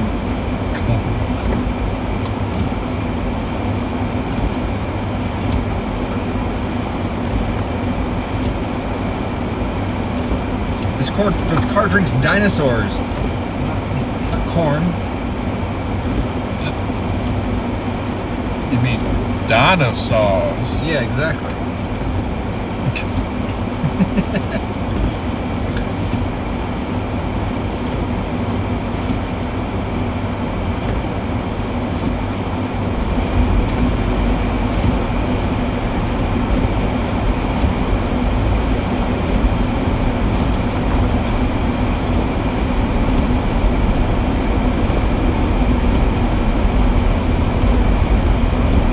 Musashi Japanese restaurant. That looks like my kind of place, like a hibachi place. I don't think I've ever been this far north on this road before. I've been all the way north on this road. Where's it go? Oh wait, Academy? No, never mind. I've been all the way north on Powers, because that goes all the way up to Denver. I don't think that it's officially Powers by that point. But I think it's Highway 30. No, it's not 36. That's to Boulder. Well, hello up in Canada. I'm sure this is nothing to you. Yeah, up in Canada, this is just like a Tuesday. Depends on what part of Canada. Up in Canada, this is like nothing. I mean, if he's in Toronto, this is something. Up in Canada, they look at this. This is like Canada. They get two seasons in Canada. Winter and construction. Like this is a Thursday in Canada. Construction. Like when they talk about winter in Canada. Like I used to live in Minnesota, right? So I knew like a bunch of Canadians up there. You know they get full-blown summers up there, right? They talk about winter. They just get like this like dead-eyed look. They get like 1,000-yard stare and be like, winter. I'll tell you they what. Talk about frostbite. They show me like 4 fingers. I only need 4. I went to Toronto in June and July. Yeah, it gets hot up there. It's super humid, super hot. Like, I know. I live in Minnesota. It's comparable to like states like Georgia, South Carolina during the summer. Oh, I know. I lived in Minnesota. It's the Midwest up there. I mean, it's also very, very humid up there. Up on the Great Lakes. This guy's struggling big time. Yeah. Oh. Minnesota's like dollar store Canada. Oh, buddy. We're gonna watch this guy crash. You might want to put on your hazards. This guy back here has the same idea we did. Like, nope, not our problem. I kind of want to be on this side of him. Because if he swerves, he's going into us. Yep. We're gonna get past him.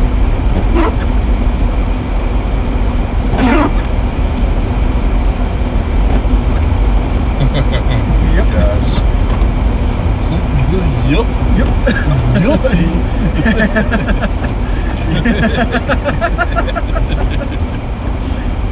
That is not a cool crime. Not a cool crime. Don't drive out here if your vehicles can't handle the snow. Don't be us. You can handle it. You know what you're doing. I do. Just don't get plowed by this guy. Could have worded that differently. You don't know what I'm into. Just don't get plowed by my ex-wife. I don't know what I'm into. You do know that I have an ex-wife, right? I do know. From Canada. From Canada, From yeah. Canada. The second person I dated from Canada, or well, she was the first. She was the OG. Or should I say the OC, the original Canadian. But yeah, there was Leslie, and then I dated Paige. Leslie's super cool though. Like, she might be my ex-wife, but like, she and I will be friends for life.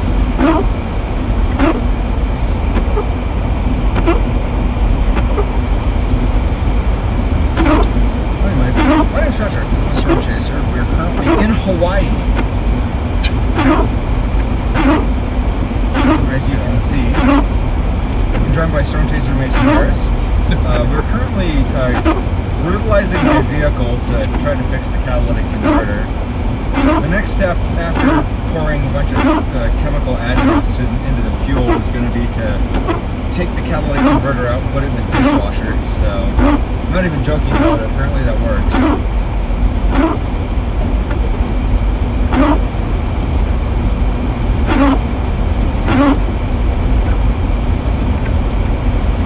I mean, the next step after that is buying a new catalytic converter, or, you know, stealing one.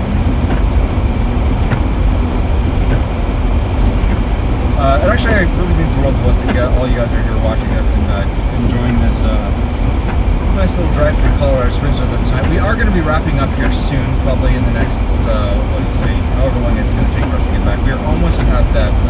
It's about to get really heavy again. Just the way we like it.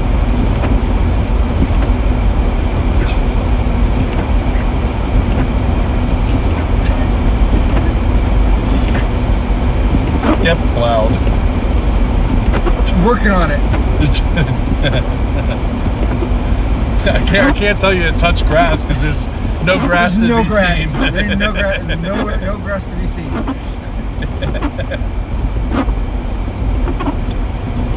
Alright, we're at the 7-mile mark. We just gotta hit, it's close to that. Well, look, we just gotta go half a mile and then we will be able to make it exactly 15 miles. We are in Colorado Springs. We're kind of on the east central side of it, working our way north right now, but we're probably only going to go another 3 or 4 miles, turn back around, and head back the other way towards my house. Drifting a little bit. Okay. Yeah, we are. So Colorado Springs is objectively getting the worst of it right now. We're looking at the wrong radar. It's actually way worse. Oh yeah, those heavier bands are starting to work their way into like Castle Rock and then farther east towards Lyman. Well, actually, it's just south of Lyman and Hugo. Yeah. But yeah, Colorado Springs has been getting the worst of it. There's going to be 16 inches on the ground tomorrow, I think, pretty easily. I think at least 14, but yeah, it's definitely possible. I could see another 5 to 7 inches, especially with the batch that's working its way north from Pueblo. Denver is not going to get hit nearly as hard. You guys may only have like an inch. If that. Yeah. Yeah, we will. I may go, I don't know. We're going to get the leftovers of what remains after this. Sloppy seconds. Yeah. Jesus, these innuendos, dude. Like, come on. Look, I'm not even instigating it. It's all me tonight, man. Listen, man, I've been cooped up. I mean, come on. We're having fun. Yeah, All right. I literally did this on stream earlier this year. I literally called this supercell that wasn't producing yet a grower, not a shower. We're having some road time tonight. It is well deserved, well earned. All right, we can turn around and get back home.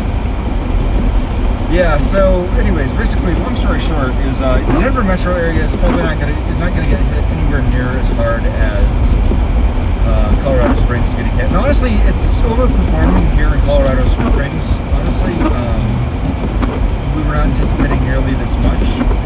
It did seem like we got the worst of it earlier. So it is definitely letting up. I mean, we saw 4 inches an hour rates. Yeah, it was pretty. Well, 4 inches the first hour, 3 inches the second hour, and plus we had 2 inches on the ground prior to that heavy banding. That's insane. 7 inches of snow in 2 hours is absurd. Yeah, that was pretty wild. That's like Great Lakes lake effect type snow. Yeah. Yeah, absolutely. So I don't know. I might so I wouldn't forget. I put that flash drive on my keychain, but it's just a Windows 11 recovery key. You basically just be able to pop it in your computer and just let it run overnight, essentially. I might end up going live on the way home back up to Aurora, so people can see what the road conditions are looking like on the way back up there. Yeah. So I might just stick around at your place for just like 1 minute for me to, grab a glass of water, peace out, and get that started. So that way people on stream can see the road conditions on the way back, because I think that'd be a great way to wrap this up. Plus, I think it seems like I have a pretty decent viewership, so it might as well. Oh yeah. Where is the lane? Is it here? It's over this way. Is it this way? Yeah, it's this. This is the lane. This is the left lane right here. The left lane that goes straight. Yeah, I left. When did I leave? When did I leave? However long I've been streaming since. How long since I've been streaming?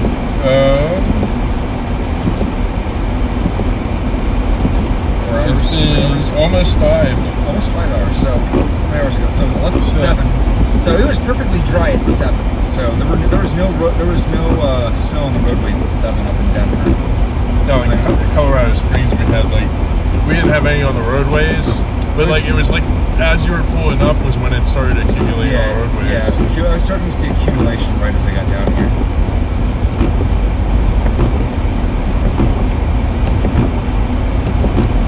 Right now we're maxing out at 30 miles per hour. I'm not taking any risks. I think the fastest I was going earlier was 30, and I didn't have enough time to stop at 30 and ran a red light. That's how slippery it is out right now. I had to run a red light at 30. That's how icy it is right now.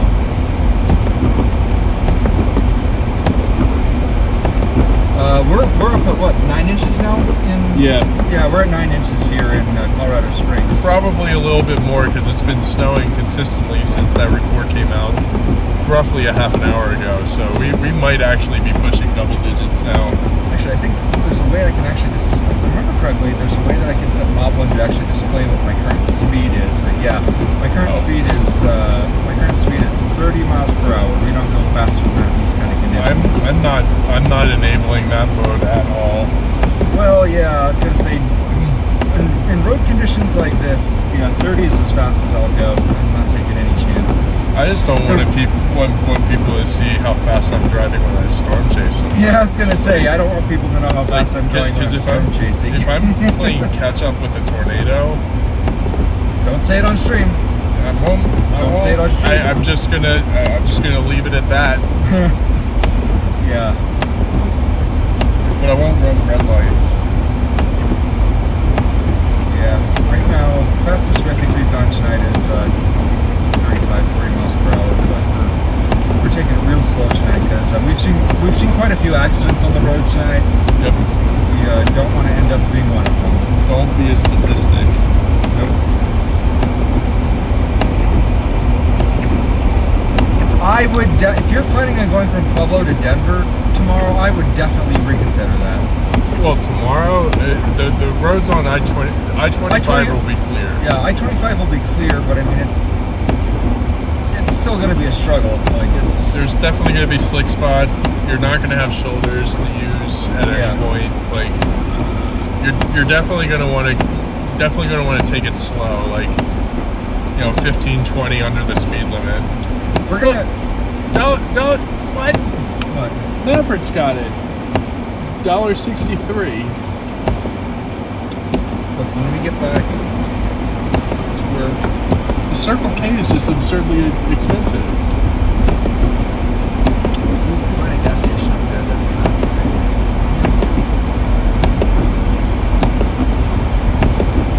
I would definitely plan on being late tomorrow. Like, I-25 will be clear, but like, don't plan on being there on time. That's for sure. Leave early. Leave early. Leave early, drive slow, be safe. Yeah. This thing smacks like the Dominator's windshield wipers. Wait, see how it's got that bubble at the end? Yeah.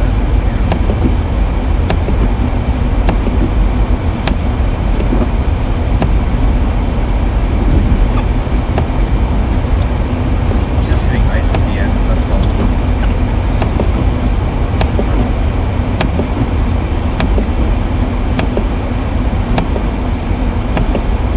Sinclair, they just dropped yours for $1.99. Did you see that just right now? What the heck? Why is gas getting so cheap? Because we seized, 60 million barrels of crude oil from Venezuela, and we actually just seized another tanker today, or yesterday.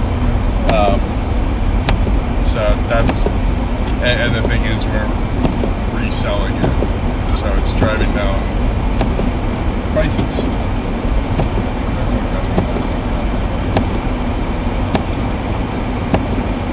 $1.73, $1.78.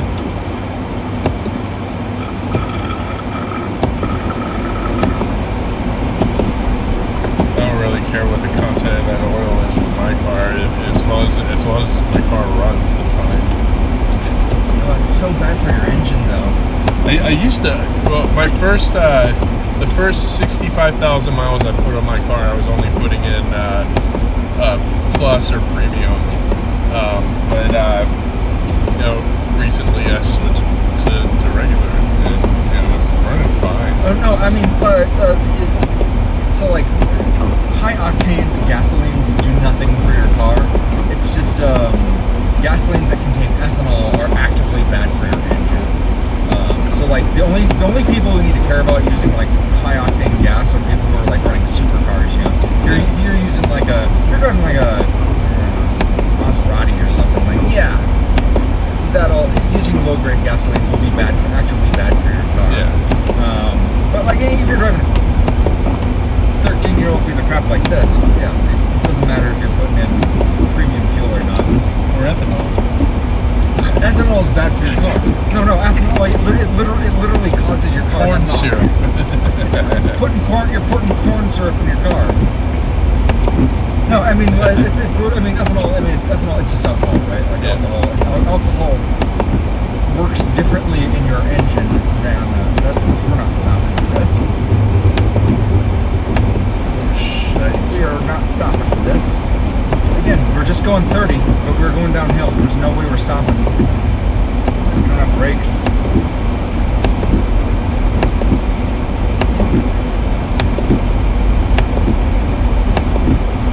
This is bad timing.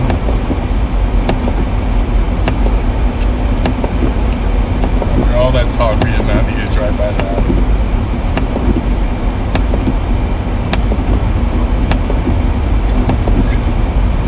I didn't know we had a Barnes & Noble here. I had to check that out. That was the same light that we drove through last time. Jeez. Yes, it was. It was exactly the same. I don't feel that bad about it. No, if you noticed, I checked both ways on that one. I had to make the decision right then and there. Are we going to slide halfway through this one, or are we going to just go right through it? We're going to go through it. Yeah, road was not clear there. This one we can stop.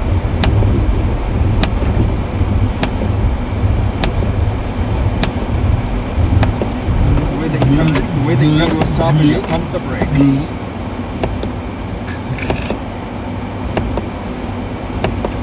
getting whiplash from that. Yep. Yeah, so as you guys can tell, it's really icy out here right now. Yeah, if you don't need to be on the road, don't be on the road. Yeah, don't be dumb like us. That last one was at the bottom of a big hill. I just could not stop the vehicle in time. It's lucky that there wasn't any through traffic. Yes, and I did check both ways on that one. Fortunately, there's not a lot of people out here right now. Don't be like us. That was a very stupid move I had to make back there. And to be clear, I was only going 35 at that intersection too. What is this? What is the speed limit through here? We checked the. Here it's probably 55. It's 40. Yeah. So we were going below. Yeah, we were going. Yeah, we were. Oh, we're on Academy. That's right. Yeah, we're on Academy. We were going 5 miles below the speed limit, and we still couldn't stop in time to stop at that light. So I'm gonna play it safe up here. Start stopping early. Yeah. No. What I'm gonna do is I'm actually gonna drop us down to 30 for this, because. So right now I'm fully on the brakes. I'm pumping them as I'm going down this hill. I want you guys to actually see. Right now I don't have time to actually stop at this light. That's how icy it is right now. That's crazy. We're on Academy Boulevard right now.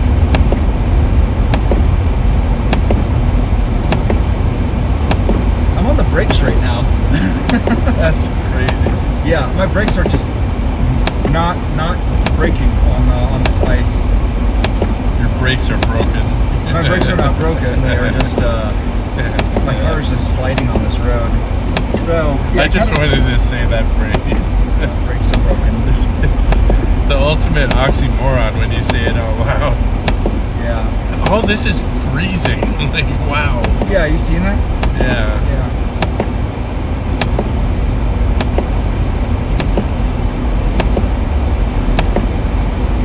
Outside temperature is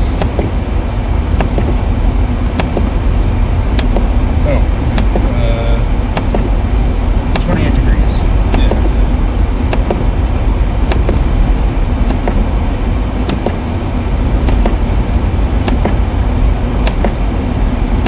There's a really strong possibility that this snow is going to carry on for the entire night. It almost certainly will. Gosh, we're getting ready to drive into some really heavy stuff. Probably big flakes again. Those flakes were freaking huge earlier. Let's see if we can find a gas station that's going to give me that cheap gas that's not mostly corn. Because we're at that 15-mile mark. That's enough. Now we're back over $2 a gallon up here. So unless you want to pop a Yui and go to that Maverick. What was that? Was that too far back? A couple, 2 miles. That's not bad. I'm at 13. That'd be perfect.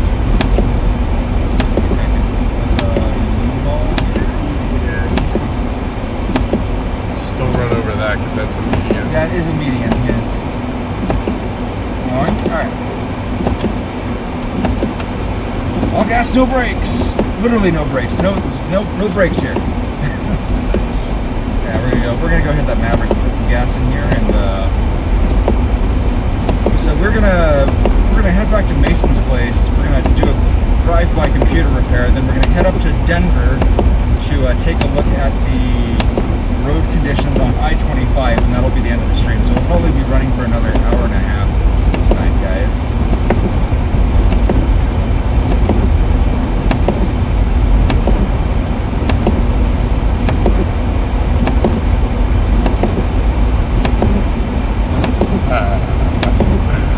Oh my god, occasionally I'll get the funniest thoughts cross my mind. Like, I was thinking about, like, burying myself in the snow, like just kind of sitting there. Well, it's bigger than 6 inches, or it's deeper than 6 inches, guys.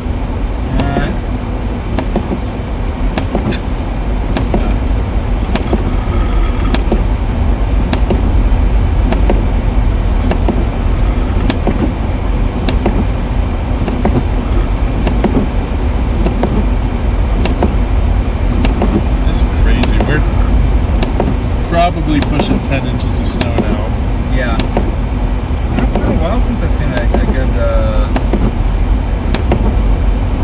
what do you even call this? I feel like there's a term for this.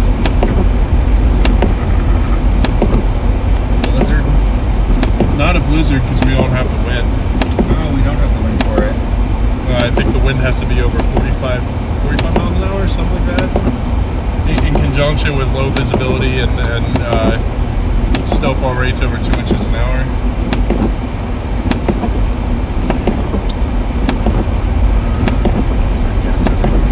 No, we're gonna have to go over the bridge. It's on the other side of the bridge where the gas is cheaper. Which means you're gonna have to go run that red light again. We'll see if we can avoid running that red light again. Oh, he's running a red light. Look. That's fine. Who are we to judge? We can judge because nobody saw you run those other two. Oh, so. people definitely saw us. Well, I'd say other two, but it was the same light twice. Just going both directions. Yeah. Oh, this is where I got my Falcon Wildcat tires. How much you pay for them? Well, I still had tread on my other 3 tires because the 4th one shredded, but so they gave me a pretty steep discount. But it was like the set was $1,200, but after the discount, it was like $720. That's not bad at all. And 50 of that was also to replace one of my tire pressure sensors. All right, we're gonna try not to run the red light this time. Well, it's not this one or the next one; it's the one after that. Yep. See, the issue is you get all this momentum to get up over the hill. You gotta slow it down coming over.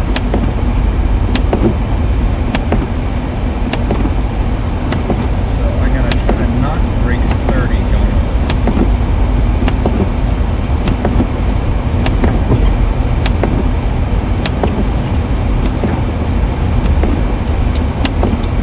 See, that's the problem. We're already going way too fast right now.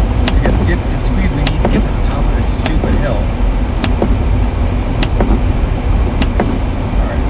Dropped it down. We're at 20 miles per hour. See, look at this. This hill, this light's literally at the bottom of this hill. You try stopping. You try stopping and getting at the bottom of this hill. Well, this wasn't the one that you ran. It was the next one up because it was at the bottom of that hill going up. Yeah.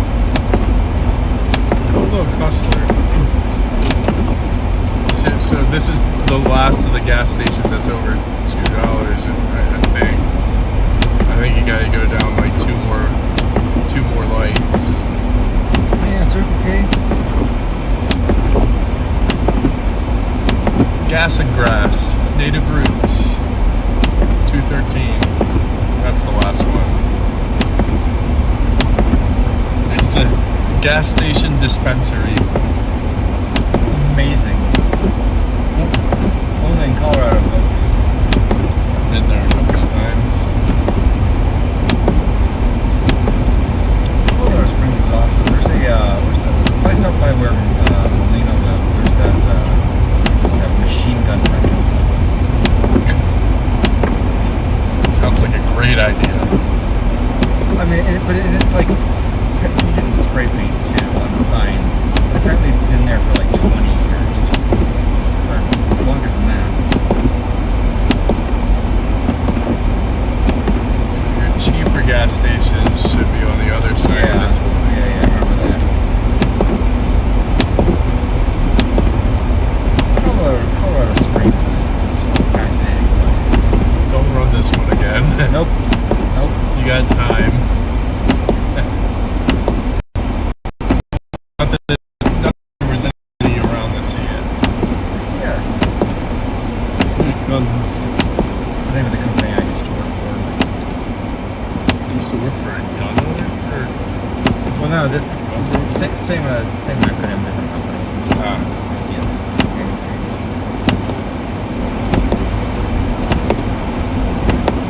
Oh, there we go. There's the gas station. Yep. It's a QT. Quick trip. Hey, maybe I actually get the hot chocolate in there.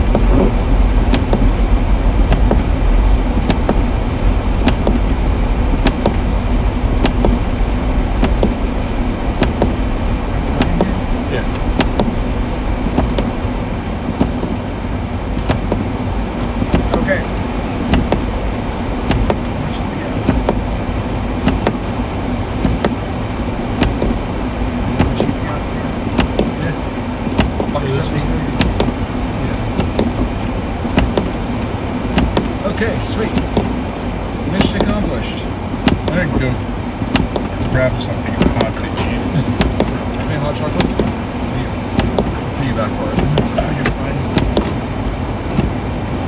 All right, we're gonna fuel up, and then we're gonna I'm gonna drop Mason off at his place when we get back there, and then we're gonna head up to Denver and cover the roadways on the way back to Denver. Thanks everybody so much who's been tuning in so far. We've been covering, again, as you can see, it's not coming down nearly as hard as it was earlier. It does look like it's letting up quite a bit, so thanks for sticking with us so far. Put some gas in here.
All right, well,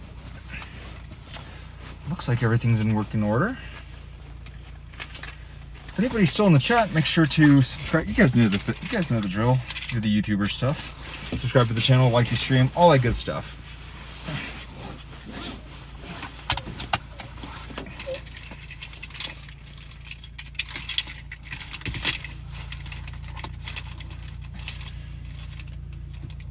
And as always, thank you so much for tuning in, guys. Really appreciate it. I'm going to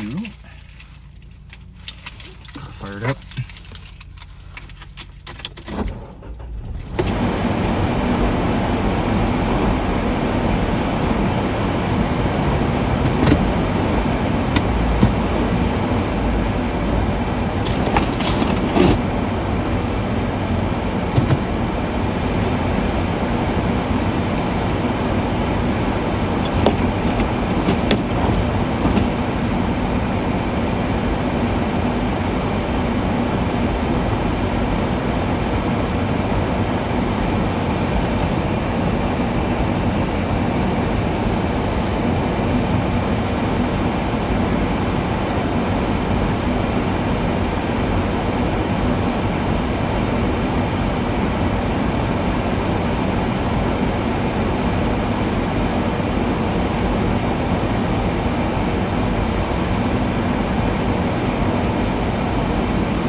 Oh, I didn't mean to.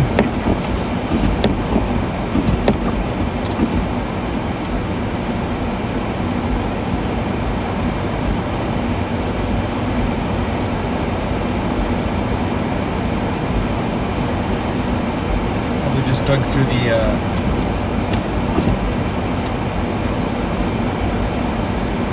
just went under the hood and checked the oil. Been getting in the habit of checking that. With an old car like this, old Subarus like to burn oil, so you just get in the habit of checking it. I'm kind of surprised, honestly. Hey, Christopher, nice to see you. Well, we're out here just keeping an eye on things. Mason will be joining me. I'm going to go surprise him.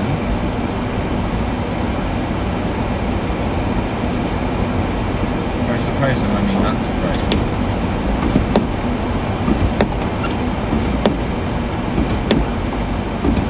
Didn't think this through.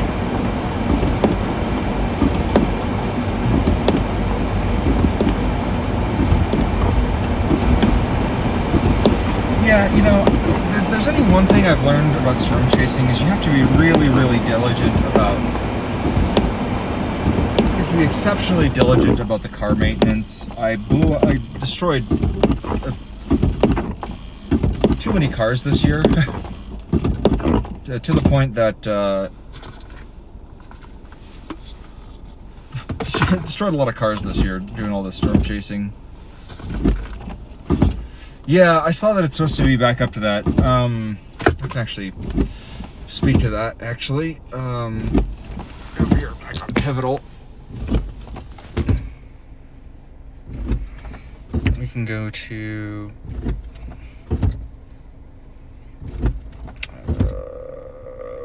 go to Pivotal.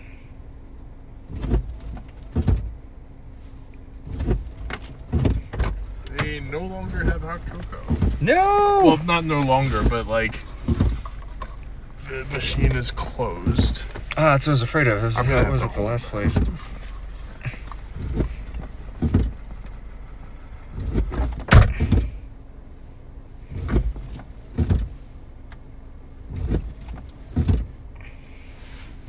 Here, let me just see.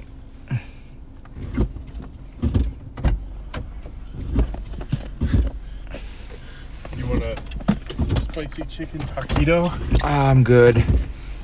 I'm gonna talk about the current CPC outlooks for the area, and things are not looking great. As you guys can see, things are hot. Things are not supposed to be like this.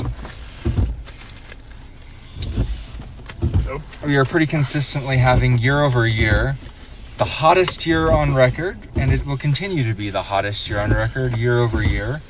This is our 7 to 10 day, temperature probability outlook. Things are hotter than usual, and the news only continues to get worse. We'll look at the precipitation outlook.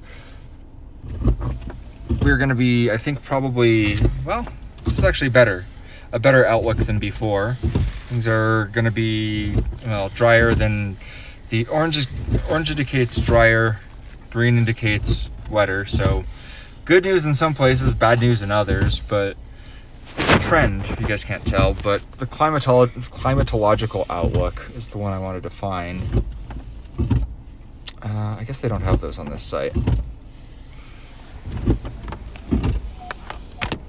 But the 3-month outlook basically says we're going to continue to see this pattern of spring-like weather continuing this year. Big flakes now. Yeah. It is a trend that looks like it were... Oh, here, hang on to this. Oh, yeah. Yeah, this is a trend that we're going to just continue to see this year, which is more spring-like weather.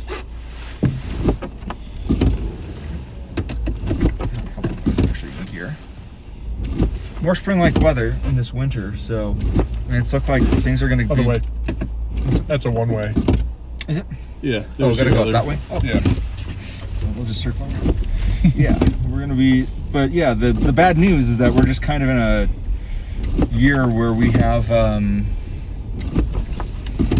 just a really mild winter. That's just how things are this year. This snowstorm is essentially an anomaly. Yeah. And I mean, it's not great. It's really not great. It helps, but it's not helping enough. We got a long way to go to make up for our precipitation deficit. Yeah, we're in a pretty serious drought right now.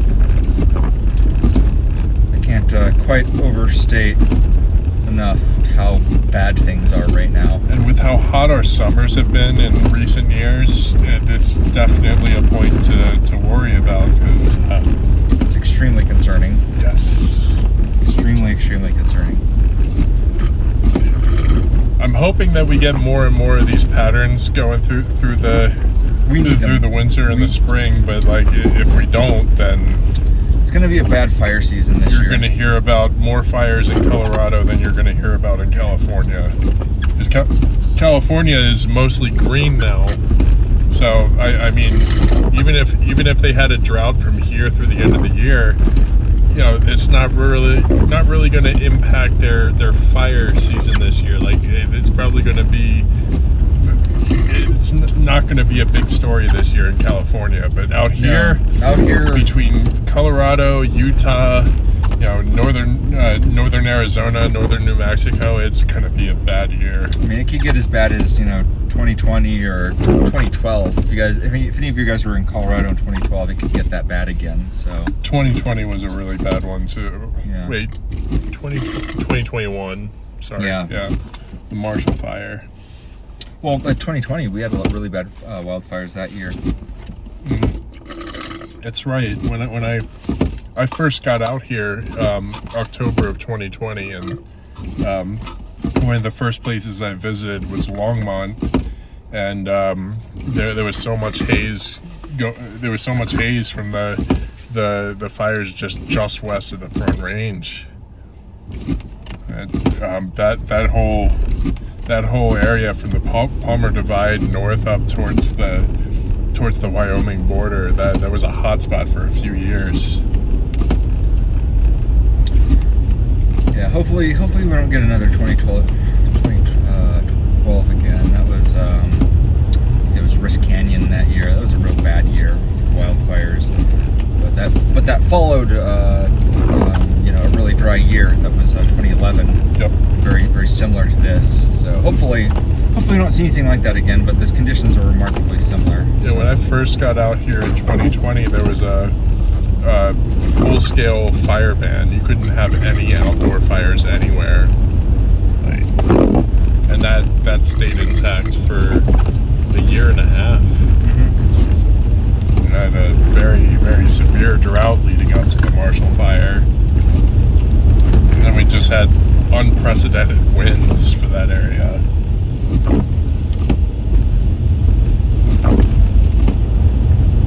Anyways, not to be all doom and gloom about all of this, but there's a very, very real possibility that we'll be looking at a bad fire season this year if we don't see. Boy, that's a weird look. Just look at all the repetition of all those trucks with all that snow on it. Boy, that's weird, very weird. Anyways.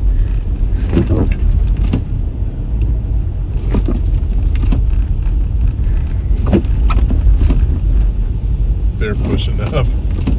That's what was happening before. That's why we sat there for so long. We just couldn't figure out which car was stuck. Who to help? I can't stop at this light. You won't need to. Alright. Glad I didn't have to, because I wasn't going to be able to. It wasn't going to happen. Anyways, not to be all doom and gloom, but yeah, we're in a historically bad drought in a years-long historically bad drought, and this year particularly, this drought is especially bad.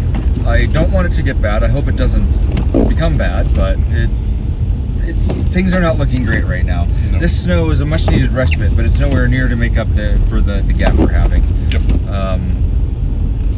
This snowpack is not going to last long. Yeah, because it's going to get warm in a couple of days. It's all going to melt. We're used to having a pretty consistent snowpack between late December and early March, and that's just not the case this season.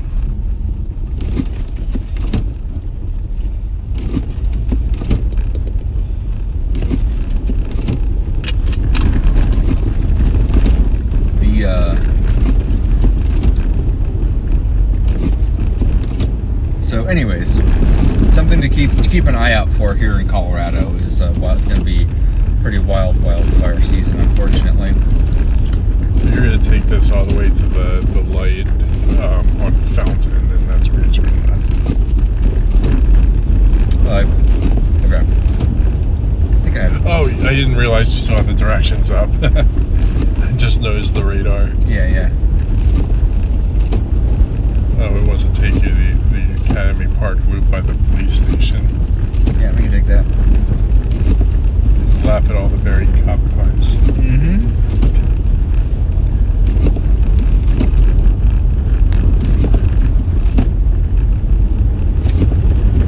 Well, I think what I'm most worried about this year is going to be the beetle kill, because those of you who live in Colorado know that we have the pine beetle out here. And the pine beetle thrives at higher elevations now because of the warmer climate. Yeah, I don't know if the turn's going to happen. Yeah, you don't have to turn here. You can turn on the. Oh, I got it. We got it. Slow down. But yeah, we have the pine beetle out here. Kills large swaths of the forests up in the mountains, and we get all these patches of dead, dry, brown trees that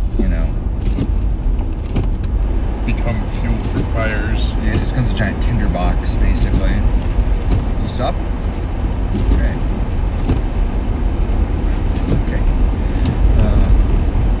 And basically all that fuel for fires. As the warmer the years get, the higher elevations the pine beetle can survive, and the more fuel we create for wildfires. And this year, being as warm and dry as it's been, that pine beetle can get to even higher elevations than it's ever been able to get to before. No, sorry. Point and laugh. No, I don't hate cops by any means. It is still funny. It is still funny, yeah.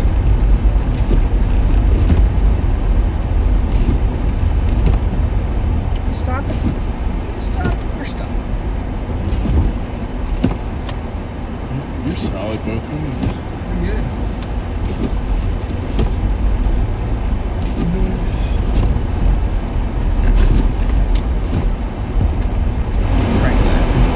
Crank that soldier boy. This is why we need to keep it hot like the sun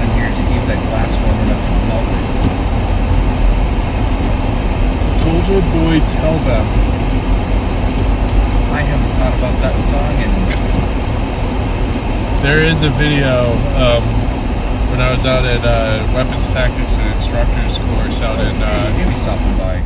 out in All right, Amy. I out haven't in seen Amy in a while. Yuma, Arizona, back in 2011 when I was enlisted. There's a video of me showing off, or actually I was zoned out, not even noticing that somebody was recording, and I was full on doing the soldier play. It was pretty bad.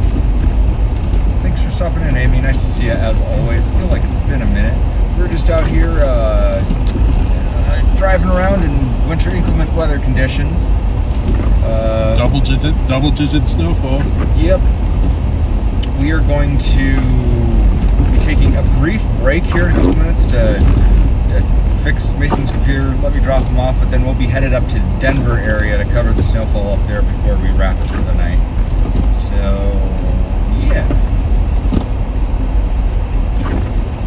So, yeah, we're going to be taking like a 15-minute break here very shortly. So if you got questions, ask them now. Otherwise, we'll be breaking very briefly. Is this guy gonna turn? Yeah, he's turning. Oh, drifting. I bet we can drift more than that. Oh gosh. Drift. Woo! That was fun. Kids, don't try this at home. Or do. No, don't actually try that at home. It's very stupid. Do it in a parking lot where you're not going to hurt anybody else.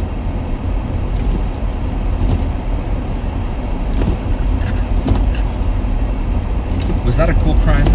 That was a cool crime, yeah, Okay, for sure. that was definitely a cool crime we just did there.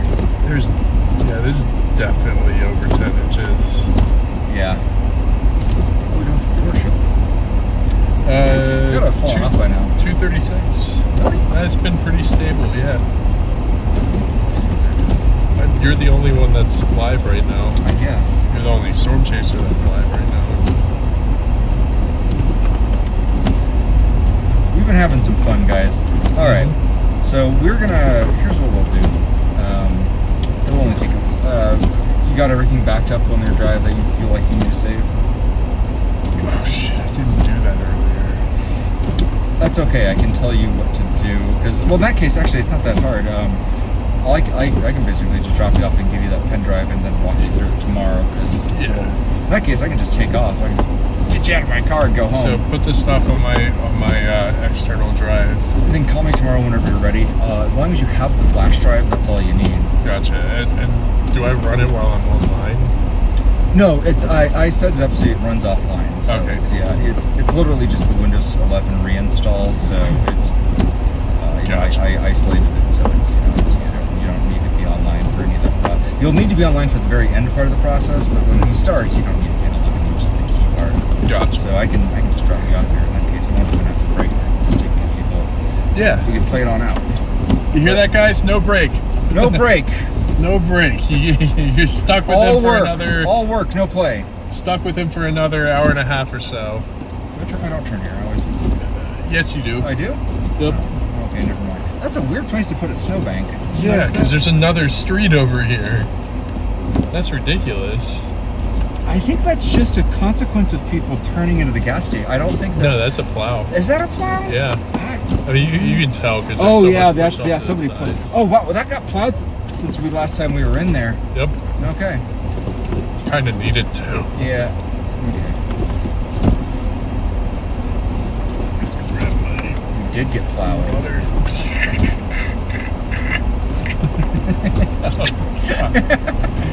I can't take you anywhere. Actually, you took me everywhere. So. You know.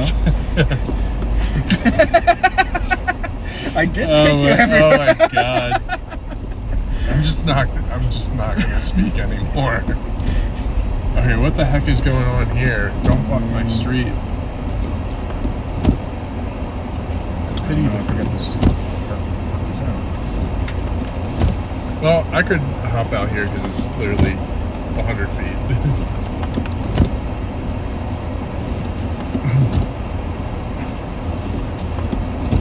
Are you stuck?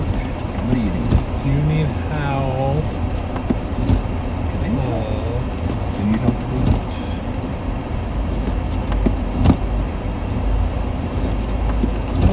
clear. Kind of a weird I mean- place to stop. Oh man, your street has not been plowed. It At doesn't- all. It doesn't get plowed though, does it? I've seen, well, it got plowed once during the last storm, but the rest had to melt. And that tree is coming down over my porch. I've accidentally touched you. Oh, you did it earlier too when you No. pulled up. No, I didn't. I turned the camera backwards so people didn't see it. Don't worry about it. I have not doxed Mason. I literally have 2 months left here and then I'm going. So Okay, well, I'm not worried about it. I'm gonna kick you out. Right on? I'll give you the flash drive. Yeah. Okay, cool. Everybody, the incredible, edible Mason Harris, thank you so much for joining us tonight. Stopped at 3 gas stations for food and drinks. So Thank you so much for joining us on our snow chase tonight. Dude, thank you so much for having me. It was honestly great to be on stream with you. And, No worries. great to see everybody again. Always glad to have you. We're gonna be tonight. We're gonna be closing out our stream by doing coverage up from Colorado Springs and Denver and Aurora, so you guys can see what that's like. Then we'll be wrapping it up. It's for the night. going to be a massive transition from deep snow to no snow. Yeah, so you guys It's will be gonna able be to see fun. what your commute tomorrow looks like. So stay tuned for that. Right on. Well, all right, Mason. drive always good- safe. Yeah, and call me tomorrow. I'll show you how that pen drive works, and that'll get your system restored Definitely for will. you. All right, take it easy. Appreciate you, man. Yeah, no worries. I got you. Take care, guys. Yep. It's shin deep. Holy cow, It's shin deep. that's easily 9 inches. That's easily 12. Yeah, that's a foot. Yeah. We got a foot of snow here. All right, man. Take care. Peace out, man. All right. Ah! This porch light just nuked me.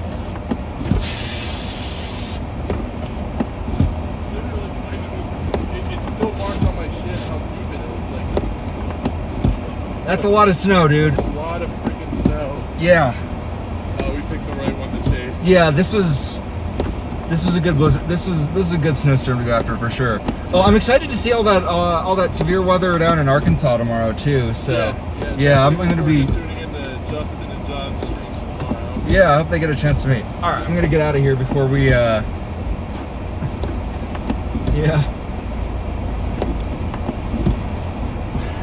Thank you, Amy. I think Young is being charitable, but.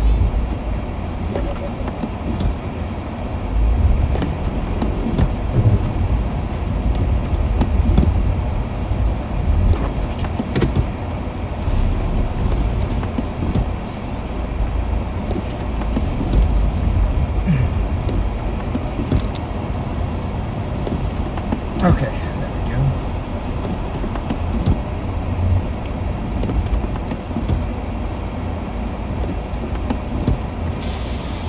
What's going on here?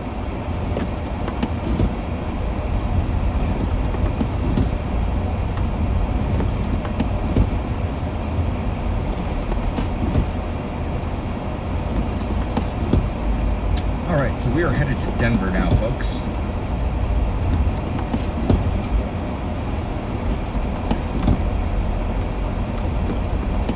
We're going to be providing some coverage of the winter weather between here, Colorado Springs, and Denver.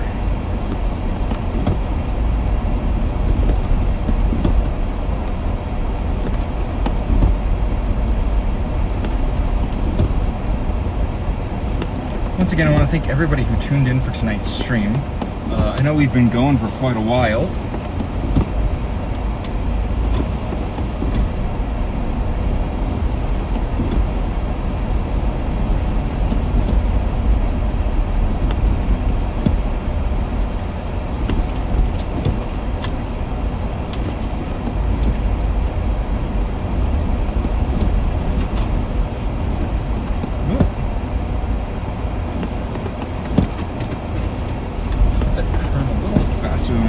To. Yeah, as you guys can see, extremely icy out right now. Hit that turn just a little bit too fast and I drifted pretty hard. That's all it takes to slide out of control out here. So we're going to be taking it nice and slow all the way back up to Denver.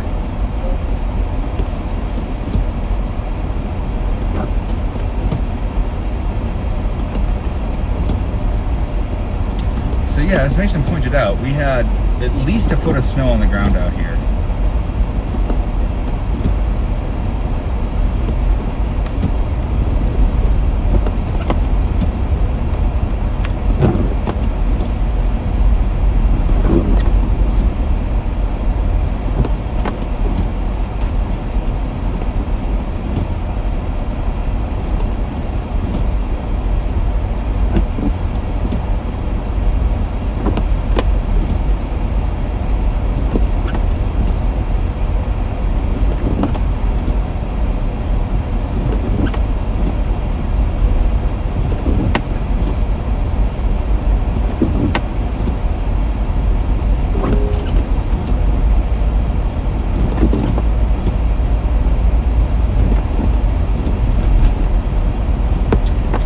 but it's not coming down now nearly as hard as it was earlier, which is of course a good thing.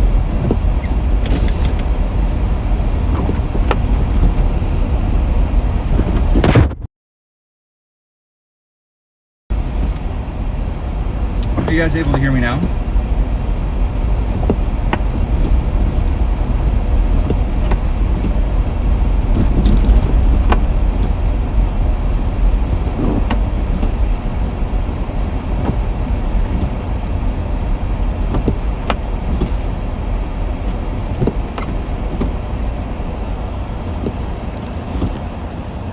I think you're just trolling me. I think it's working fine.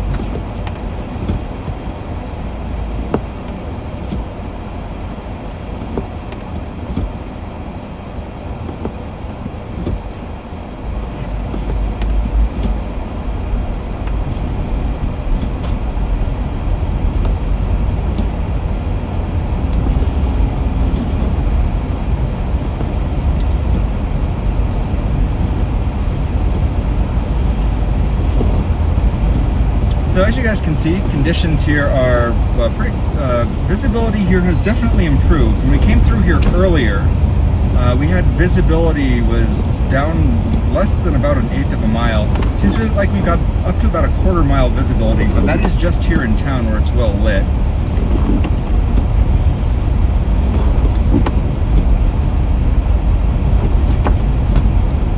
I'm gonna run this light because my brakes are not gonna work in this intersection. Yep. Does look like a plow has been through here though since the last time I came through, so that is definitely an improvement.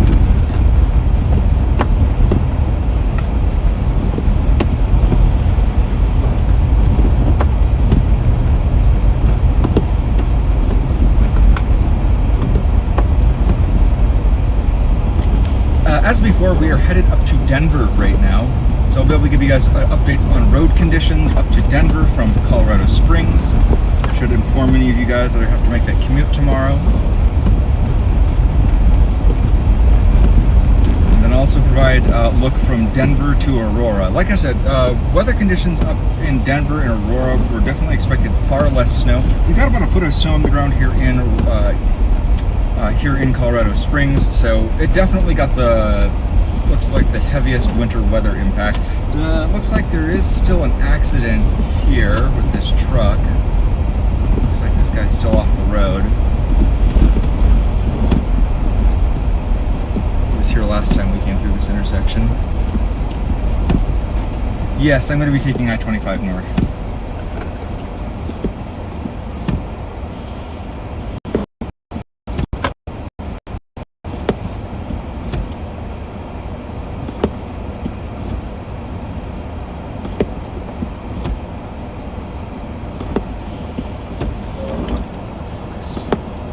Focus.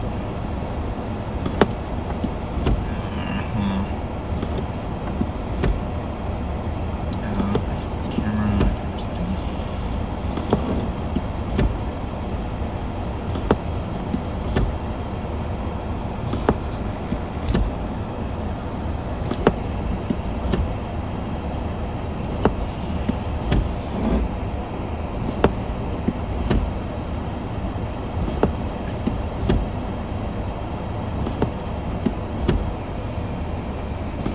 It actually looks as though we have freezing rain now.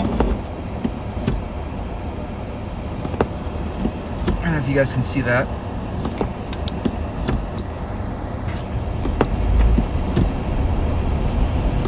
That was an incredibly short light.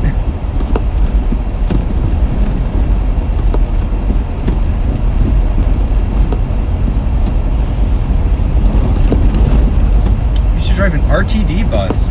Man, I got mad respect for you RTD guys. I used to ride RTD all the way from, I don't know if it was RTD. It was a regional bus. I used to take from, where was I? I used to go from Longmont to Denver, and then I'd take RTD from basically like the Union Square down to campus down at Bavaria.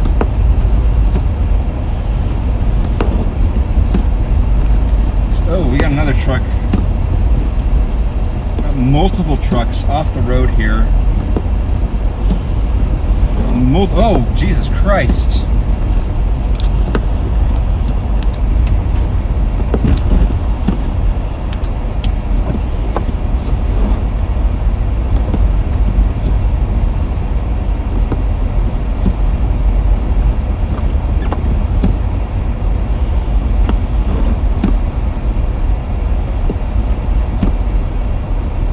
What road are we on right now? Are we on Academy Boulevard? Where are we? Yeah, we got cops blocking this whole road off right now. We are on Fountain. Yeah, we're on Fountain right now. So we got multiple semis off the road right now on Fountain. Fountain's been blocked off by police out here. You might want to avoid Fountain if you're coming through here tomorrow. Yes, I'm fully aware. It's not my first rodeo.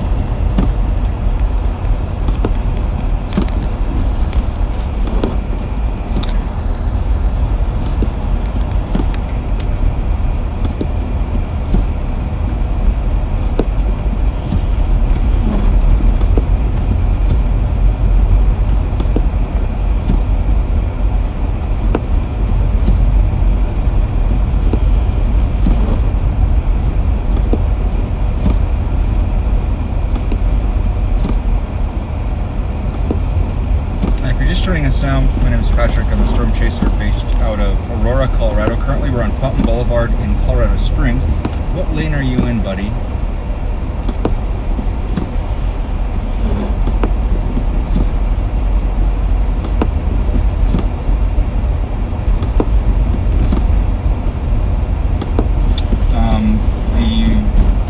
The eastbound lane on Fountain is blocked. Looks like we have multiple trucks off the road. Yeah, Denver was only expected to get 1 or 2 inches at most tonight, so it's not bad. I'm going to be covering what that stretch of road looks like from Colorado Springs up to Denver. My best guess is it's going to taper off and conditions are going to get significantly better on the way up. Yeah, I think the worst of it is going to be down here between Pueblo and Colorado Springs.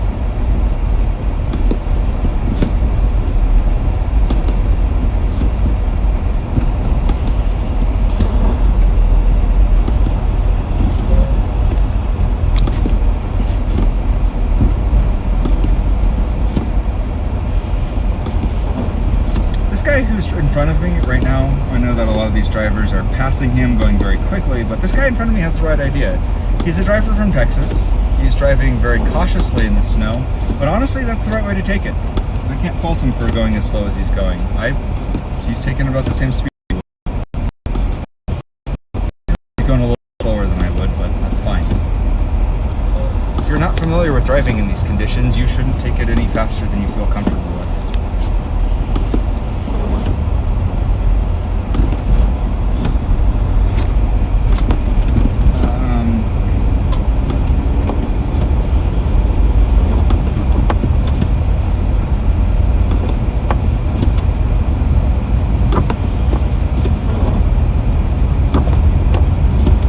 Boulder didn't get too much from what I saw.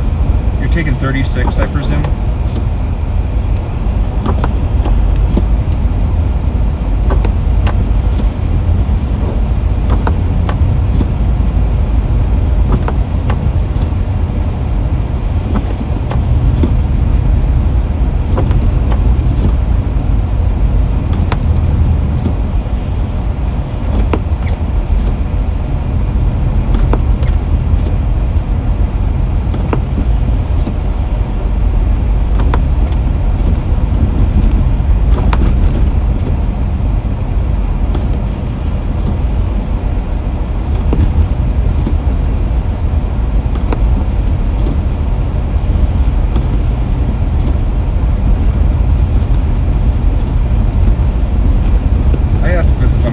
That way, I can also take a peek up 36 just to give you guys an idea of what road conditions are.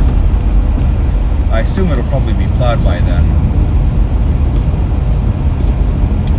From what I can see here, it looks like 30. It looks like this is plowed.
are covering the road conditions.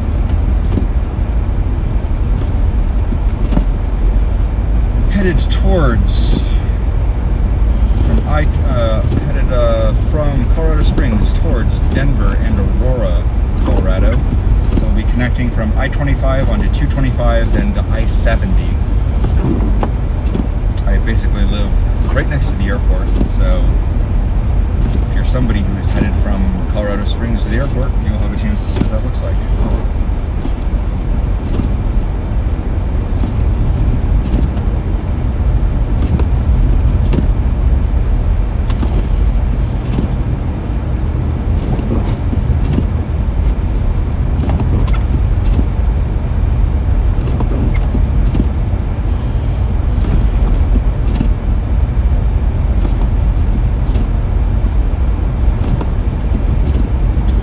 To this channel, I would encourage you to subscribe to the channel. We typically don't do a lot of winter storm chasing here. We actually mostly do tornado chases. Tonight I'm just abusing my car.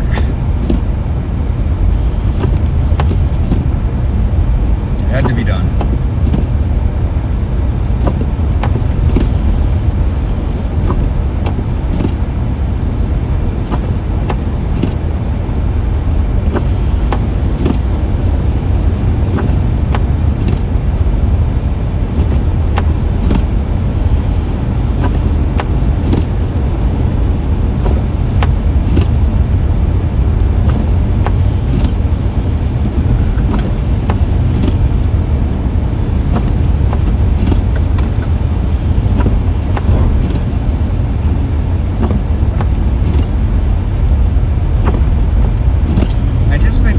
Denver that the roads will be pretty clear.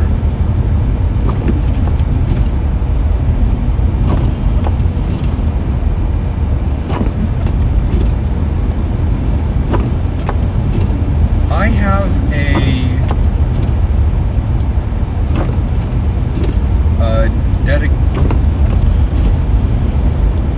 I have multiple different cellular phones that I use to stream from. It's kind of a complicated setup. Using basically a bonded network connection, so I use a bonding VPN. So basically I've got two modems sitting here, and my phone connects to both of those modems. And my phone is basically connected to a camera that feeds into that camera. So I can switch between a variety of different lenses. So I got the wide angle lens, and then I got a, remember, it's 54 mil or 50 mil, and then it's 74 mil.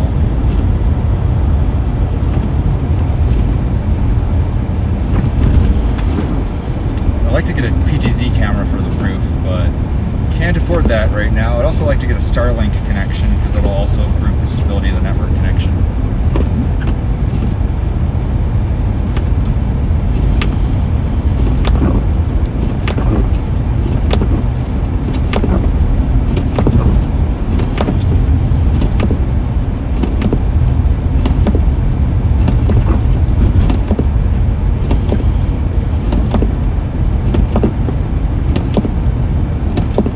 Some other chasers use more fancy setups where they've got the ability to switch to rear-facing cameras and stuff. They use a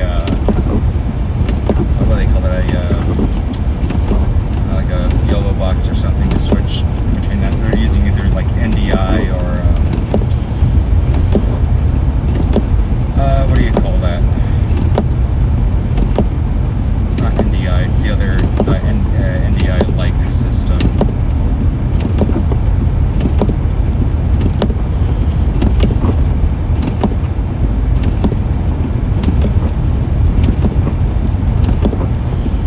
Yeah, I got a lot of help from other storm chasers in the community with this one. If you guys are familiar with Freddie McKinney, he's a pretty well-known storm chaser. He helped me out a lot with this setup.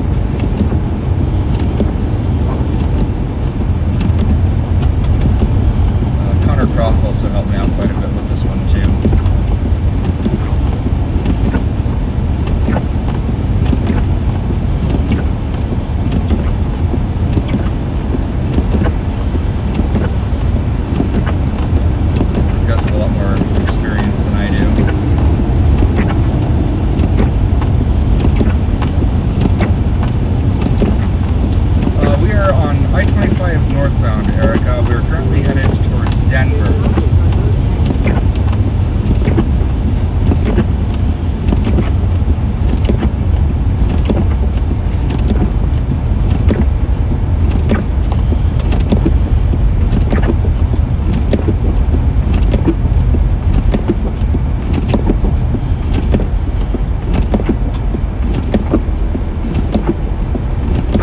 like somebody lost their front bumper up here.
Asking about all the camera setup and stuff, and a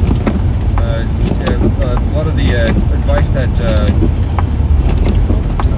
was provided to me through you via a lot of other storm chasers. People like Connor Croft, Freddie McKinney were the people that kind of pioneered all these really complicated in-car streaming setups.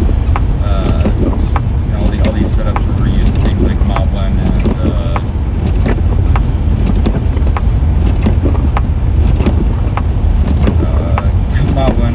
via OBS and Bella Box and all these different setups. So it's kind of a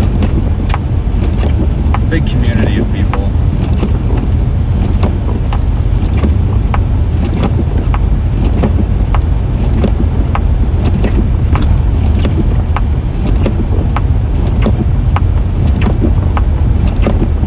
VMix, that's what I'm thinking of. VMix. That's what I was just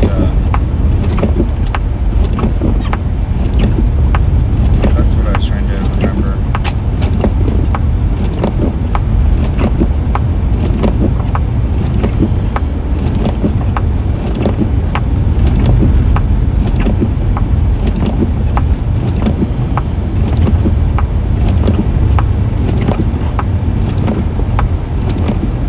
Lori 6 for stopping by, Erica. Always glad to have you guys here. If you're just joining me now, my name is Patrick. I'm a storm chaser based in Aurora, Colorado. Right now, I'm in Hawaii.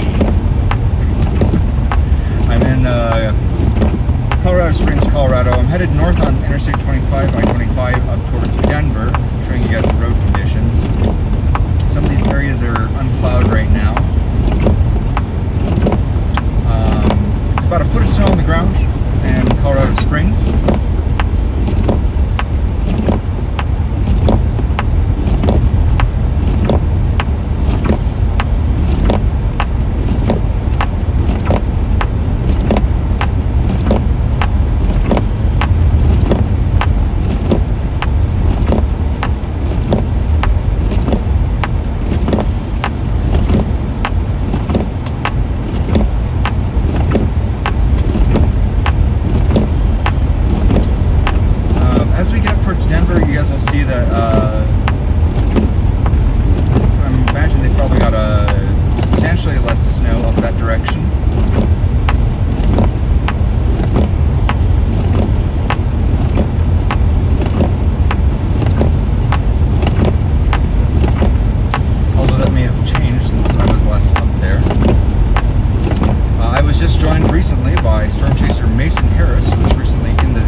If you're new to this channel, please consider subscribing.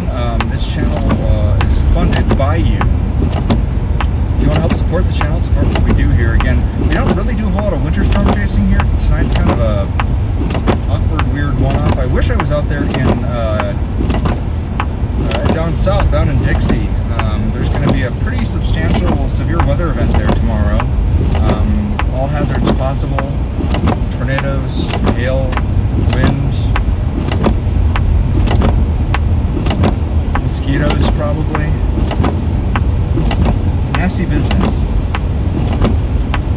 My friends John McKinney, Justin Ryan will be out there chasing that event. Probably some of the other big names in storm chasing as well. I imagine people like Vince Roletti will be out there as well. So definitely tune in if you're in one of those affected areas. We'll be in Louisiana, Mississippi,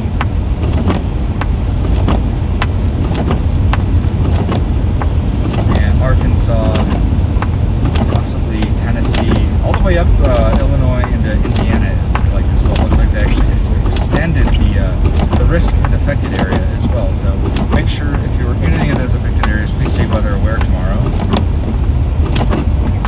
Again, we do mostly tornado chases here. I cover primarily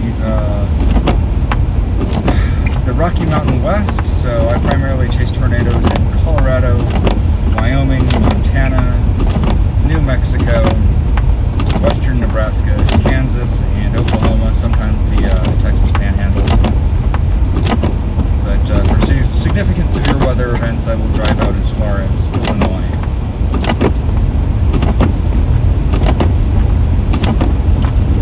So I'll do whatever.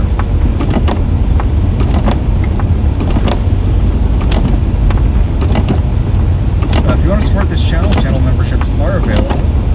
All my storm channel members get access to all my HD storm photography. Oh shit! I'm losing control! Ah! Woo! Got it! The key to gaining control of a lost control vehicle is to turn into the skid. Holy fuck. And I was only doing 40 there too.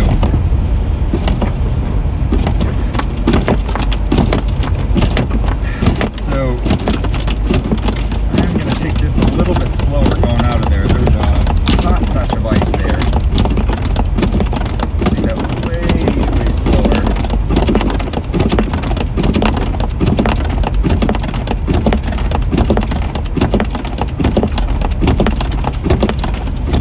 It is about 2 a.m. here. Yeah.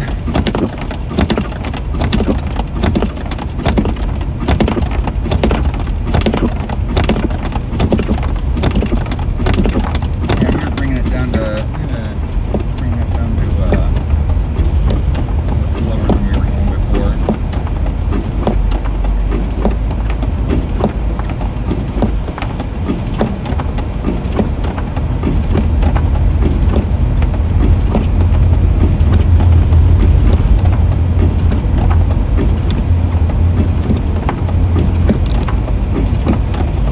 Dropped it back down to a marginal for tomorrow.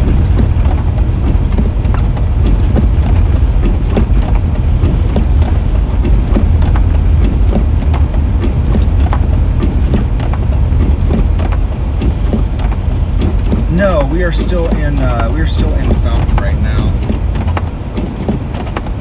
Check that. Hang on.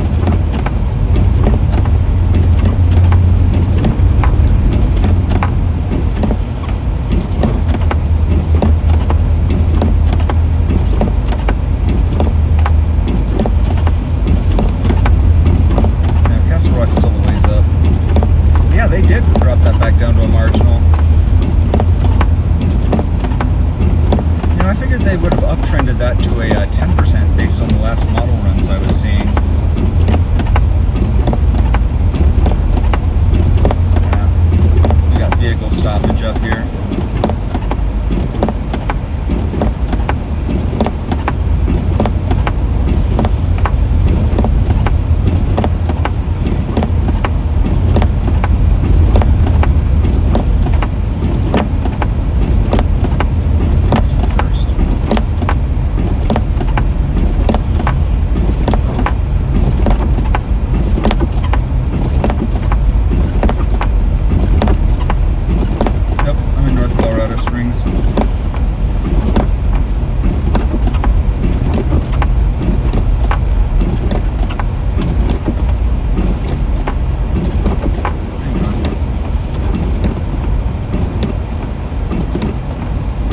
Yeah, no, I'm familiar with that area very much so. We talked about that earlier. Take it real slow through there. Actually, that's a state patrol ahead of me right now too.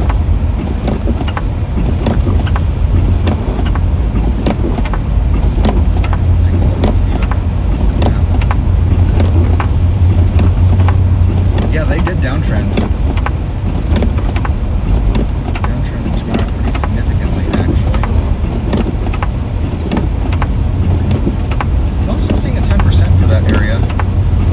Or excuse me, I'm still seeing that 5% tornado risk for Louisiana, although they did drop it south. Yeah, so I have driven through this area in icy winter conditions before. I'm going to try to be a little bit more vigilant about not losing, not getting up over that 40 mark. When you come around that bend, when it gets out there to where you've got the 2-lane, when it goes to the hub lane, you got to be real careful to come around that corner up there, especially when you come into Castle Rock. That area is real dangerous. If you're just joining me now, my name is Patrick, I'm a Storm Chaser. We are currently covering the winter weather up here in Colorado, between Colorado Springs and Denver.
Are picking up a little bit more here. I'm going to try to speed again and get over to the right lane.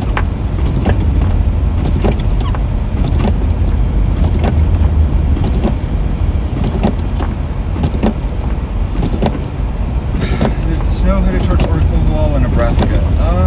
I don't know if I can answer that one for you right now. Let me take a peek at radar for you. I don't think so. Most of this snow is confined to the Front Range in Colorado at the moment. Although I can't really say a whole lot about that area. Take a look at the accumulation totals though for you. Hey, general use account. Who is this?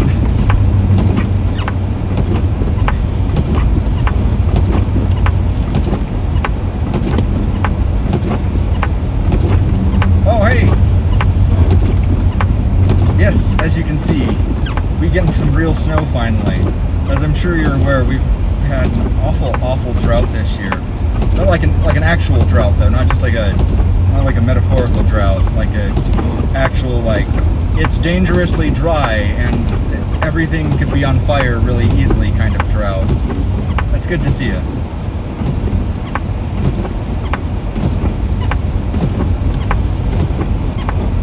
Aww. Well, of course, dogs love snow. Oh no, it's a very real risk. Mason and I were talking about this earlier. There's a very real concern for fire weather this year, for sure.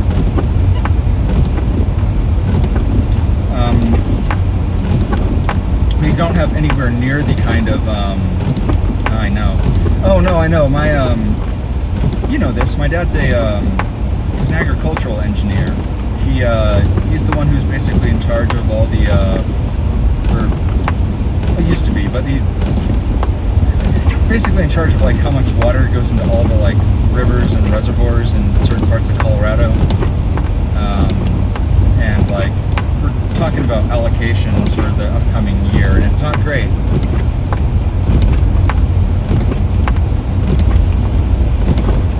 Yeah, I mean we're seeing we started seeing flowers blooming that shouldn't be blooming. Things are not great up in Fort Collins.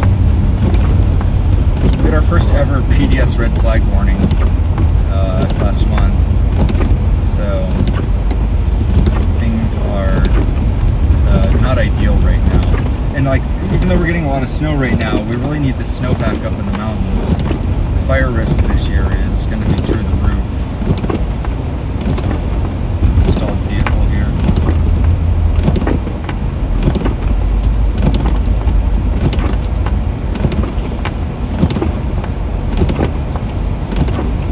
Oh, I know. It's been bad everywhere. But I can't tell if this vehicle is stalled or still driving. Just as a general note to other drivers, I didn't learn this until recently, and I started trying to observe this. You should never drive with your blinkers on, with your hazards on. Hazards are reserved for stopped vehicles only. Oh, I don't know if you... Was that 2012? I'm trying to remember when that was. 2012 was really especially bad out here. I remember that was a pretty bad year. Looks like I'm hitting a new snow band right now. Things are coming down pretty heavy right now. I'll try to pass this guy very carefully. But I'm also going to make had a very brief loss of control earlier. I was able to correct the vehicle and get out of it, but I'm not going to exceed 35 while we're in these conditions. Visibility right now where I'm at seems to be now down below, it's easily below a quarter of a mile. It might be even less than that. I am still able to see, make out taillights ahead of me.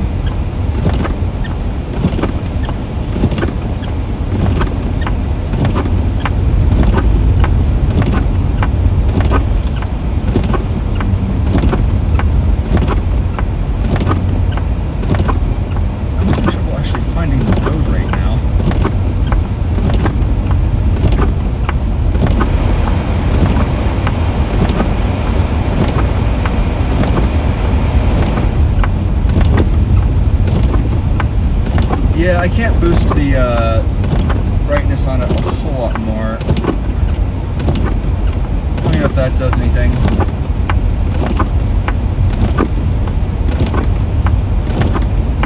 I don't know if the I boosted the exposure a little bit there.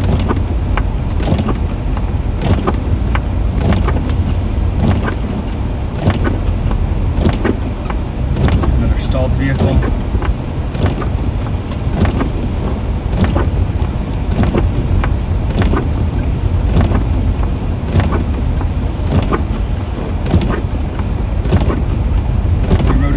Unplowed up here.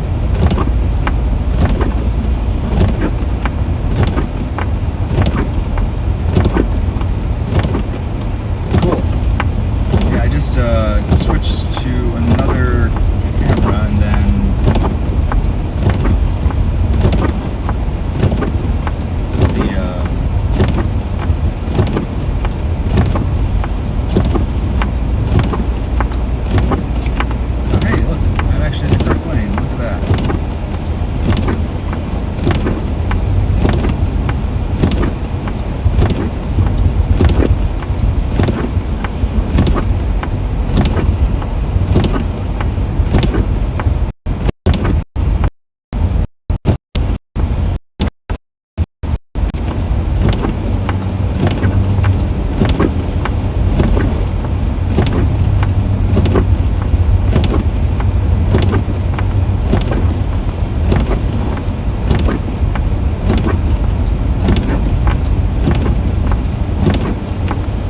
actually just up here with Mason, actually.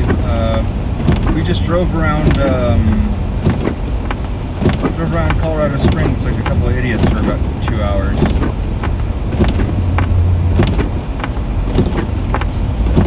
We had fun with it, though.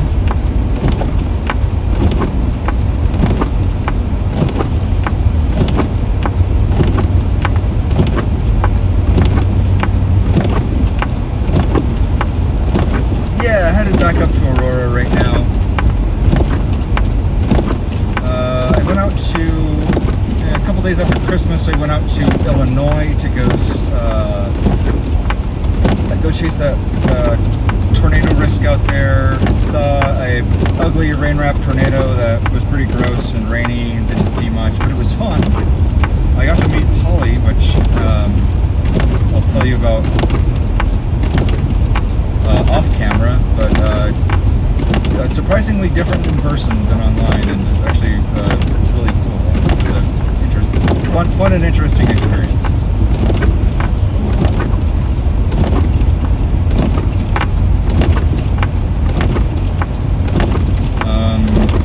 Trying to think what else.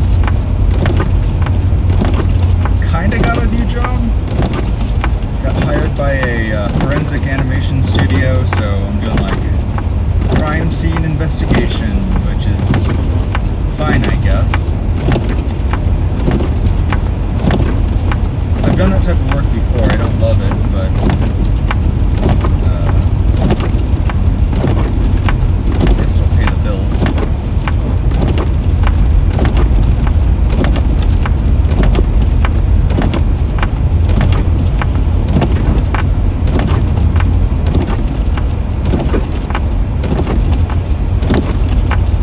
Contract job, so it's project work.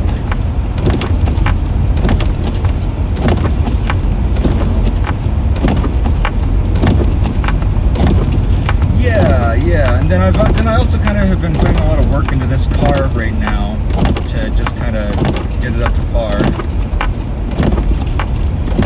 Oh.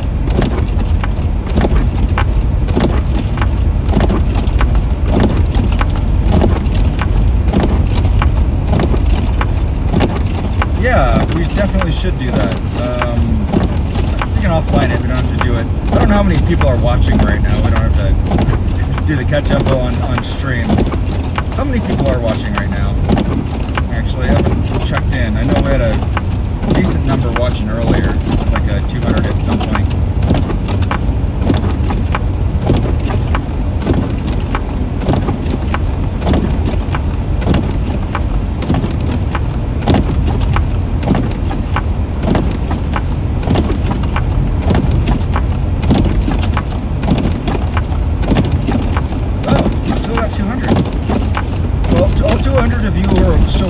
Get a life. I kid, of course. It means a world to me that all of you guys are still watching. For those of you who don't know, my name is Patrick. I'm a Storm Chaser. Thank you so much for tuning in and watching this stream. I'm currently driving between Colorado Springs, Colorado and Denver, Colorado, covering that stretch of I-25 between these two areas, covering a winter storm warning in this area. It does seem like it is tapering off a little bit. It seems to have turned from snow to freezing rain and fog at this point. If you guys haven't guessed, I'm talking with a friend of mine in chat right now who has been on a few storm chases with me.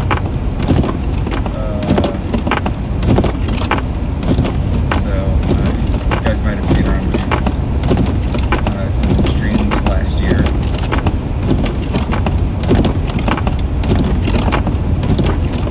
Actually, visibility has cleared up quite significantly, actually, in the last couple of minutes.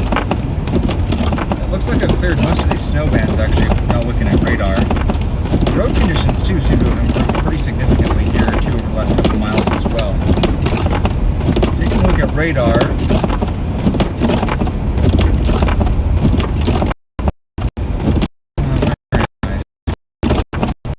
A little bit north of Glenville to Castle Rock.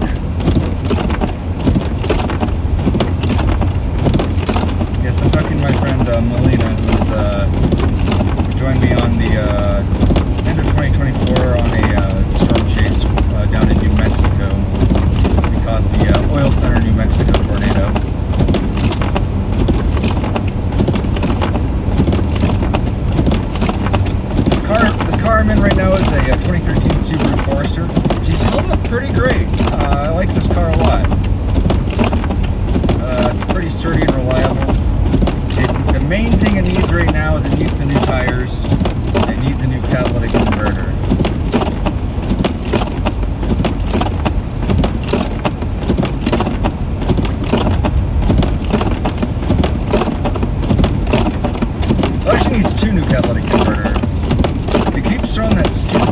D420 code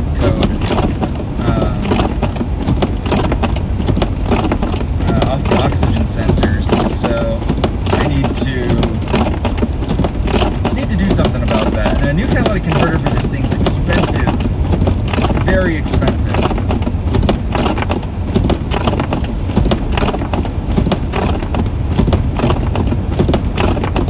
Oh, when is that? I want to do that also. You saw those Aurora time-lapse photos I got, right? I'd be very happy to join you on that if you need a photographer buddy for that.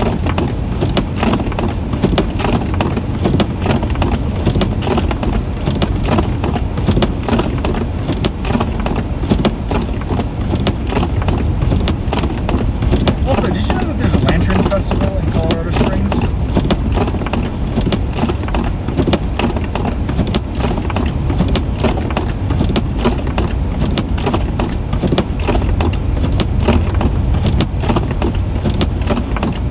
It's right at the beginning of June. It's out on, shoot, I was actually just out on the road that they hold it on with Mason earlier tonight.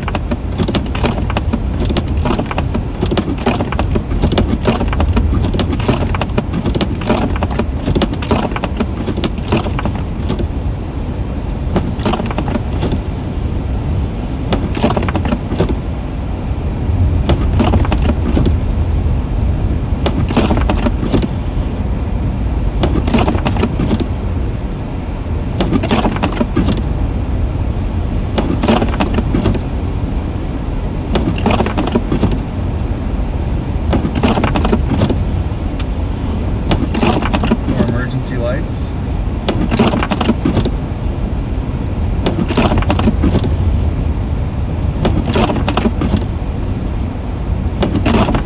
Now, this is the stretch of highway that I at least am looking forward to, so I'm going to drop our speed another 5 miles going through here. Yeah, this is the part that I am least looking forward to. This part's the dangerous portion. Yeah.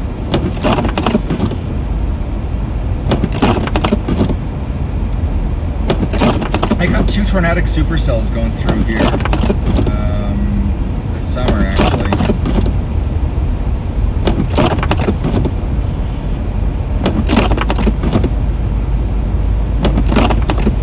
Yeah, this is. I knew to expect this was going to be bad.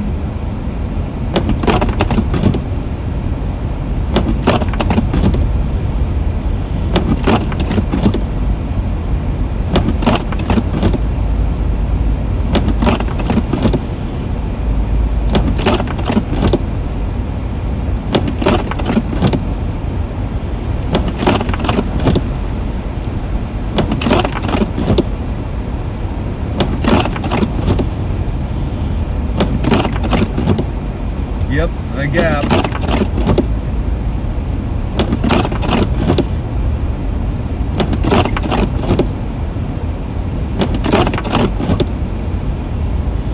I remember at one point, Google Maps took me on an absolutely jackshit insane detour through here once. I got you. Yeah, I'm not going to take this any faster than I need to. Unlike this cowboy over here. Yeah.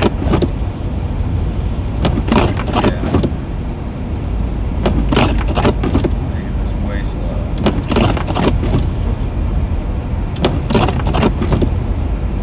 No, it was some freaking sketchy dirt road that goes up over a mountain over here. Like, it takes you off at like some goofy exit up here. It takes you over some mountain, and then it like goes up all this weird zigzaggy dirt road that wraps around a mountain and comes out the other side and spits you back out on I-25. It was goofy, man. The roads are icy like you wouldn't believe. I'm letting these cowboys go past me. It's so icy out here.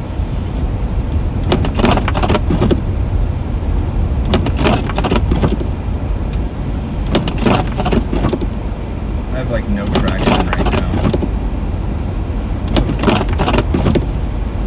I'm taking it exceptionally slowly.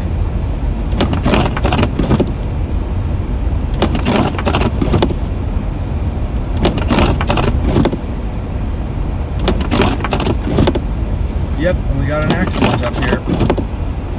You guys can see it. Right over there. It's in the north. It's in the southbound lane.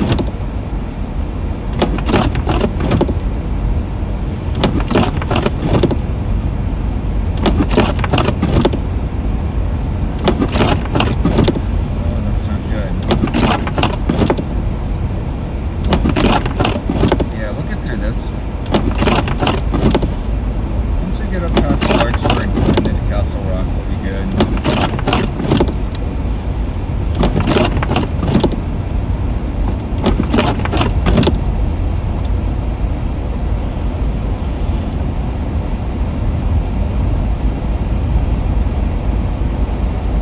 Yep.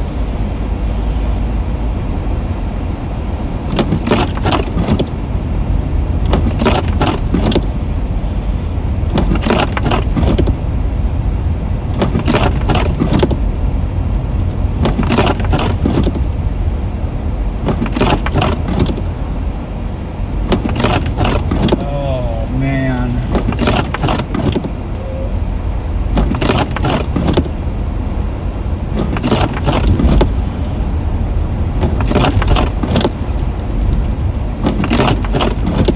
I'm glad I didn't put the camera over at that one. That was ugly.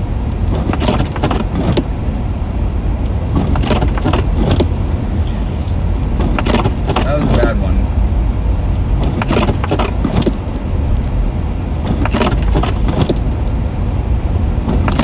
That was a bad one.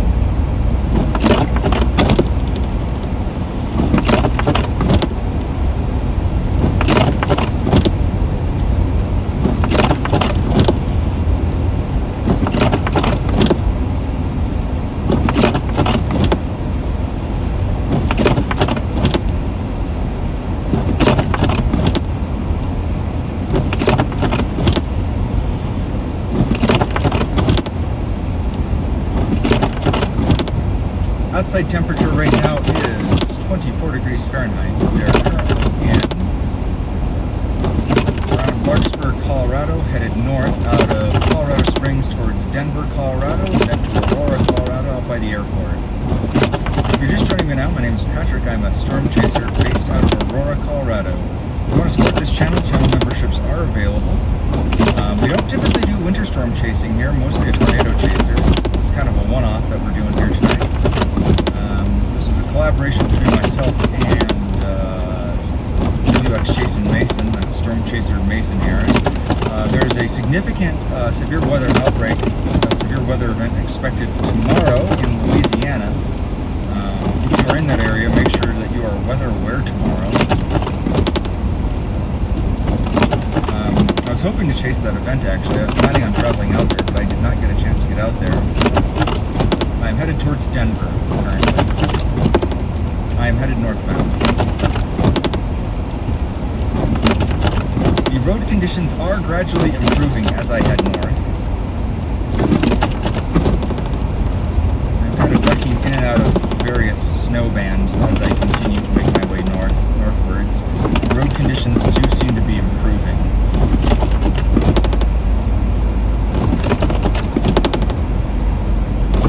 The worst of it was in Colorado Springs. Colorado Springs had about a foot of snow when I was down there. If you scroll back about an hour to 2 hours on this stream, you'll see that there was a lot of snow in Colorado Springs. There was a lot. Yeah, I spent the last 3 hours in Colorado Springs. There was a lot of snow down there.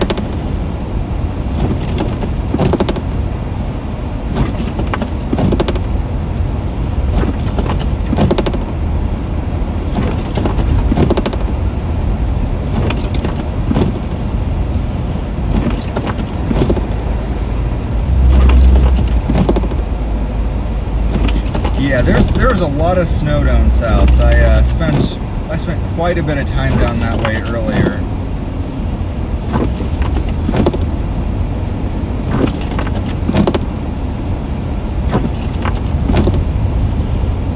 That seems to be where the majority of the winter weather impacts were.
not as far south as Pueblo earlier. We did see some snow bands going through Pueblo though on the radar, so we weren't able to confirm snowfall accumulation totals down there. Yep, told you that guy was going too fast.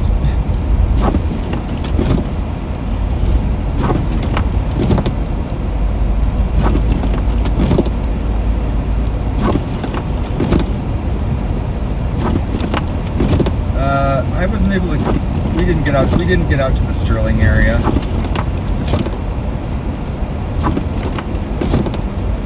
But from what I was able to see on radar, at least, it didn't look like there was a whole lot of snow out there. Might be some light accumulation out there, but it's not going to see nearly as much as areas in the Front Range. Didn't see much on radar out there. If there are any winter weather impacts at all, it's going to be very light in Sterling. Yeah, from what I saw on radar, it looks like they got hit pretty hard in Pueblo. Just about as bad as they did in Colorado Springs. Colorado Springs got about a foot of snow. We were seeing at one point 4 inches per hour. It was pretty intense.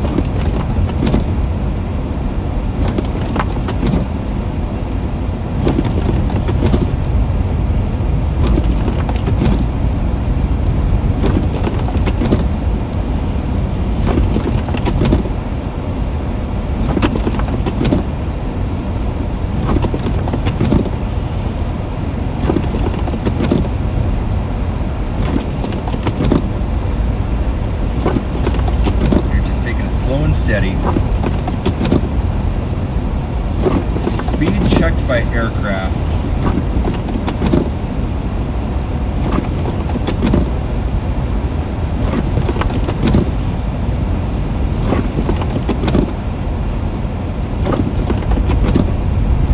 was wondering if that's true or not. Road conditions up through this area, so we're up near Perry Park right now. Road conditions here are not great. They're a little bit better, a little bit south of here. They're deteriorated through here. We're almost up to Castle Rock.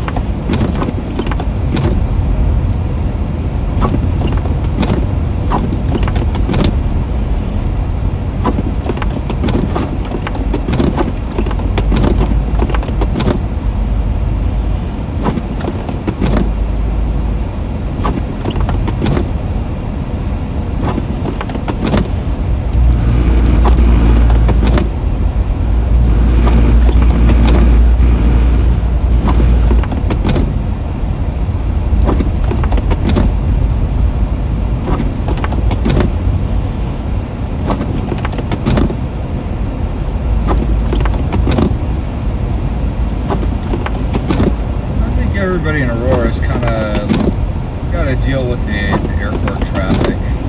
You kind of have to be, well, I say that knowing how my roommate drives. You might be onto something.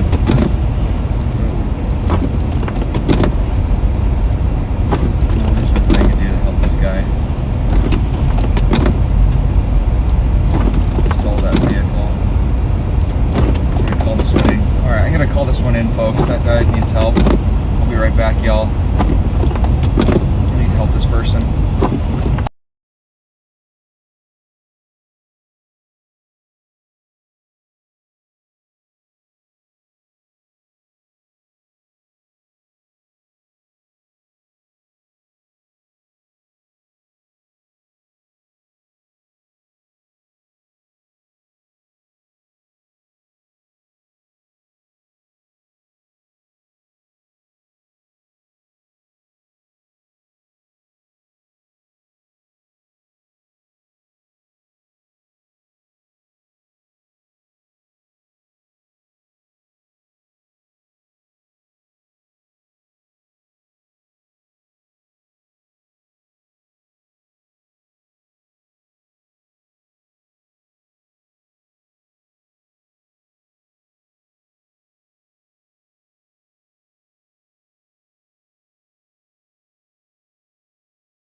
that one into El Paso County. Make sure somebody got out there to help him.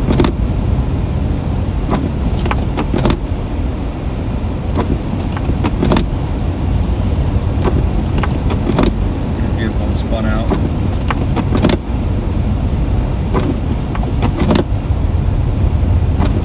Yeah, I had to call that into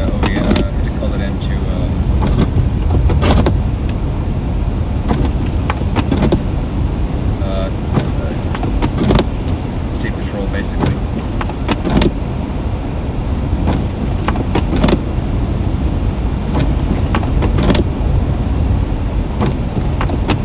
was an accident that didn't have anybody on the scene.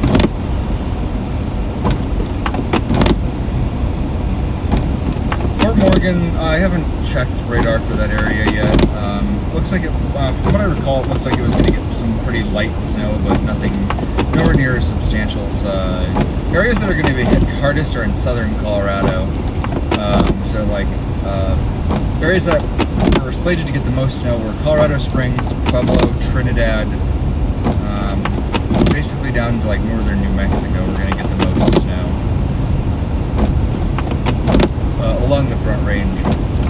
Eastern Plains weren't going to get nearly as much snow, according to the latest models. From what I was seeing on radar, it doesn't look like much of this has moved that far east out of the Front Range.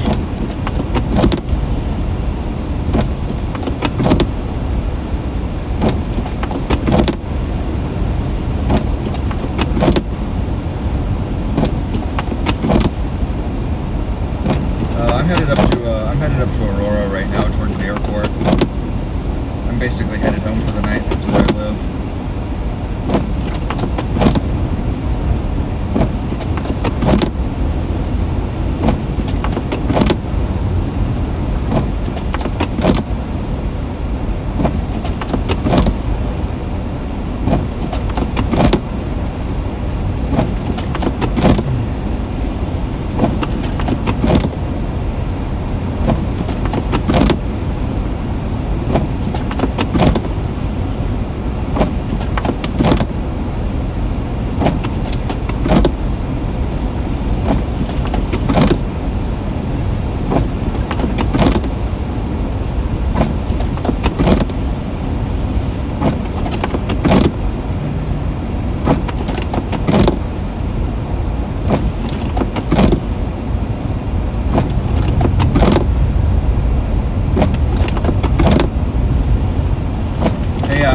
I used to live in Pueblo. I just moved to Aurora.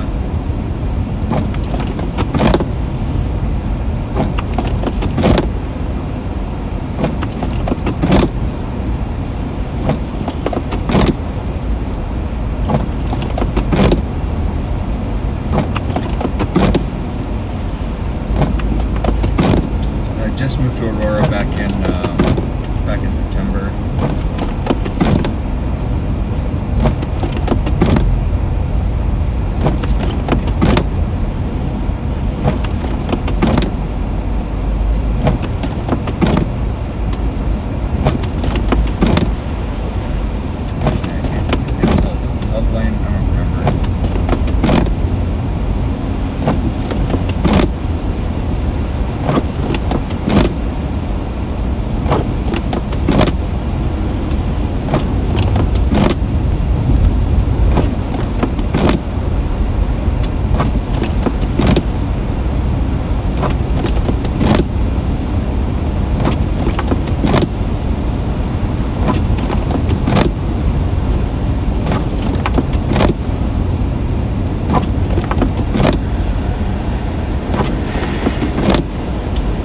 Pretty happy it's a new year. I see possibilities for 2026.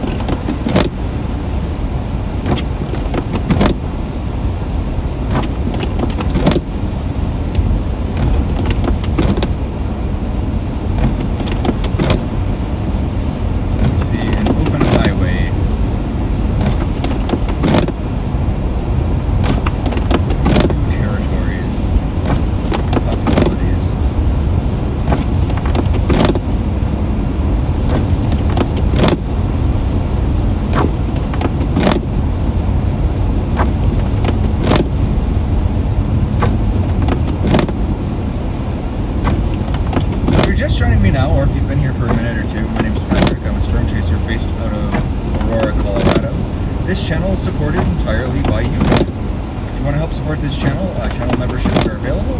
I also have digital payment methods available, Cash App, PayPal, all that. Help support the channel.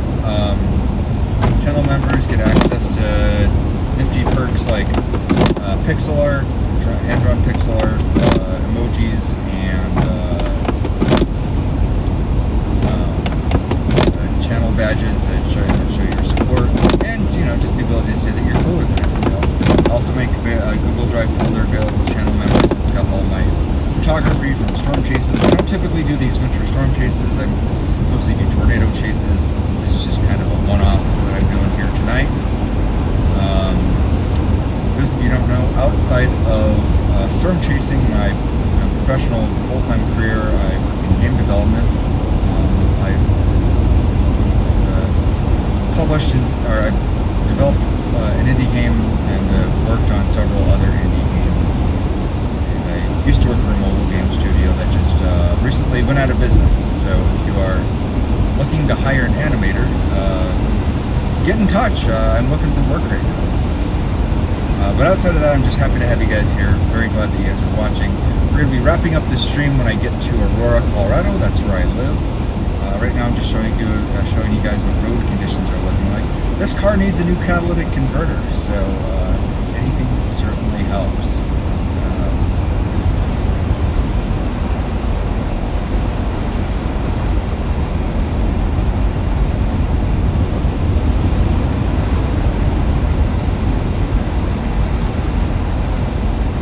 I've been trying a bunch of tricks to try to get this catalytic converter revived. I've been using some fuel additives, which actually have been working pretty successfully. Actually, I got my fuel consumption was my miles per gallon was doing pretty poorly for a while. When I was headed out to Illinois, it dropped as low as 15 miles per gallon. But after I got one of those fuel additives in, I actually managed to get it back up to 26 miles per gallon, which is pretty good for this vehicle, all things considered. Could definitely do better.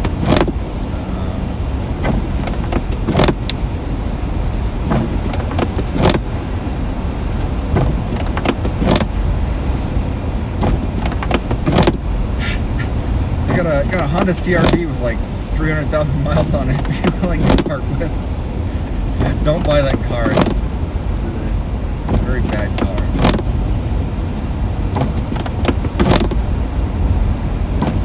Rock's pretty cool. I was thinking about living there for a while.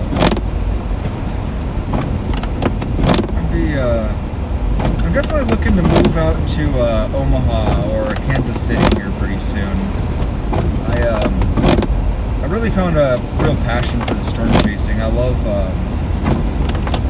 seeing tornadoes, love chasing after them. As soon as I have another remote job that lets me move around, I want to get out to Kansas City or Omaha so I can be closer to where the tornadoes are. Yeah, the road's clearing up. It's a little bit deceptive, actually. It's definitely pretty slick right now. It's pretty icy.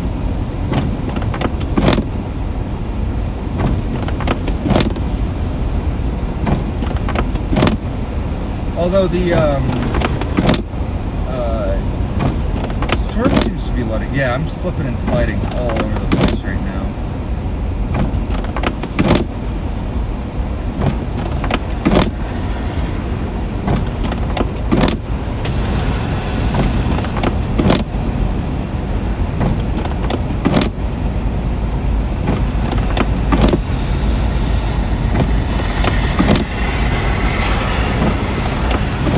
Kansas is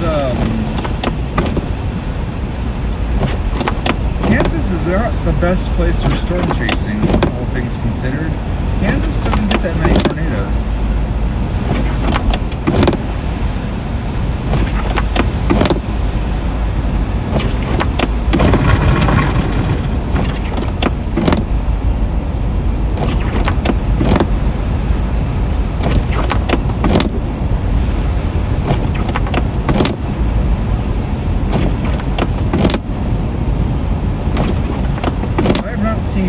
Any tornadoes worth seeing in Kansas. guys kind of caught that when I passed under that bridge there. You guys can kind of see that icy sheen on the roadway.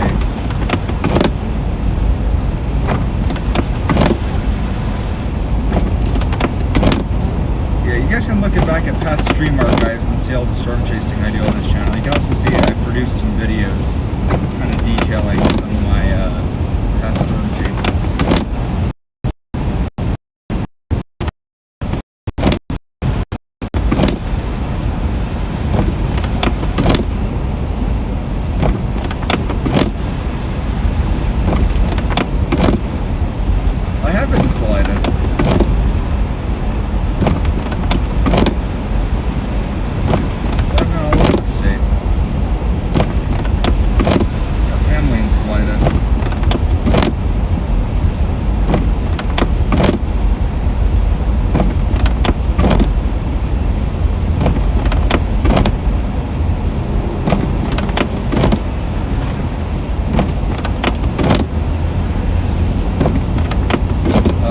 Stupid Star Trek videos on my channel.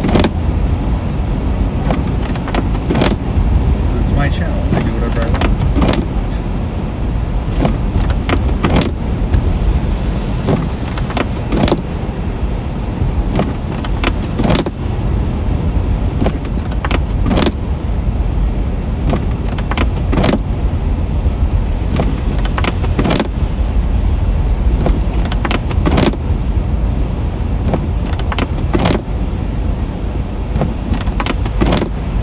Yeah, I definitely need a better set of tires, that's for sure.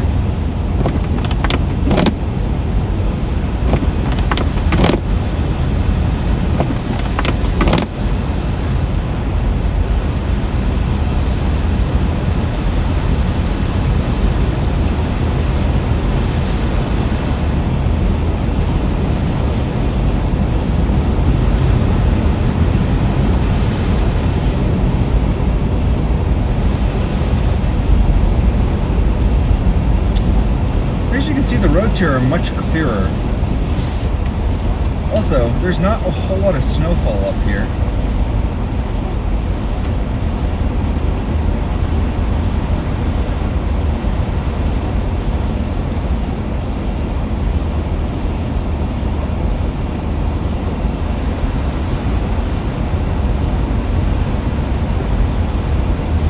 Pleased to inform you all that my good friend Justin Ryan just made it to Monroe, Louisiana.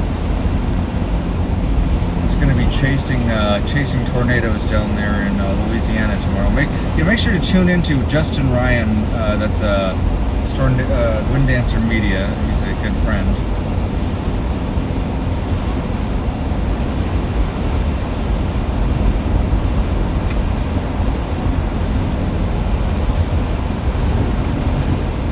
Yeah, I'm basically in Denver right now. I'm up here near Castle Pines.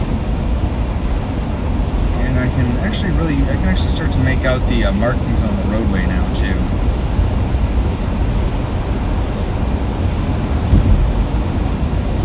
Hey, I can actually see the lines here. We're actually in a lane now. As you can see, the roads here are actually pretty clear. We're basically coming into the tech center now. Comfortably increase my speed a little bit now too. If you're just joining me now, my name's Patrick, I'm a storm chaser based out of Denver, Colorado. Aurora, Colorado. It's a little bit of ice on the road. It's still going to roll just a little bit. But we're basically in the Denver metro area now. Basically in like Centennial area.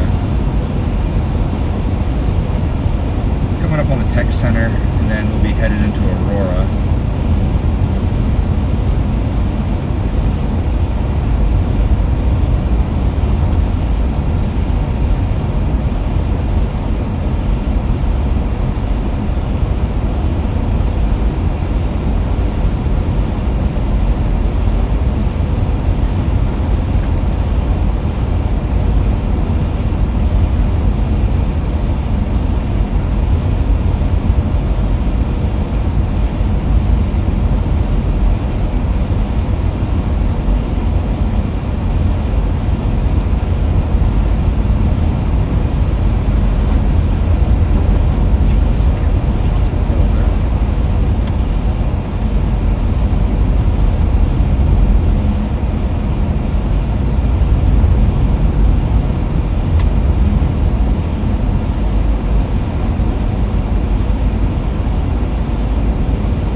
see, the snow has pretty much stopped entirely at this point.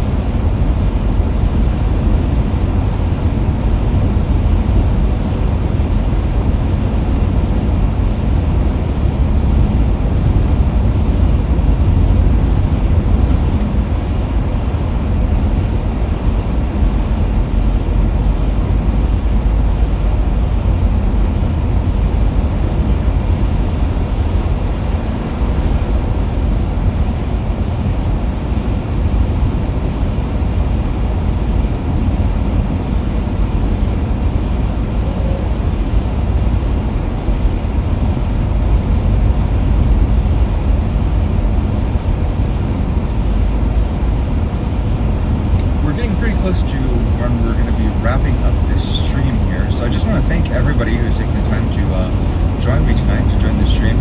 I just want to encourage everybody here to subscribe to the channel, consider becoming a channel member. And I just want to thank all the other storm chasers who were able to drop in tonight. Some of those people were Moderate Motley, WX Chasen Mason, Holly Hale, storm chaser John McKinney, and Justin Ryan of Wind Dancer Media. All you guys are fantastic. I'm glad to have you guys here. Thanks for tuning in for tonight's snow chase. Again, we don't typically do snowstorm chasing on here. We typically are doing tornado chases on this channel. I don't really like doing these winter weather chases.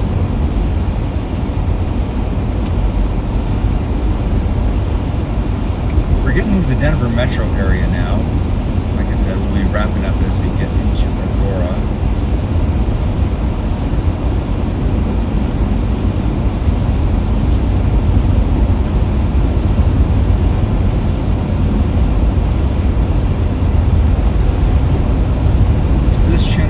Beyond storm chasing, we do a lot of other things on here other than just storm chasing.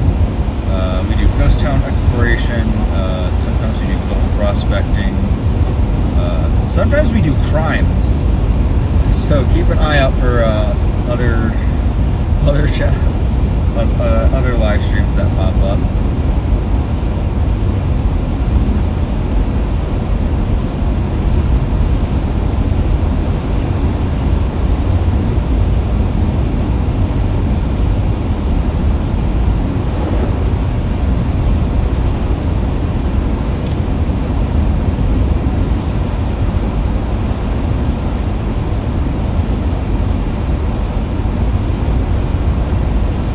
Discord server if you'd like to join.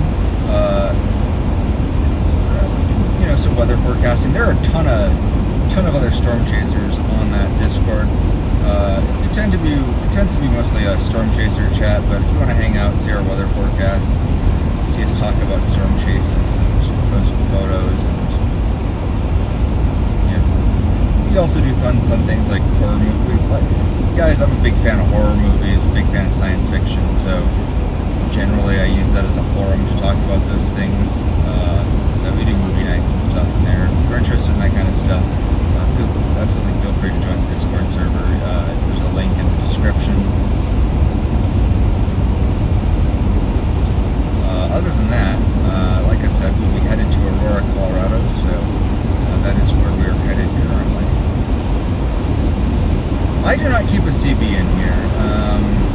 I got enough antennas sticking off the top of my car right now, and I've got enough things on my dash right now to deal with. CB would be another piece of equipment to deal with that I just am not. I've never been enough into amateur radio to really get into that. I already have a radio that I use.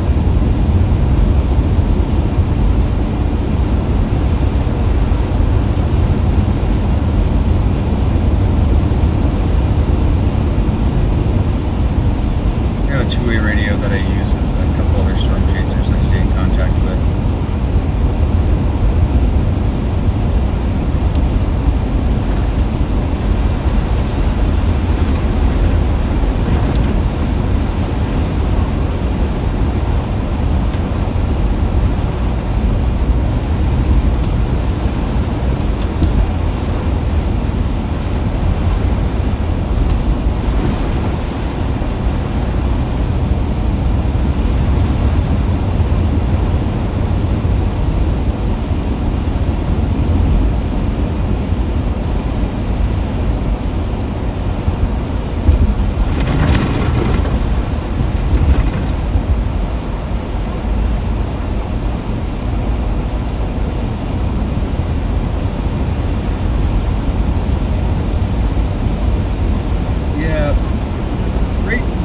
preparation is kind of a hobby in itself, and that's kind of it's its own kind of like little niche thing that I just never really got into.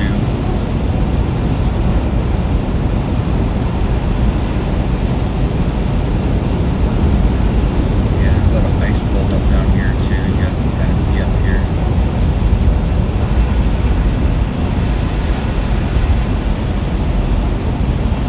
You can see there's pretty much no snow buildup here in the Denver metro area. None to speak of.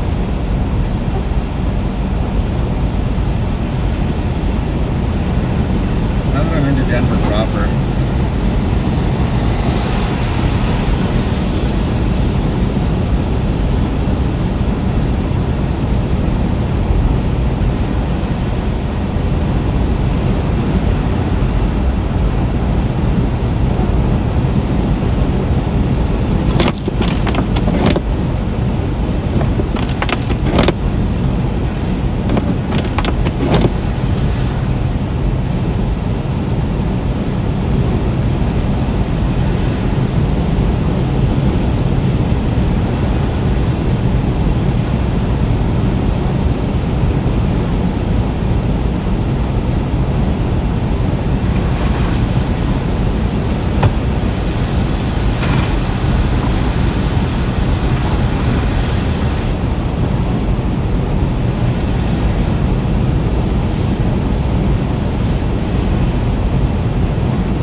Yeah, no, we are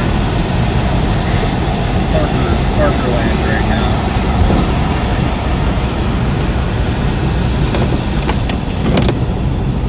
Yeah, we're getting mostly freezing rain up here right now.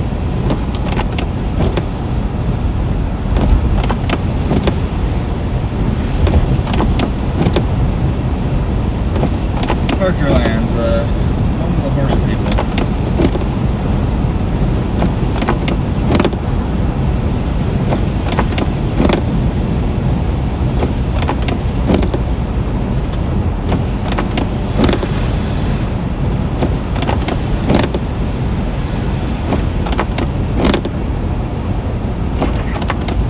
The roads are basically clear here, and some basically clear here.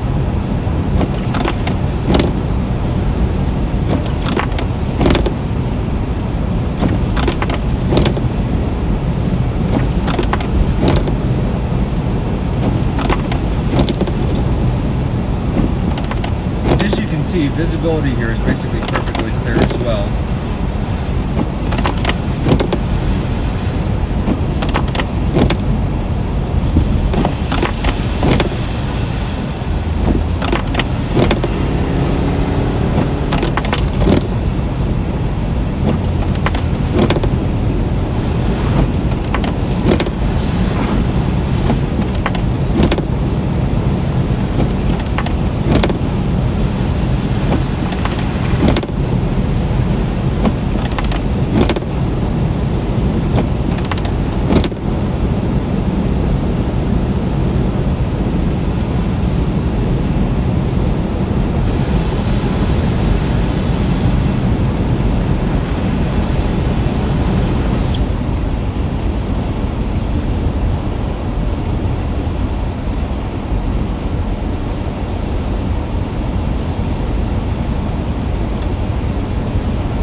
Roads are so incredibly slick, though. I think that's worth mentioning. Well, if you're just joining me now, my name is Patrick. I'm a storm chaser, and we are just about wrapped up here. We're almost to my destination, which of course is Aurora, Colorado, which is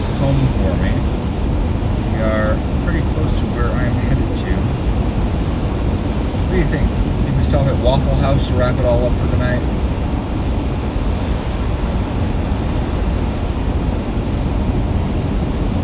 Yeah, we're getting on I-225 here.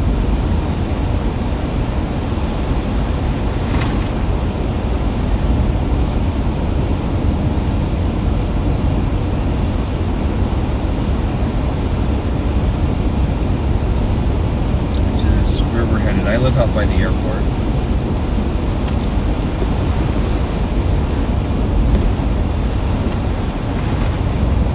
Turn off my beacons so I don't dox myself.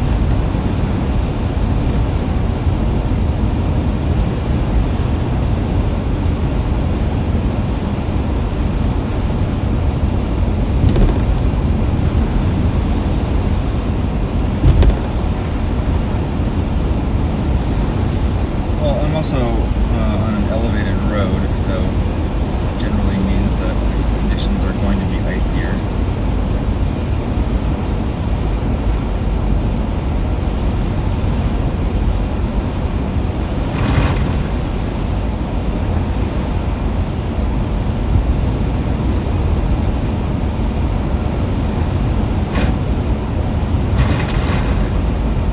You can also see that there is water pooling on the road here.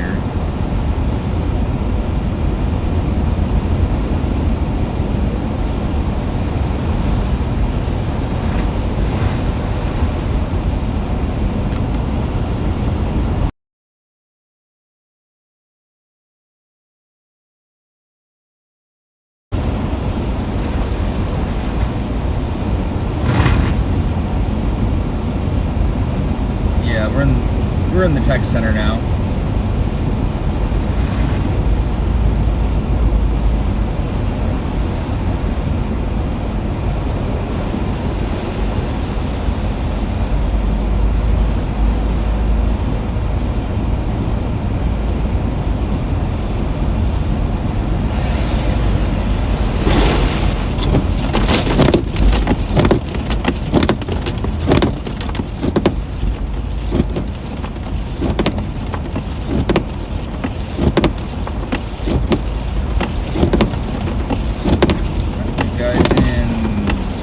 Every lane.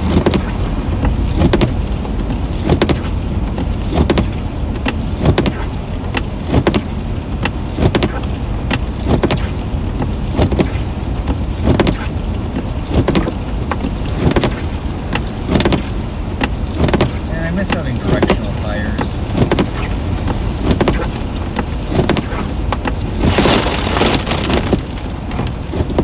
How rude.